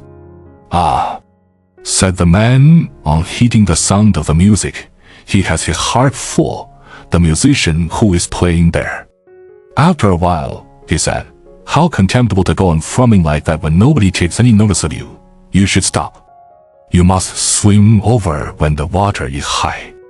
But in low water you may paddle and keep dry. On hearing what the man said, Confucius remarked, that certainly showed determination, but it is not difficult. Footnote 73, paddle Scotch for Wei. We twa hay paddled in the burn. Footnote 74, that is, to leave the world in contempt and disgust. 43. 子张曰：书云，高宗亮阴，3年不言，何为也？子曰：何必高宗？古之人皆然。君薨，百官总集以听于种载3年。A disciple of Confucius inquired of him, saying, What is meant when the Book of Records says that an ancient emperor, while observing the period of imperial mourning, keeps silence for 3 years? Confucius answered, That was the rule not only in the case of that particular emperor, it was a general rule with all princes of antiquity. When the sovereign died, for 3 years all public functionaries received their orders from the chief minister. 44. 子曰：上好礼，则民易时也。Confucius remarked, When the rulers encourage education in good manners, the people are easily amenable to government. 45. 子路问君子。子曰：修己以敬。曰：如斯而已乎？曰：修己以安人。曰：如斯而已乎？曰：修己以安百姓。修己以安百姓，尧舜其犹并诸。A disciple of Confucius inquired what constituted a wise and good man. Confucius answered, A wise and good man is one who sets himself seriously to order his conversation aright. Is that all? Asked the disciple. Yes, replied Confucius. He wants to order his conversation aright for the happiness of others. Is that all? Asked the disciple again. Yes, replied Confucius. He wants to order his conversation aright for the happiness of the world, and, judged by that, even the great ancient emperors felt their shortcomings. 46. 元攘夷四。子曰：幼而不孙弟，长而无庶焉，老而不死，是为贼，以杖扣其颈。A worthless man, well known to Confucius, was on one occasion squatting on his heels, and did not rise up when Confucius passed by him. Confucius then said to him, "A willful man and a bad citizen in your youth, in manhood you have done nothing to distinguish yourself, and now you are dishonored in your old age. Such a man is called a rascal." With that, Confucius lifted his staff and hit him on the shanks. 47. 却当童子降命。或问之曰：义者与？子曰：吾见其居于位也，见其与先生并行也。非求义者也，欲速成者也。The youth of a certain place was employed by Confucius in his house to answer the door and introduce visitors. Someone remarked to Confucius, "I suppose he has improved in his education." "No," replied Confucius, "I have observed him sitting where a youth of his age should not sit, and walking side by side with people who are his seniors. He is not one who seeks to improve his education. He is only one who is in a great hurry to become a grown-up man." 卫灵公 Chapter 15 1. 卫灵公问臣于孔子。孔子对曰：祖斗之事，则常闻之矣；军旅之事，谓之学也。明日遂醒。The reigning prince of a certain state where Confucius was on a visit on his travels asked about military tactics. "I know a little about the arts of peace," replied Confucius, "but I have never studied the art of war." The next day he left the country. 在臣绝粮，从者病，莫能兴。子路运见曰：君子亦有穷乎？子曰：君子固穷，小人穷斯滥矣。Then, going on in his travels, he arrived at another state. Their provisions having failed them, his party had to go without food, and were so reduced that they could not proceed. The disciple, the intrepid Chang, with discontent in his look, then said to Confucius, "A wise man and good man can he, too, be reduced to such distress?" "Yes," replied Confucius, "a wise and good man sometimes also meets with distress, but a fool when in distress becomes reckless." 2. 子曰：次也，女以语为多学而识之者与？对曰：然，非与。曰：非也，与一以贯之。Confucius once remarked to a disciple, "You think, I suppose, that I am one who has learned many things and remembers them all?" "Yes," replied the disciple, "but is it not so?" "No," answered Confucius, "I unite all my knowledge by one connecting principle." 3. 子曰：有，知德者先矣。Confucius on one occasion remarked to a disciple, "It is seldom that men understand real moral worth." 4. 子曰：无为而治者，其顺也与？夫何为哉？公己正南面而已矣。Confucius remarked, "The ancient Emperor Shang was perhaps the one man who successfully carried out the principle of no government. For what need is there really for what is called government? A ruler needs only to be earnest in his personal conduct, and to behave in a manner worthy of his position." Footnotes 75. The American Emerson, on a visit to Stonehenge in England in company with Carlyle, writes, "On Sunday my friends asked whether there were any Americans with an American idea. Thus challenged, I opened the dogma of no government and non-resistance. I said, it is true that I have never seen in any country a man of sufficient valor to stand up for this truth, and yet it is plain to me that no less valor than this can command my respect. I can see the bankruptcy of the vulgar musket worship, though great men are musket worshippers, and tea is certain, as God liveth. The gun that does not need another gun, the law of love and justice alone, can effect a clean revolution." English traits. 5. 子张问行。子曰：言忠信，行笃敬，虽蛮貊之邦行矣；言不忠信，行不笃敬，虽周礼行乎哉？利，则见其参于前也；在于则见其异于恒也。夫然后行，子张述诸身。A disciple of Confucius inquired what one should do in order to get along well with men. Confucius answered, Be conscientious and sincere in what you say. Be earnest and serious in what you do. In that way, although you might be in barbarous countries, you will get along well with men. But if, in what you say, you are not conscientious and sincere, and, in what you do, you are not earnest and serious, in your own country and in your home, how can you get along well with men? Keep these principles constantly before you, as when, driving a carriage, you keep your eyes on the head of your horse. In that way you will always get along well with men. The disciple had these words engraved on his belt. 6. 子曰：直哉始于！邦有道，如始；邦无道，如始。君子哉取博欲！邦有道，则是；邦无道，则可卷而怀之。Confucius, speaking of a famous historiographer of the time, remarked, What a straightforward man he was! When there were justice and order in the government of his country, he was straight as an arrow. When there were no justice and order, he was still straight as an arrow. Speaking of another public character of the time, Confucius remarked, What a really wise and good man he was! When there were justice and order in the government of his country, he entered the public service. But when there were no justice and order, he rolled himself up and led a strictly private life. 7.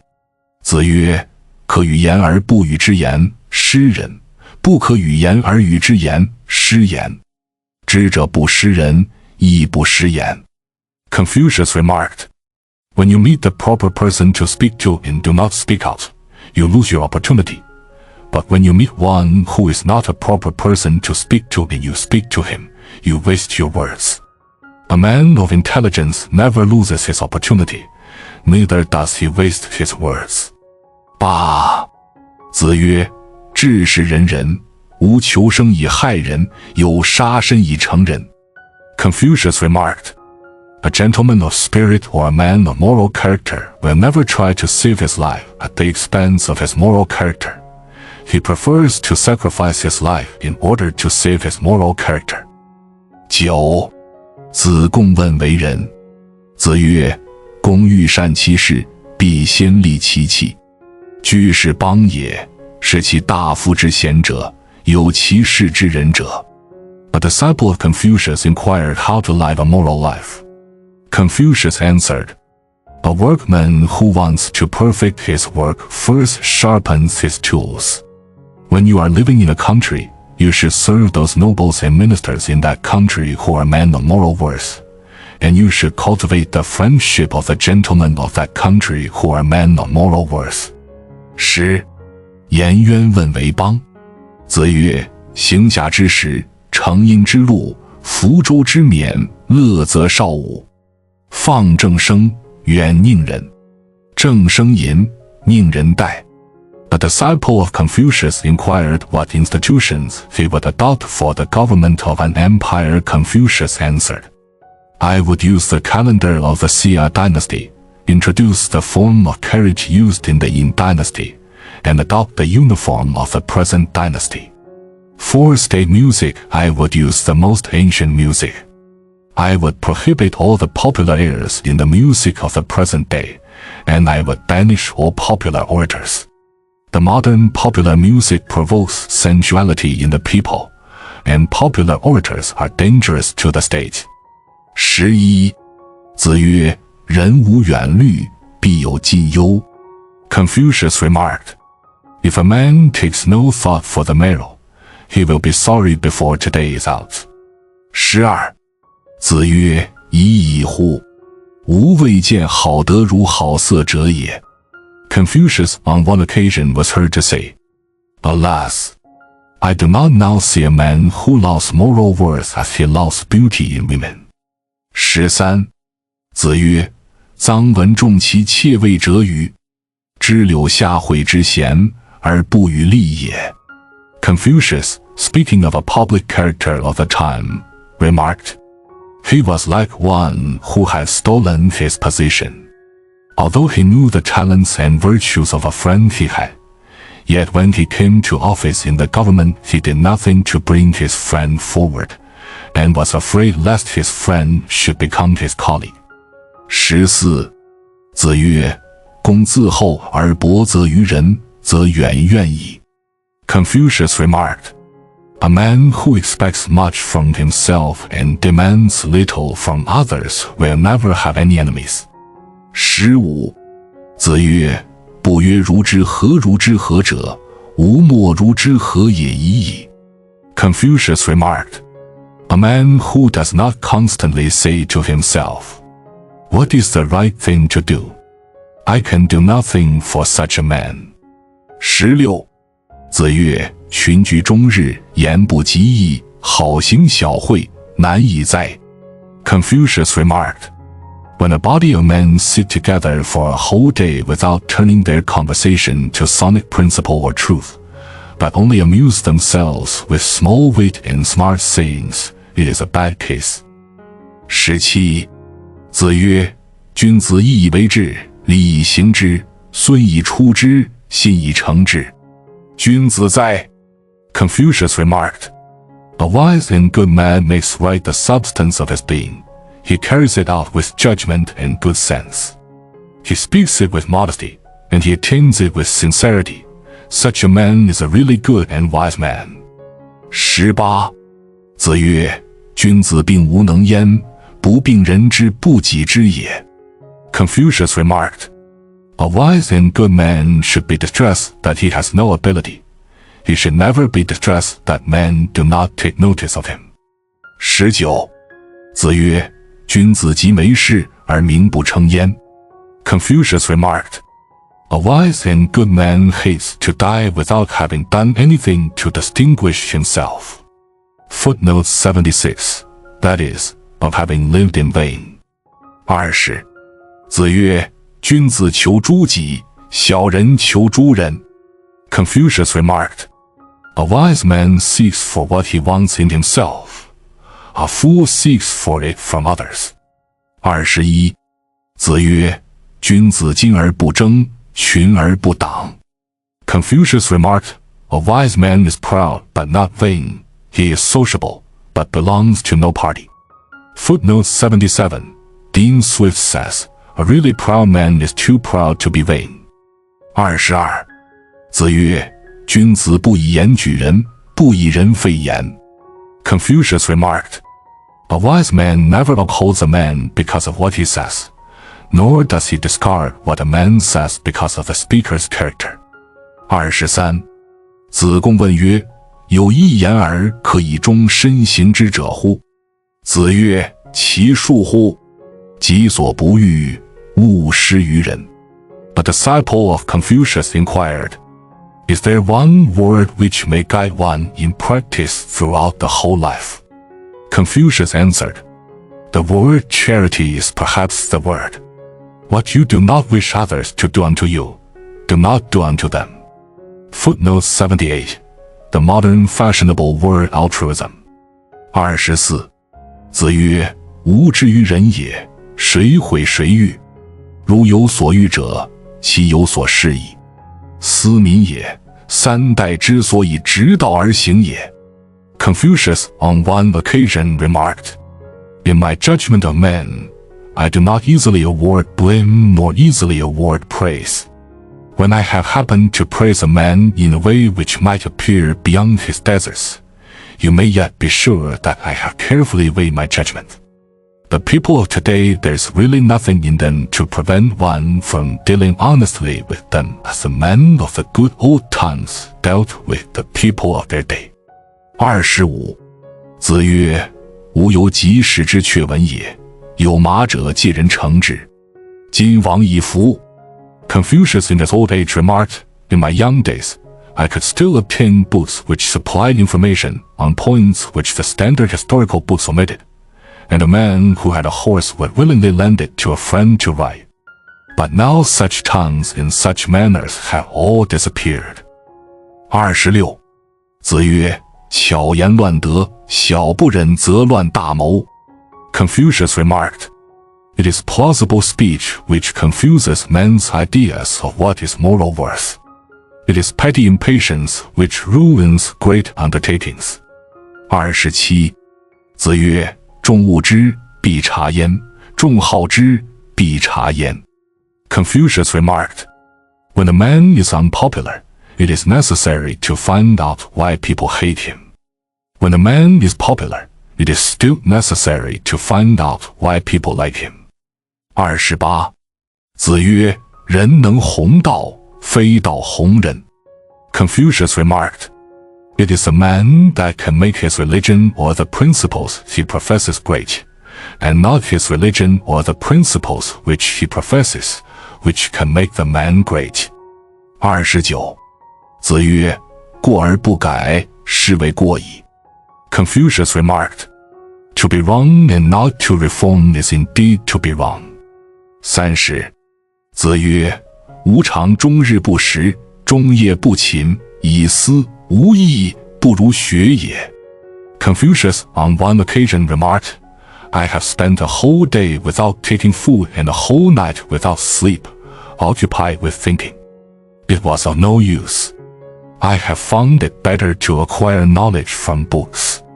3L 子曰：君子谋道不谋食，耕也，哪在其中矣；学也，路在其中矣。君子忧道不忧贫。Confucius remarked, "A wise and good man is occupied in the search for truth, not in seeking for a mere living. Farming sometimes leads to starvation, and education sometimes leads to the rewards of official life. A wise man should be solicitous about truth, not anxious about poverty." 32. 子曰：知己知，人不能守之，虽得之，必失之。知己知，人能守之，不庄以利之，则民不敬。知己知，人能守之，庄以利之，动之不以礼，未善也。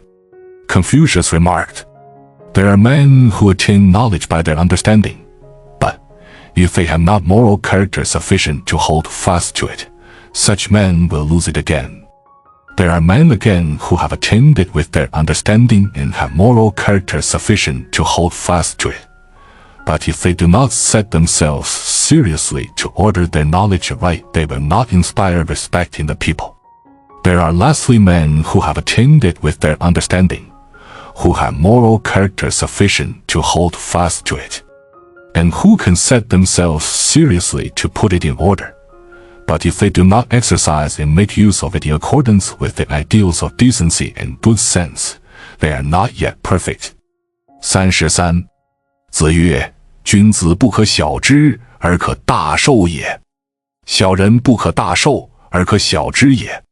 Confucius remarked, "A wise and good man may not show his quality in small affairs, but he can be entrusted with great concerns. A fool may gain distinction in small things, but he cannot be entrusted with great concerns." 34. 子曰：民之于人也，甚于水火。水火，无见导而死者矣，未见导人而死者也。Confucius remarked, "Men need morality more than the necessaries of life, such as fire and water. I have seen men die by falling into fire or water, but I have never seen men die from falling into morality." 35. 子曰：当仁不让于师。Confucius remarked, "When the question is one of morality, a man need not defer to his teacher." 36. 子曰：君子真而不亮。Confucius remarked, "A good, wise man is faithful, nor merely constant." 37. 子曰：使君敬其事而后其师。Confucius remarked, "In the service of his prince, a man should place his duty first. The matter of pay should be with him a secondary consideration." 38. 子曰：有教无类。Confucius remarked, "Among really educated men, there is no caste or race distinction." 39. 子曰：道不同，不相为谋。Confucius remarked, Men of totally different principles can never act together. 四是，子曰：辞达而已矣。Confucius remarked, Language should be intelligible and nothing more. 四十一，师免见，即接。子曰：接也。即习。子曰：习也。皆作。子告之曰：某在思，某在思。师免出。子张问曰：与师言之道与？子曰：然故相师之道也。A blind music teacher having called on Confucius, when they came to the steps of the house, Confucius said to him, Here are the steps. When they came to the mat where they were to sit, Confucius again said to him, Here is the mat. Finally, when they had sat down, Confucius said to him, So and so is here, and so is here. Afterwards, when the blind music teacher had left, a disciple said to Confucius, Is that the way to behave to a music teacher? Yes, replied Confucius, that is certainly the way to behave to blind people. Footnote 79. All great musicians in ancient China were blind men. 记事 Chapter 16. 一，记事将伐专欲。然有记录见于孔子曰：记事将有事于专欲。孔子曰：求，吾乃尔是过于。夫专于，昔者先王以为东盟主，且在邦域之中矣，是社稷之臣也。何以伐为？然有曰：夫子欲之，吾二臣者皆不欲也。孔子曰：求。周任有言曰：臣立就列，不能折止。威而不持，颠而不服，则将焉用彼相矣。且而言过矣。虎兕出于峡，龟欲毁于毒中，是谁之过于？然有曰：今服专于，故而近于弊。今不取，后世必为子孙忧。孔子曰：求。君子及夫舍曰欲之，而必为之辞。丘也本有国有家者，不患寡而患不均，不患贫而患不安。盖君无贫，和无寡，安无倾。夫如是，故远人不服，则修文德以来之。既来之，则安之。今有与求也，相夫子，远人不服而不能来也，邦分崩离析而不能守也。而谋动干戈于邦内，吾恐季孙之忧，不在专于，而在萧墙之内也。The head of a powerful family of nobles in Confucius' native state was preparing to commence hostilities against a small principality within that state. Two of Confucius' disciples, who were in the noble's service, came to see Confucius and informed him of it. Confucius, turning to one of these disciples, said, Sir, is not this due to your fault? The reigning family of this principality derived its titles from ancient emperors. Besides, its land is situate within our own territory. The ruler, therefore, is a prince of the empire. What right, then, have you to declare war against a vassal of the emperor? The disciple to whom the above was addressed replied, It is my lord, our master, who wishes for this war. It is not we two, who are only his servants, that desire it. Confucius then answered, and ancient historians say, Let those who can stand the fight fly into the ranks, and let those who cannot retire. What is the use of a guide to a blind man if, when he is in danger, the guide does not help him, and, when he falls, the guide does not lift him up? Besides, you are wrong in what you have said to excuse yourself. When a tiger or a wild animal escapes from its cage, or when a tortoise shell or a valuable gem gets broken into its casket, who is responsible and to blame in such a case? But now, argued one of the disciples, this principality is very strongly fortified and is within easy reach of our most important town. If we do not reduce and take it now, it will in future be a source of anxiety and danger to the descendants of the family. Sir, answered Confucius, "A good man hates to make excuses when he ought to say simply, 'I want it.' But for my part, I have been taught to believe that those who have kingdoms and possessions should not be concerned that they have not enough possessions, but should be concerned that possessions are not equally distributed. They should not be concerned that they are poor, but should be concerned that the people are not contented. For with equal distribution there will be no poverty, with mutual goodwill there will be no want, and with contentment among the people there can be no downfall and dissolution. This being so, when the people outside the country do not submit, a ruler should improve the moral education at home in order to attract them. When people from outside are attracted and come to his country, the ruler should make them happy and contented. Now you two gentlemen, continued Confucius, while assisting your master in his government, have done nothing to attract people from outside when they have shown signs of insubmission. At present, when the country is actually internally torn by faction, dissensions, outbreaks and dissolutions, you are doing nothing to prevent them. Instead of this, you are now going to bring on the ravages and horrors of war within our own state. I am afraid the danger in future to the stability of the house of your noble lord will not come from that small principality against which you are now going to declare war, but will arise from within the walls of your master's own palace. 孔子曰：天下有道，则礼乐征伐自天子出；天下无道，则礼乐征伐自诸侯出。自诸侯出，盖10世悉不施矣；自大夫出，5世悉不施矣；陪臣执国命，3世悉不施矣。天下有道，则政不在大夫；天下有道，则庶人不义。Confucius remarked, in the normal state of the government of an empire, the initiative and final decision in matters of religion, education, and declaration of war form the supreme prerogative of the emperor.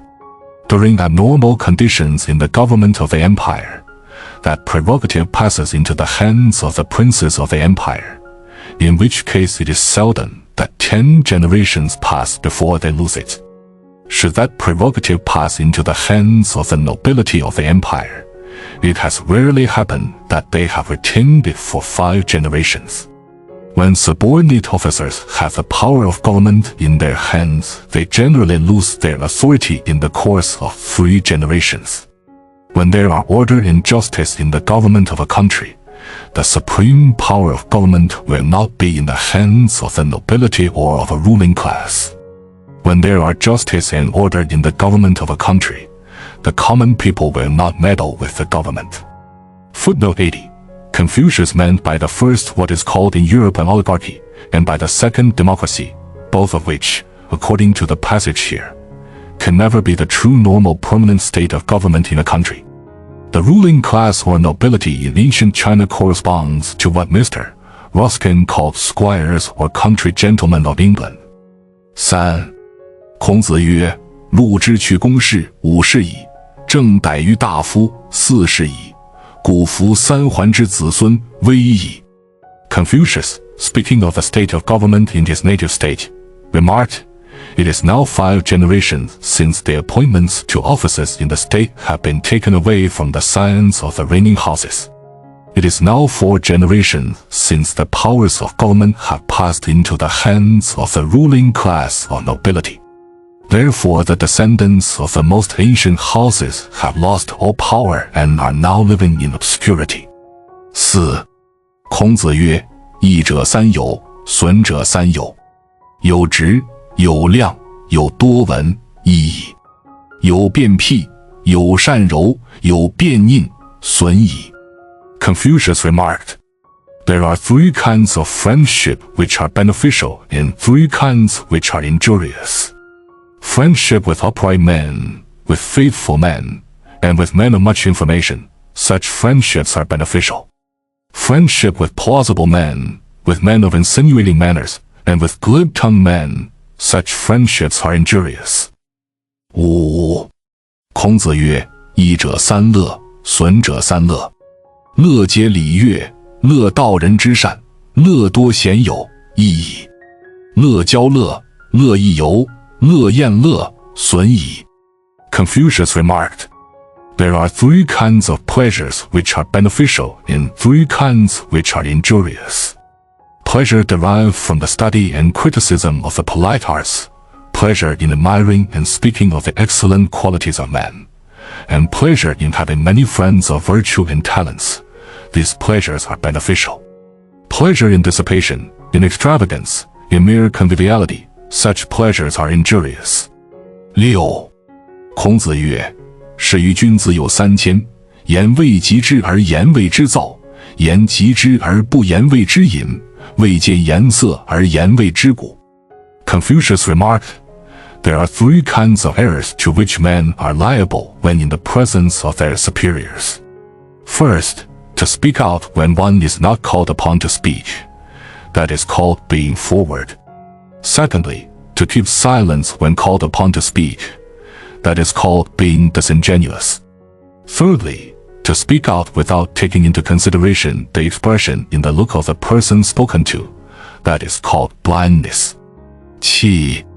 孔子曰：君子有3戒，少之时，血气未定，戒之在色；及其壮也，血气方刚，戒之在斗；及其老也，血气既衰，戒之在德。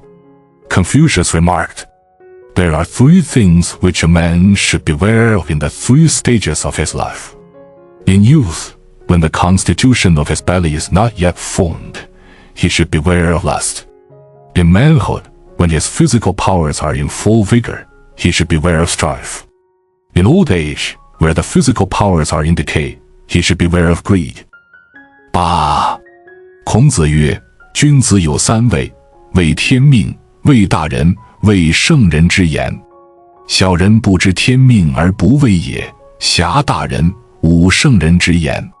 Confucius remarked, There are 3 things which a wise and good man holds in awe. He holds in awe the laws of God, persons in authority, and the words of wisdom of holy men. A fool, on the other hand, does not know that there are laws of God. He, therefore, has no reverence for them. He is disrespectful to persons in authority, and contemns the words of wisdom of holy men. Footnote 81, literally, commandments of God. In other places we have translated these words as religion, for that not the laws of Moses, Lycurgus, Christ or Confucius, which are merely interpretations of the laws of God, is, we believe, what is called religion in Europe. The laws of God comprise all, from the simple law that 2 and 2 make 4, that ginger is hot for the mouth, the laws that guide the courses of sun, moon and stars, to, finally, the highest law of right and wrong in the heart of man. Oh, that my lot might lead me in the path of holy pureness of thought and deed, the path which august laws ordain, laws which in the highest heaven had their birth, the power of God is mighty in them and grows not old. 9. 孔子曰：生而知之者，上也；学而知之者，次也；困而学之，又其次也；困而不学，民斯为下矣。 Confucius remarked, The highest class of men live those who live born with a natural understanding. The next class are those who acquire understanding by study and application. There are others again who are born naturally dull, but who yet by strenuous efforts try to acquire understanding. Such men may be considered the next class. Those who are born naturally dull and yet will not take the trouble to acquire understanding. Such men are the lowest class of the people. 10. 孔子曰：君子有9思，视思明，听思聪，色思温，貌思恭，言思忠，事思敬，疑思问，愤思难，见得思义。 Confucius remarked, There are 9 objects which a wise aims at. In the use of his eyes, his object is to see clearly. In the use of his ears, his object is to hear distinctly. In the expression of his look, his object is to be gracious. In his manners, his object is to be serious. In what he says, his object is to be sincere. In business, his object is to be earnest. In doubt, his object is to seek for information. In anger, his object is to think of consequences. In view of personal advantage, his object is to think of what is right. 11. 孔子曰：见善如不及，见不善如探汤。吾见其人矣，吾闻其语矣。隐居以求其志，行义以达其道。吾闻其语矣，未见其人也。Confucius remarked, men who, when they see what is good and honest, try to act up to it, and when they see what is bad and dishonest, try to avoid it as if avoiding scalding water. Such men I have known, and the expressions of such principles I have heard. But men who live in retirement in order to study their aims and who practice righteousness in order to carry out their principles, the expression of such principles I have heard, but I have not seen such men. 12. 其景公有马千驷，死之日，民无德而称焉。伯夷叔其恶于首阳之下，民道于今称之，其斯之谓与。Confucius, speaking of a prince lately deceased, remarked, in his lifetime, he had 1,000 teams of horses, but on the day of his death, the people had not a good word to say of him.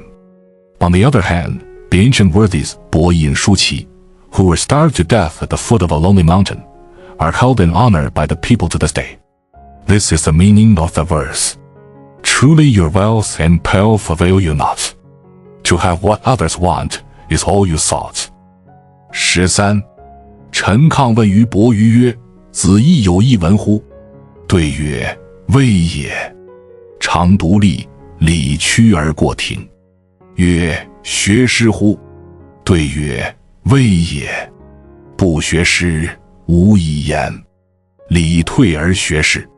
他日又独立，理屈而过庭。曰：学礼乎？对曰：未也。不学礼，无以立。理退而学礼。闻斯二者。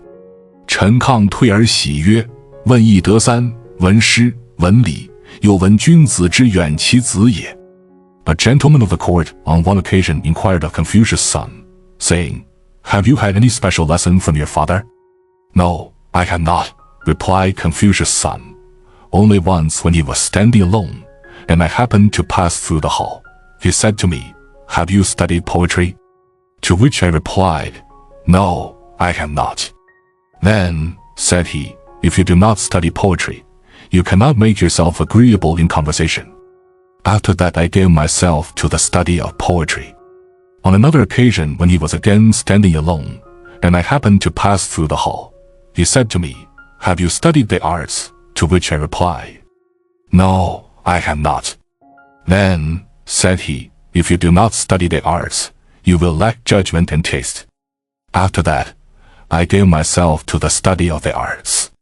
The gentleman of the court, when he heard that, went away delighted, saying, I have asked about one thing, and now I have learned about 3 things. In addition to what I have asked, I have learned about the importance of the study of poetry and the arts, and also that a wise and good man does not treat even his own son with familiarity. 14. 邦君之妻，君称之曰夫人，夫人自称曰小童，邦人称之曰君夫人，称诸一邦曰寡小君，一邦人称之亦曰君夫人。The wife of the reigning prince of a state is addressed by him as madam. She addresses him as sire. She is addressed by her people in her own state as madam, my lady. And her own people in speaking to people of another state mention her as our good little princess. People of other states, speaking of her to her own people, call her madam, your princess. Yang Huo, Chapter 17. 1. 杨火遇见孔子，孔子不见，归孔子屯。孔子食其亡也，而往拜之，与诸徒。谓孔子曰：来。与而言，曰：怀其宝而迷其邦，可谓仁乎？曰：不可。好从事而及失时，可谓知乎？曰：不可。日月是矣，虽不我与。孔子曰：诺吾将事矣。An influential officer, who was in the service of a powerful family of nobles in Confucius' native state, on one occasion expressed a wish to see Confucius, but Confucius would not go to see him. The officer then sent Confucius a present of a pig. Confucius, thereupon timing his visit when the officer was not at home, called on him to tender his thanks. On returning, however, he met the officer on the way. "Come now," said the officer to Confucius, "I want to speak to you. Now I would ask you whether he is a good man who hides the treasures of his knowledge and leaves his country to go astray." "No," replied Confucius, "he is not."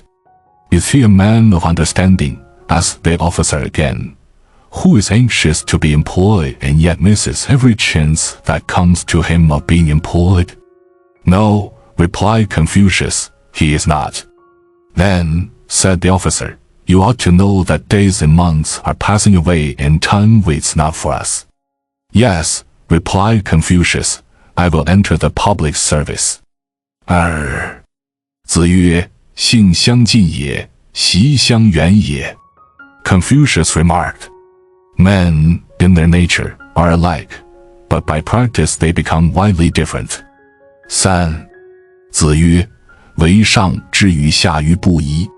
Confucius then went on to say, "It is only men of the highest understanding and men of the grossest dullness who do not change." 4. 子之五成，闻弦歌之声。夫子莞尔而笑，曰：歌姬焉用牛刀？子游对曰：昔者言也。闻诸夫子曰：君子学道则爱人，小人学道则易时也。子曰：二三子，言之言是也，前言戏之耳。 When Confucius on one occasion came to a small town where one of his disciples and chief magistrate, he heard the sounds of music and singing among the people. He then, with a mischievous smile in his look, remarked, "To kill chicken, why use a knife used for slaughtering an ox?" "Sir," replied the disciple who was chief magistrate of the town, "I have heard you say at one time that when the gentlemen of a country are highly educated, it makes them sympathize with the people, and when the people are educated, it makes easily amenable to government." "Yes," answered Confucius, turning to his other disciples who were present. "He is right. What I said just now only spoken in jest." 5. 公山弗扰以废叛，赵子欲往。子路不说，曰：莫之也已，何必公山是之之也？子曰：夫召我者，而其徒哉？如有用我者，吾其为东周乎？ On one occasion, a noble in Confucius' native state, who held possession of an important town and was in an attitude of rebellion, invited Confucius to see him. Confucius was inclined to go. At this, Confucius' disciple, the intrepid Chang was vexed. He said, "Indeed you cannot go. Why should you think of going to see such a man?" "It cannot be for nothing," replied Confucius, "that he has invited me to see him. If anyone would employ me, I would establish a new empire here in the East." Footnote 82, that is, of China. The imperial domain then was in the western part of China. 6. 子张问仁于孔子。孔子曰：能行武者于天下，为仁矣。请问之。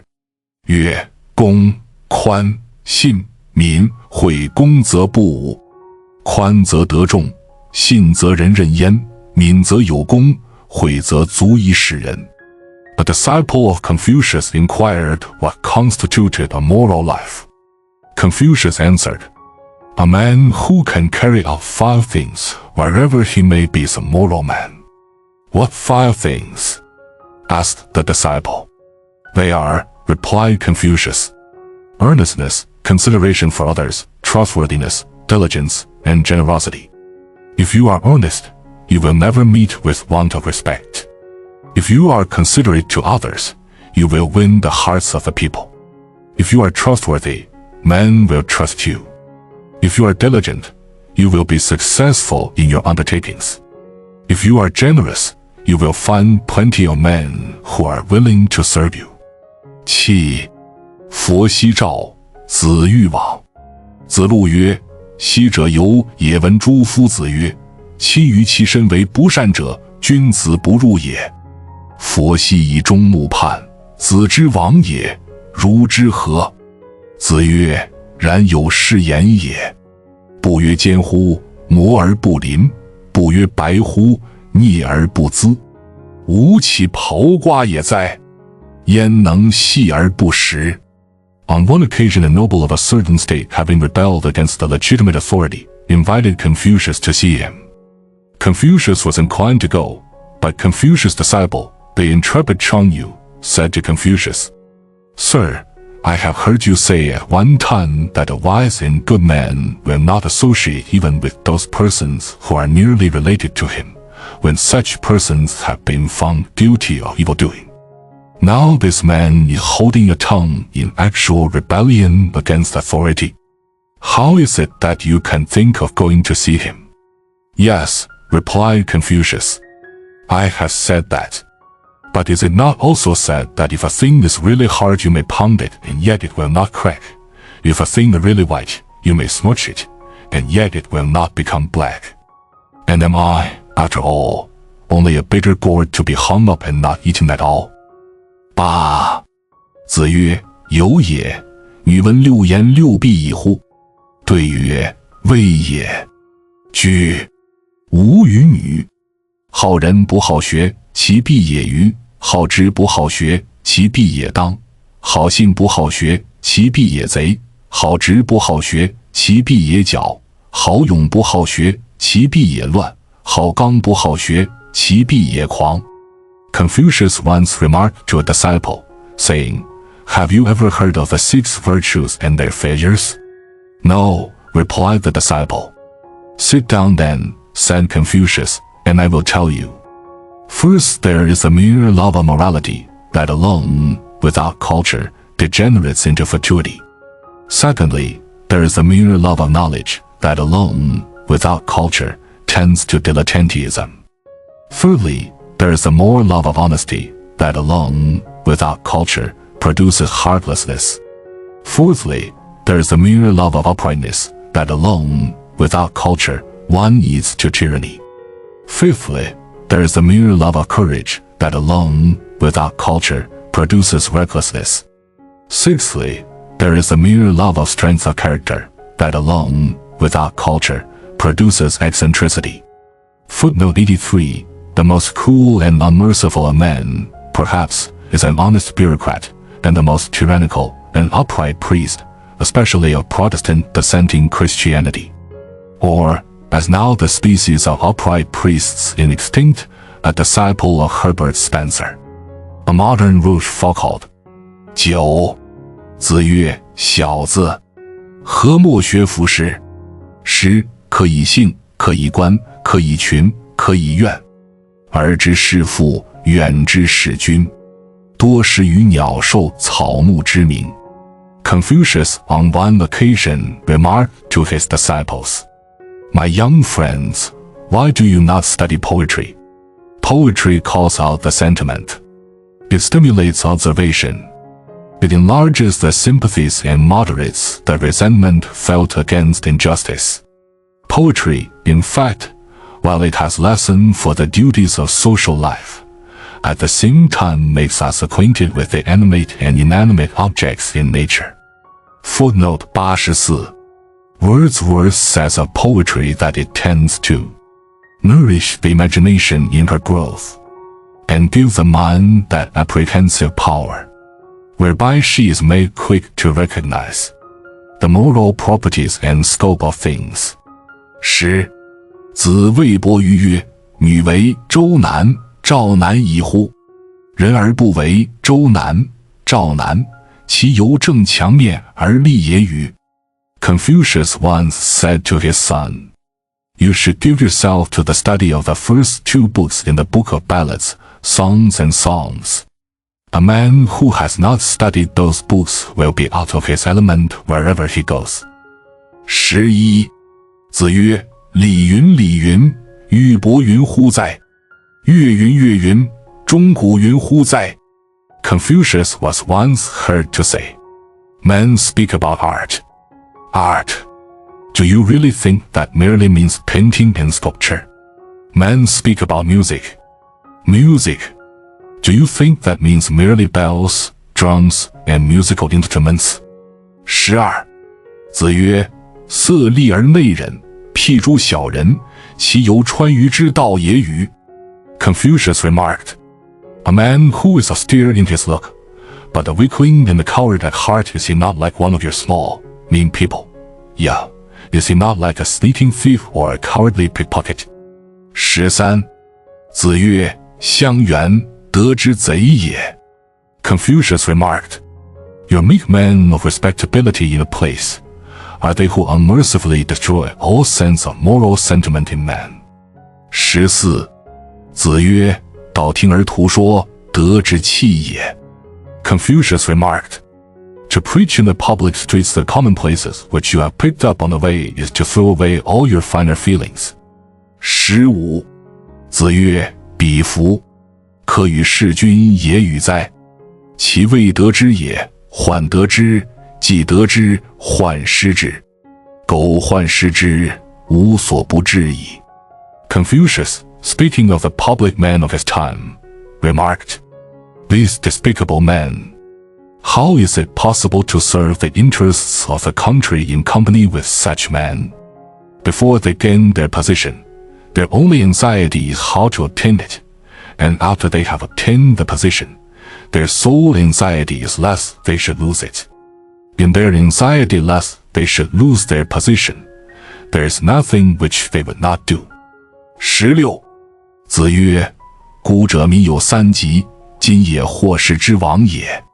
古之狂也肆，今之狂也当；古之今也廉，今之今也奋力；古之愚也直，今之愚也诈而已矣。Confucius remarked, In old times men had three kinds of imperfections in their characters, which perhaps now are not to be found. Passionate, impetuous men in old times loved independence, but passionate impetuosity nowadays shows itself in wild license. Proud men in old times were modest and reserved, but pride nowadays shows itself in touchiness and vulgar bad temper. Simple men in old times were artless and straightforward, but simplicity nowadays hides cunning. 17. 子曰：巧言令色，鲜矣仁。Confucius remarked, With plausible speech and fine manners will seldom be found moral character. 18. 子曰：恶子之夺诸也，恶正声之乱雅乐也，恶利口之富邦家者。Confucius remarked, I hate the way in which scarlet dims the perception for vermilion. I hate the way in which the modern popular airs are liable to spoil the taste for good music. Finally, I hate the way in which smartness speech in men is liable to destroy kingdoms and ruin families. 19. 子曰：语欲无言。子贡曰：子如不言，则小子何述焉？子曰：天何言哉？四时行焉，百物生焉，天何言哉？ Confucius was once heard to say, I would rather not speak at all. But if you do not speak, Sir, asked the disciple, what shall we, your disciples, learn from you to be taught to others? Look at the heaven there, answered Confucius. Does it speak? And yet the seasons run their appointed course, and all things in nature grow up in their time. Look at the heaven there, does it speak? 20. 如悲遇见孔子，孔子辞以疾，将命者出户，取色而歌，使之闻之。A man who wanted to see Confucius called on him.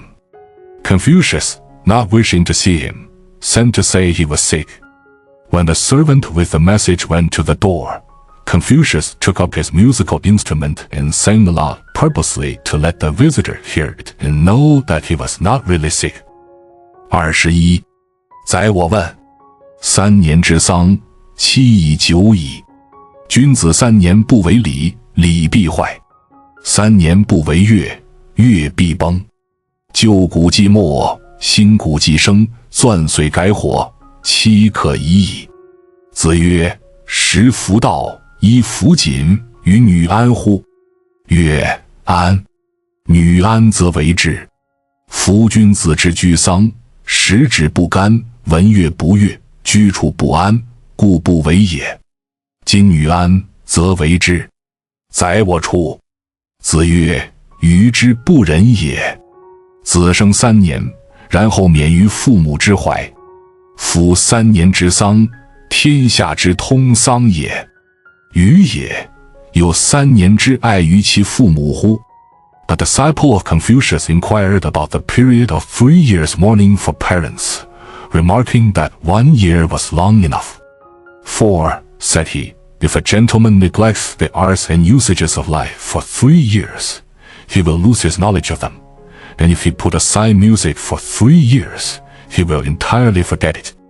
Again, even in the ordinary course of nature, in 1 year the old corn is mown away to give place to new corn which springs up, and in 1 year we burn through all the different kinds of wood produced in all the seasons.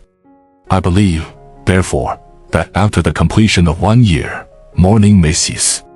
Confucius answered, if, after 1 year's mourning, you were to eat good food and wear fine clothes, would you feel at ease? I should, replied the disciple. Then, answered Confucius, if you can feel at ease, do it. But a good man during the whole period of 3 years mourning does not enjoy good food when he eats it, and derives no pleasure from music when he hears it. Where he is lodged in comfort, he does not feel at ease. Therefore, he does not do anything of those things. You, however, since you feel at ease, can, of course, do them. Afterwards, when the disciple had left, Confucius remarked, what a man without moral feeling he is. It is only 3 years after his birth that a child is able to leave the arms of his parents. Now the period of 3 years mourning for parents is universally observed throughout the empire. As to that man, I wonder if he was one who did not enjoy the affection of his parents when he was a child. 22. 子曰：饱食终日，无所用心，难以哉！不有博弈者乎？为之犹贤乎矣。Confucius remarked, it is really a bad case when a man simply eats his full meals without applying his mind to anything at all during the whole day. Are there not such things as gambling and games of skill? To do one of those things even is better than to do nothing at all. 23. 子路曰：君子上勇乎？子曰：君子义以为上。君子有勇而无以为乱，小人有勇而无以为道。A disciple of Confucius, the intrepid Chang, inquired, is not valor a quality important to a gentleman? A gentleman, answered Confucius, esteems what is right as of the highest importance. A gentleman who has valor, but is without a knowledge and love of what is right, is likely to commit a crime. A man of the people who has courage, but is without the knowledge and love of what is right, is likely to become a robber. 24. 子贡曰：君子亦有恶乎？子曰：有恶，吾称人之恶者，恶居下流而善上者，恶勇而无礼者，恶果敢而智者。曰：次也亦有恶乎？恶矫以为之者，恶不孙以为勇者，恶节以为直者。A disciple of Confucius inquired, has a wise and good man also of his hatreds? Yes, answered Confucius, he has his hatreds. He hates those who love to expatiate on the evil doings of others. He hates those who, themselves living low, disreputable lives, try to detract those who are trying to live a higher life. He hates those who are valorous, but without judgment and manners. He hates those who are energetic and bold, but narrow-minded and selfish. And you, continued Confucius, addressing the disciple, have you also your hatreds? Yes, replied the disciple, I hate those who are censorious and believe themselves to be clever. I hate those who are presumptuous and believe themselves to be clever. I hate those who ransack out the secret misdoings of others in order to proclaim them, and believe themselves to be upright. 25。子曰：为女子与小人为难养也，近之则不孙，远之则怨。Confucius remarked, Of all people in the world, young women and servants are the most difficult to keep in the house. If you are familiar with them, they forget their position.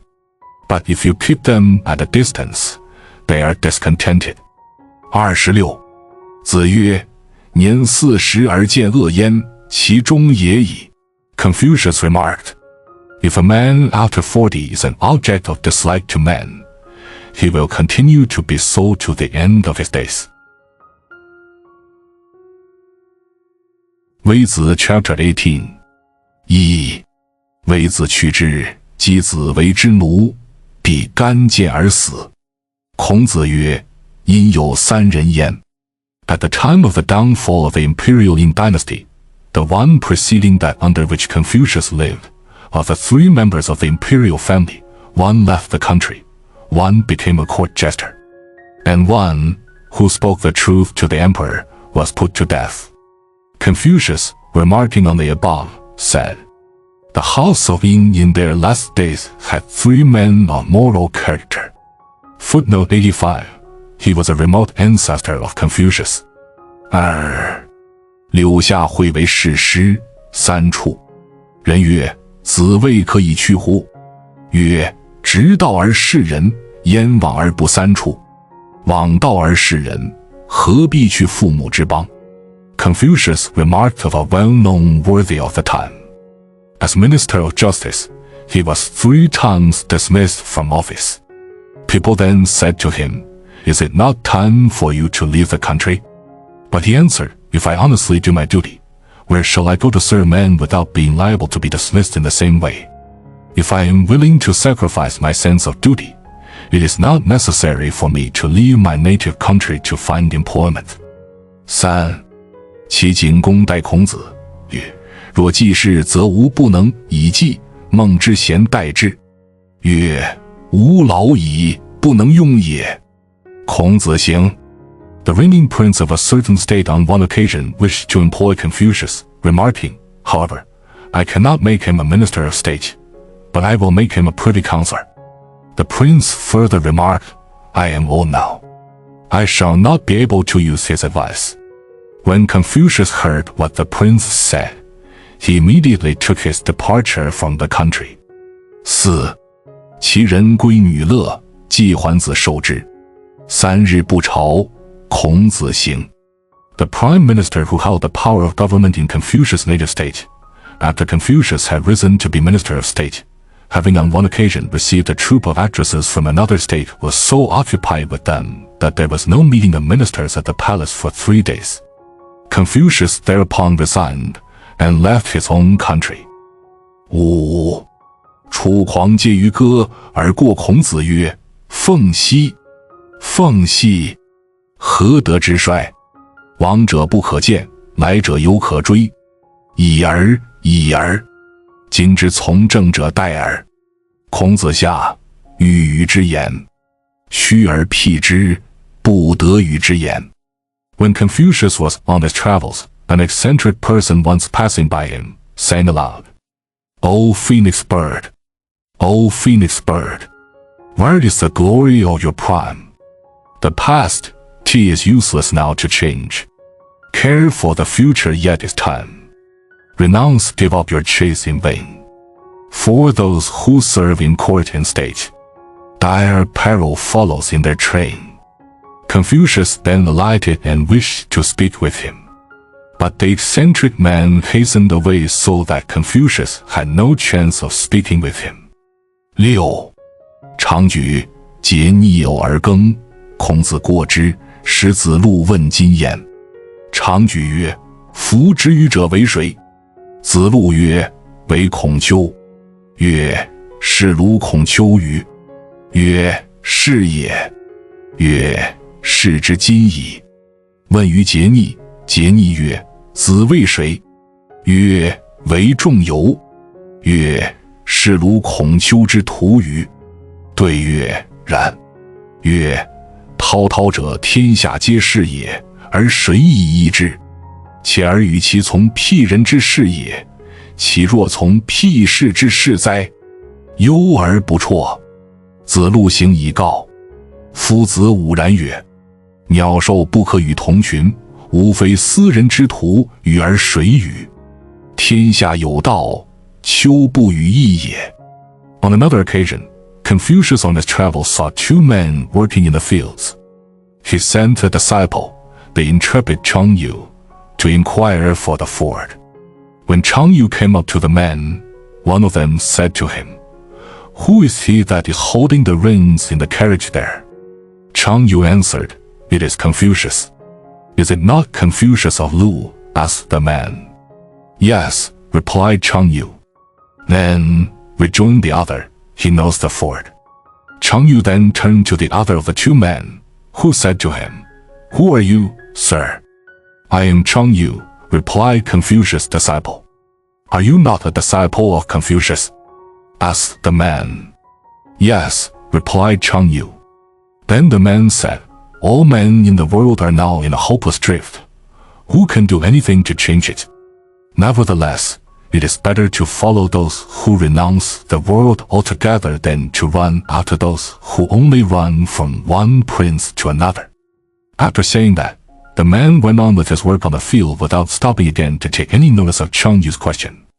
When Chang Yu returned and reported what the man said, Confucius heaved a heavy sigh and said, I cannot live with the beasts of the field and birds of the air.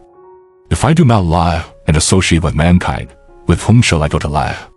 Besides, if the world was in order, there would then be no need for one to do anything to change it. 7.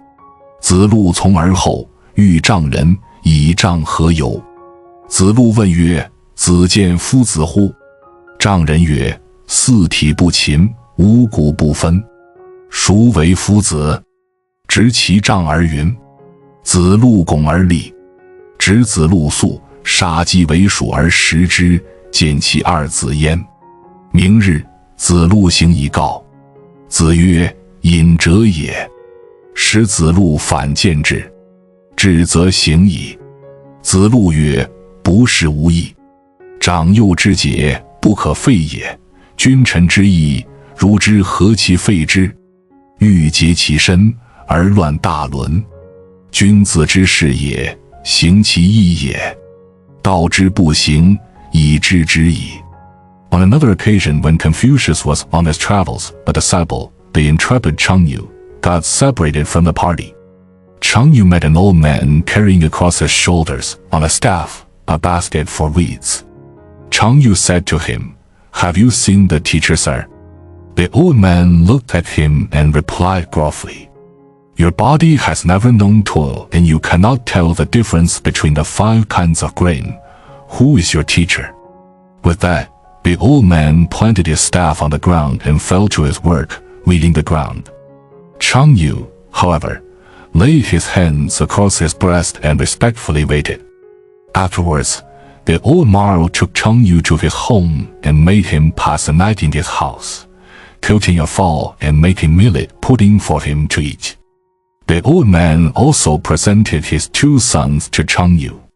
The next day Chang Yu went on his way and, on rejoining Confucius, reported his adventure. He is a hermit, said Confucius, and sent Chang Yu back to see him. But when Chang Yu got to the place, the old man was nowhere to be found.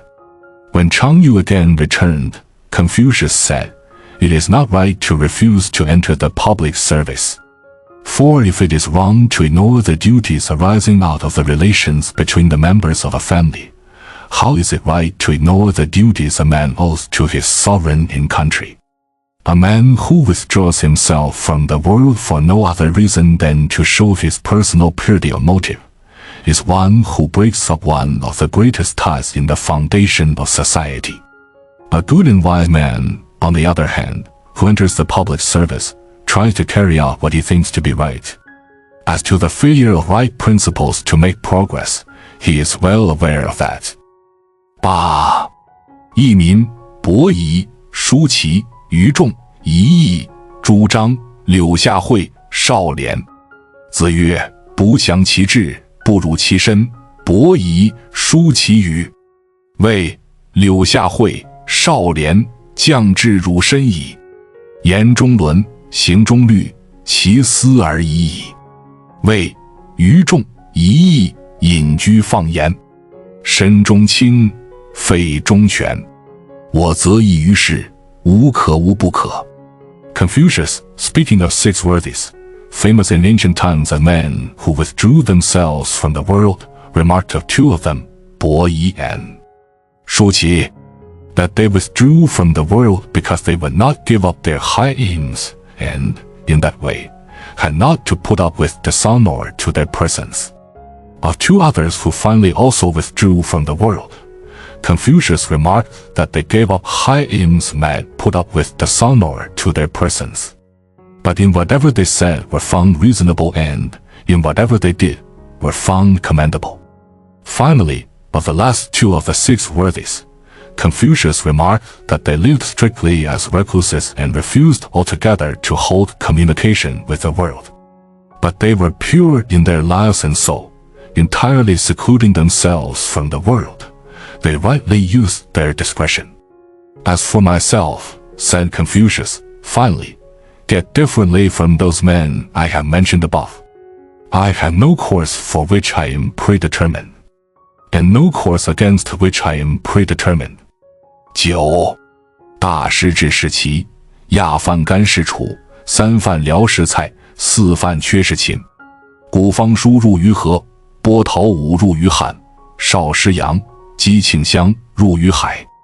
This section merely gives the names of the famous musicians and great artists of the time who, falling on a time of decay of art and failure of art patronage, had to wander scattered about from one state to another. One, it is said, went out overseas, perhaps to Japan. 10. 周公谓鲁公曰：君子不识其亲，不使大臣怨乎不已。故就无大故，则不弃也。无求备于一人。The original founder of the reigning house of Confucius' native state, who was known as our Lord of Chou, in his advice to his son and successor said, a ruler should never neglect his near relations. He should never give his great ministers cause to complain that their advice is not taken. Without some great reason, he should never discard his old connections. He should never expect from a man that he will be able to do everything. 11. 周有8士：伯达、伯士、仲突、仲忽、叔夜、叔夏、季随、季瓜。This section merely gives the name of 8 famous gentlemen of the time. 子张 Chapter 19 1. 子张曰：是见微致命，见得思义，既思敬，丧思哀，岂可已矣。A disciple of Confucius remarked, a gentleman in presence of danger should be ready to give up his life. In view of personal advantage, he should think of what is right. In worship, he should be devout and serious. In mourning, he should show heartfelt grief. The above is about the sum of the duties of a gentleman. 2. 子张曰：直德不弘，信道不笃，焉能为有？焉能为王？ The same disciple remarked, if a man holds fast to godliness without enlarging his mind, if a man believes in truth, but is not steadfast in holding to his principles, such a man may as well leave such things alone. 3. 子夏之门人问交于子张。子张曰：子夏云何？对曰：子夏曰：可者与之，其不可者拒之。子张曰：以乎无所闻，君子尊贤而容众，嘉善而今不能。我之大贤语，于人何所不容？我之不贤语，人将惧我，如之何其惧人也？ The same disciple was on one occasion asked about friendship by the pupils of one of his fellow disciples. He answered by asking the pupils, "What did your teacher say on the subject?" "Our teacher," replied the pupils, said, "Those whom you find good, make friends with.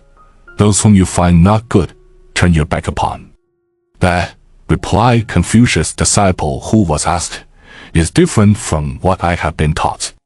A wise and good man honors worthy men and is tolerant to all men. He knows how to commend those who excel in anything and make allowance for those who are ignorant.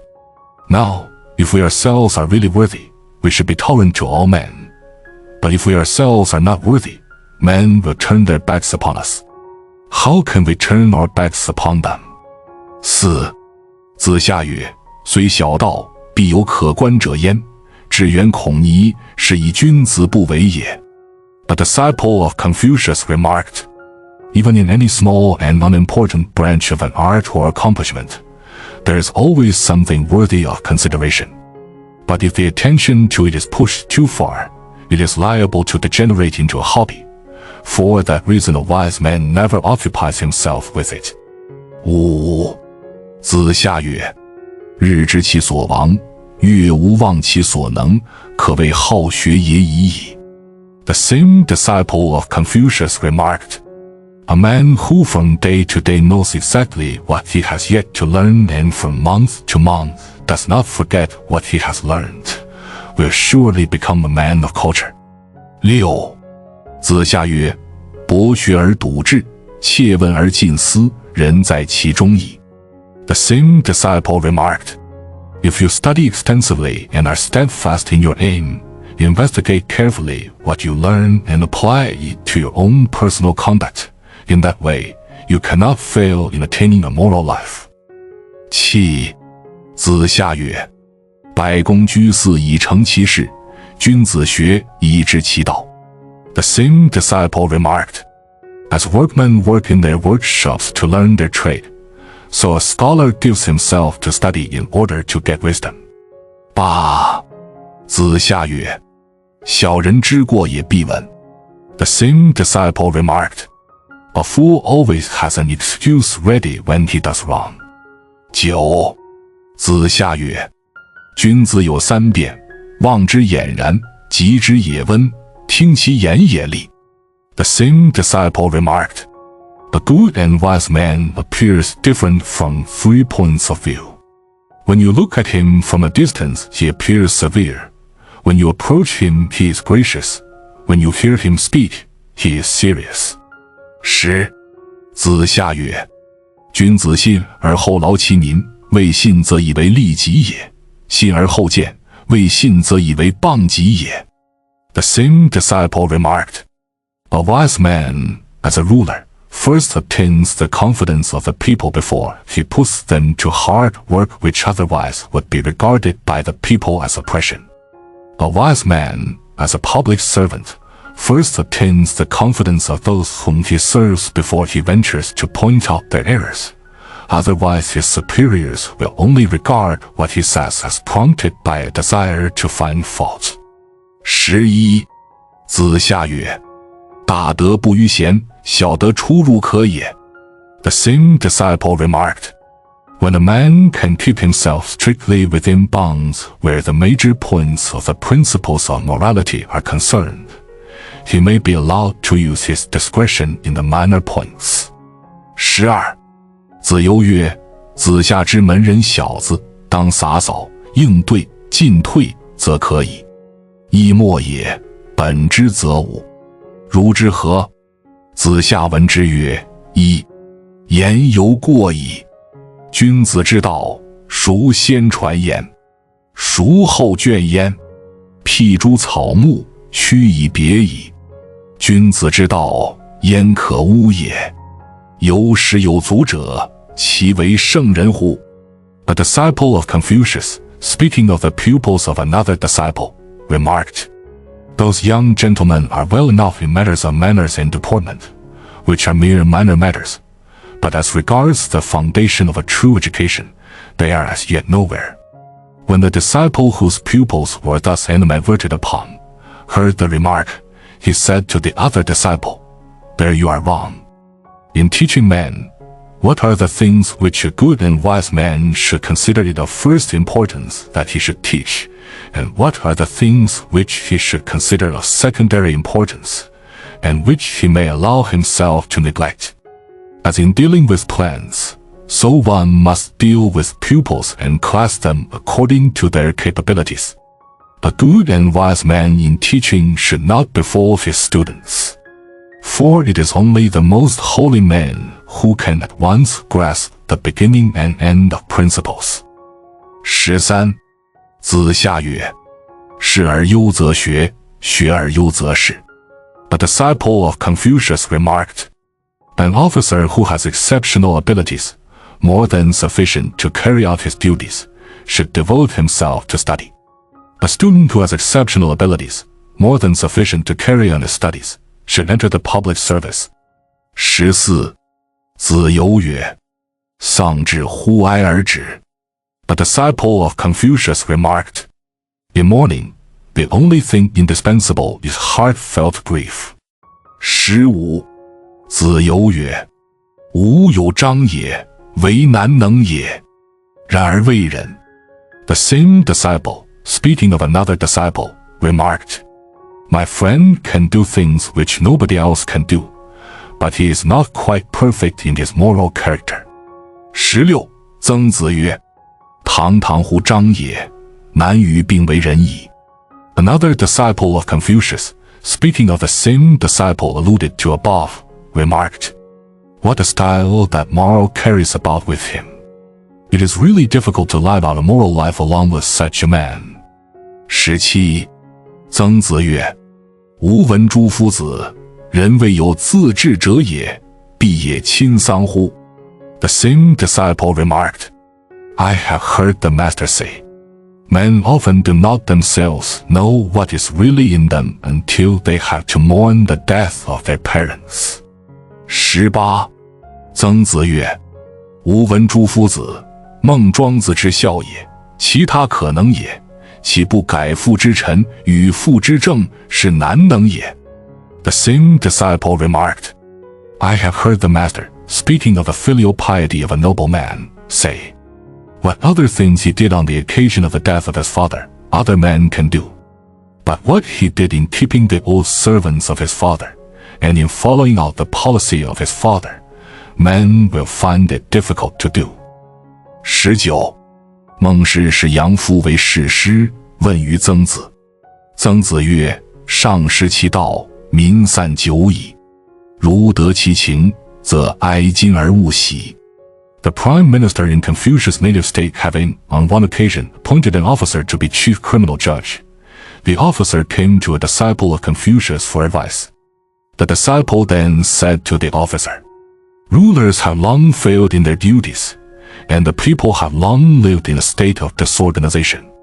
If you should discover enough evidence to convict a man, feel pity and be merciful to him. Do not feel glad at your discovery. Footnote 86. Welchen Wei must nicht die Menschheit machen bis es ihr dahin gelangt, auch gegen schuldig gelangt, gegen verbrauchers konend, gegen auch unmenschlich zu sein. Gewiss wären je als Männer göttlicher Natur, die es Surs lerten, sie ihr Leben damit zu brachten, die Ausbildung möglich zu machen, und die zu beschleunigen. What a long way mankind must travel before they arrive at the stage when they know how to be tender to evildoers, considerate to lawbreakers, and human even to the inhuman. Truly they were men of divine nature who first taught this and who gave up their lives in order to make the realization of this possible and to hasten the practice of it. Goethe, Wilhelm Meister. 20. 子贡曰：周之不善，不如是之甚也。是以君子务居下流，天下之恶皆归焉。A disciple of Confucius, speaking of an infamous emperor and tyrant of ancient times, remarked, his wickedness was, after all, not so bad as tradition reports. Therefore wise men will not persist in a low, disreputable life in defiance of what men may say. For otherwise, people will give him credit for all the wickednesses that are in the world. 21. 子贡曰：君子之过也，如日月之食焉，过也，人皆见之；更也，人皆仰之。The same disciple remarked, the failings of a great man are eclipses of the sun and moon. When he fails, all men see it, When he recovers from his failing, all men look up to him as before. 22. 魏公孙朝问于子贡曰：仲尼焉学？子贡曰：文武之道，未坠于地，在人。贤者识其大者，不贤者识其小者，莫不有文武之道焉。夫子焉不学，而亦何常师之有？ An officer of the court in a certain state asked a disciple of Confucius, from whom did Confucius learn the principles he taught? The disciple answered, the principles of religion and morality held by the ancients have not all disappeared. Even now among men, those who are wise and worthy understand the great principles of the system, and those who are not wise and even unworthy men understand the lesser principles. As to our teacher, he had no need to learn, and even if he had to learn, why should he necessarily have had one special teacher? 23. 叔孙武叔与大夫于朝，曰：子贡贤于仲尼。子服景伯以告子贡。子贡曰：辟之攻强，次之强也极坚，窥见世家之好。夫子之强数任，不得其门而入，不见宗庙之美，百官之富，得其门者或寡矣。夫子之云，不亦宜乎？An officer of the court in Confucius' native state, expressing admiration for a disciple of Confucius, remarked in presence of the other court officers, in my opinion, this disciple of Confucius is superior to Confucius himself. Afterwards, when somebody reported what the officer had said to the disciple above referred to, the latter said, let me use the comparison of two buildings. The wall of a building only reaches to the shoulders. One has only to look over and he can see all that is valuable in the apartments. But the wall of the master's building is hundreds of feet high. If one does not find the door to enter by, he can never see the treasures of art and the glory of the men that are in the holy temple. Perhaps, however, there are few men who have found the door. I do not therefore wonder that the officer spoke as he did. 24. 叔孙武叔回仲尼。子贡曰：吾以为也，仲尼不可回也。他人之贤者，丘陵也，犹可与也。仲尼，日月也，无德而于焉。人虽欲自绝，其何伤于日月乎？多见其不知良也。The same court officer was once heard to abuse the character of Confucius. The same disciple, on hearing of it, said, it is no use for him to do that. Confucius can never be abused. The moral and intellectual endowments of other men, as compared with those of Confucius, are as hillocks and mounds which you may climb over. But Confucius is like the sun and moon. You can never jump over them. You may break your neck in trying to do it, but the sun and moon will remain as they are. In trying to do that, you only show your want of sense in not knowing what you can do. 25. 臣子秦谓子贡曰：子为公也，仲尼岂贤于子乎？子贡曰：君子一言以为之，一言以为不知，言不可不慎也。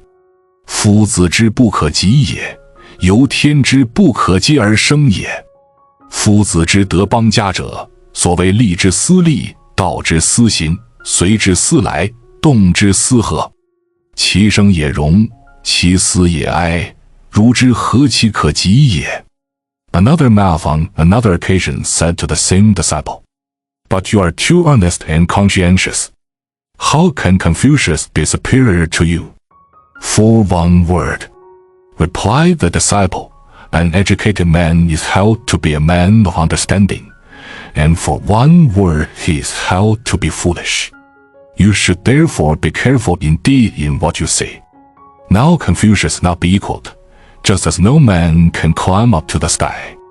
If Confucius, our master, had been born an emperor or a prince, he would then have done those things told of the holy kings of old. What he lays down becomes law. What he orders is carried out. Whither he beckons, the people follow.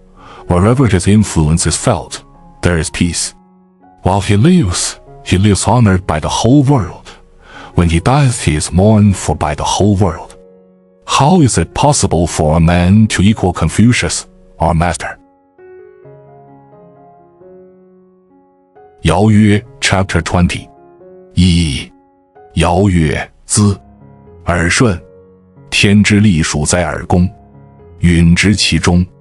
四海困穷，天路永中。舜亦以命语，曰：与小子吕，敢用玄母，敢昭告于皇后帝，有罪不敢赦。帝臣不避，简在帝心。朕公有罪，无以万方；万方有罪，罪在朕公。周有大赖，善人师父，虽有周亲，不如人人。百姓有过，在于一人。谨权量，审法度，修废官，四方之正行焉。兴灭国，继绝世，举一民，天下之民归心焉。所重民、食、丧，既宽则得众，信则民任焉，敏则有功，功则说。The ancient emperor Yao, when in his old age he abdicated the throne in favor of his successor, Shun, thus gave him charge. Hail to thee, O Shun! The God-ordained order of succession now rests upon thy person. Hold fast with thy heart and soul to the true middle course of right. If there shall be distress in what among the people within the empire, the title and honor which God has given to thee will be taken away from thee forever. Afterwards the emperor Shun, when he abdicated in favor of his successor, the great Yu, used the same language in giving him charge. The emperor Chang, when he ascended the imperial throne, thus offered up his prayer to God. I, Li, who am one of thy children, do here take upon me to offer up to thee in sacrifice this black heifer, and to announce to thee, O supreme and sovereign God, that sinners I shall not dare to pardon. And, in the choice of thy servants, I pray thee, O God, that thou wilt let me know thy will and pleasure. If I do sin against thee, let not the people suffer for my sin. But if the people shall sin against thee, let me alone bear the penalty of their iniquities. With the inauguration of the Chu dynasty, the country was greatly prosperous, but only the good were rich. The emperors guided themselves by the principle contained in these words. Although there are men attached and related to our person, yet we do not consider them equal in value to men of moral character. If the people fail in their conduct, it is we alone who are to blame. The emperors set themselves to adjust and enforce uniformity in the land of ways and measures, to organize the administration and laws, to re-establish disused offices. In this way the administration throughout the empire was well carried out. They restored extinct families of nobles, called to office retired men of virtue and learning. Thus the people throughout the empire gladly acknowledged their authority. What they paid serious attention to were food for the people, rituals and mourning for the dead, and religious services. By considering this, they won the heart of the people. By good faith, they caused the people to have confidence in them. By diligence in business, what they undertook prospered. By their fair and impartial dealing, the people were contented.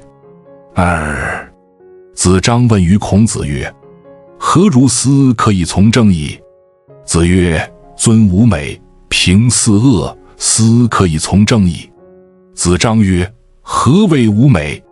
子曰：君子惠而不废，劳而不怨，欲而不贪，泰而不骄，威而不猛。子张曰：何谓惠而不废？子曰：因民之所利而利之，斯不亦惠而不废乎？则可劳而劳之，又谁怨？欲人而得人，又焉贪？君子无众寡，无小大，无敢慢，斯不亦泰而不骄乎？君子正其衣冠，尊其瞻视，俨然人望而畏之，斯不亦威而不猛乎？子张曰：何谓斯恶？子曰：不教而杀谓之虐，不皆是成谓之暴，慢令之欺谓之贼，由之于人也，出纳之令，谓之有司。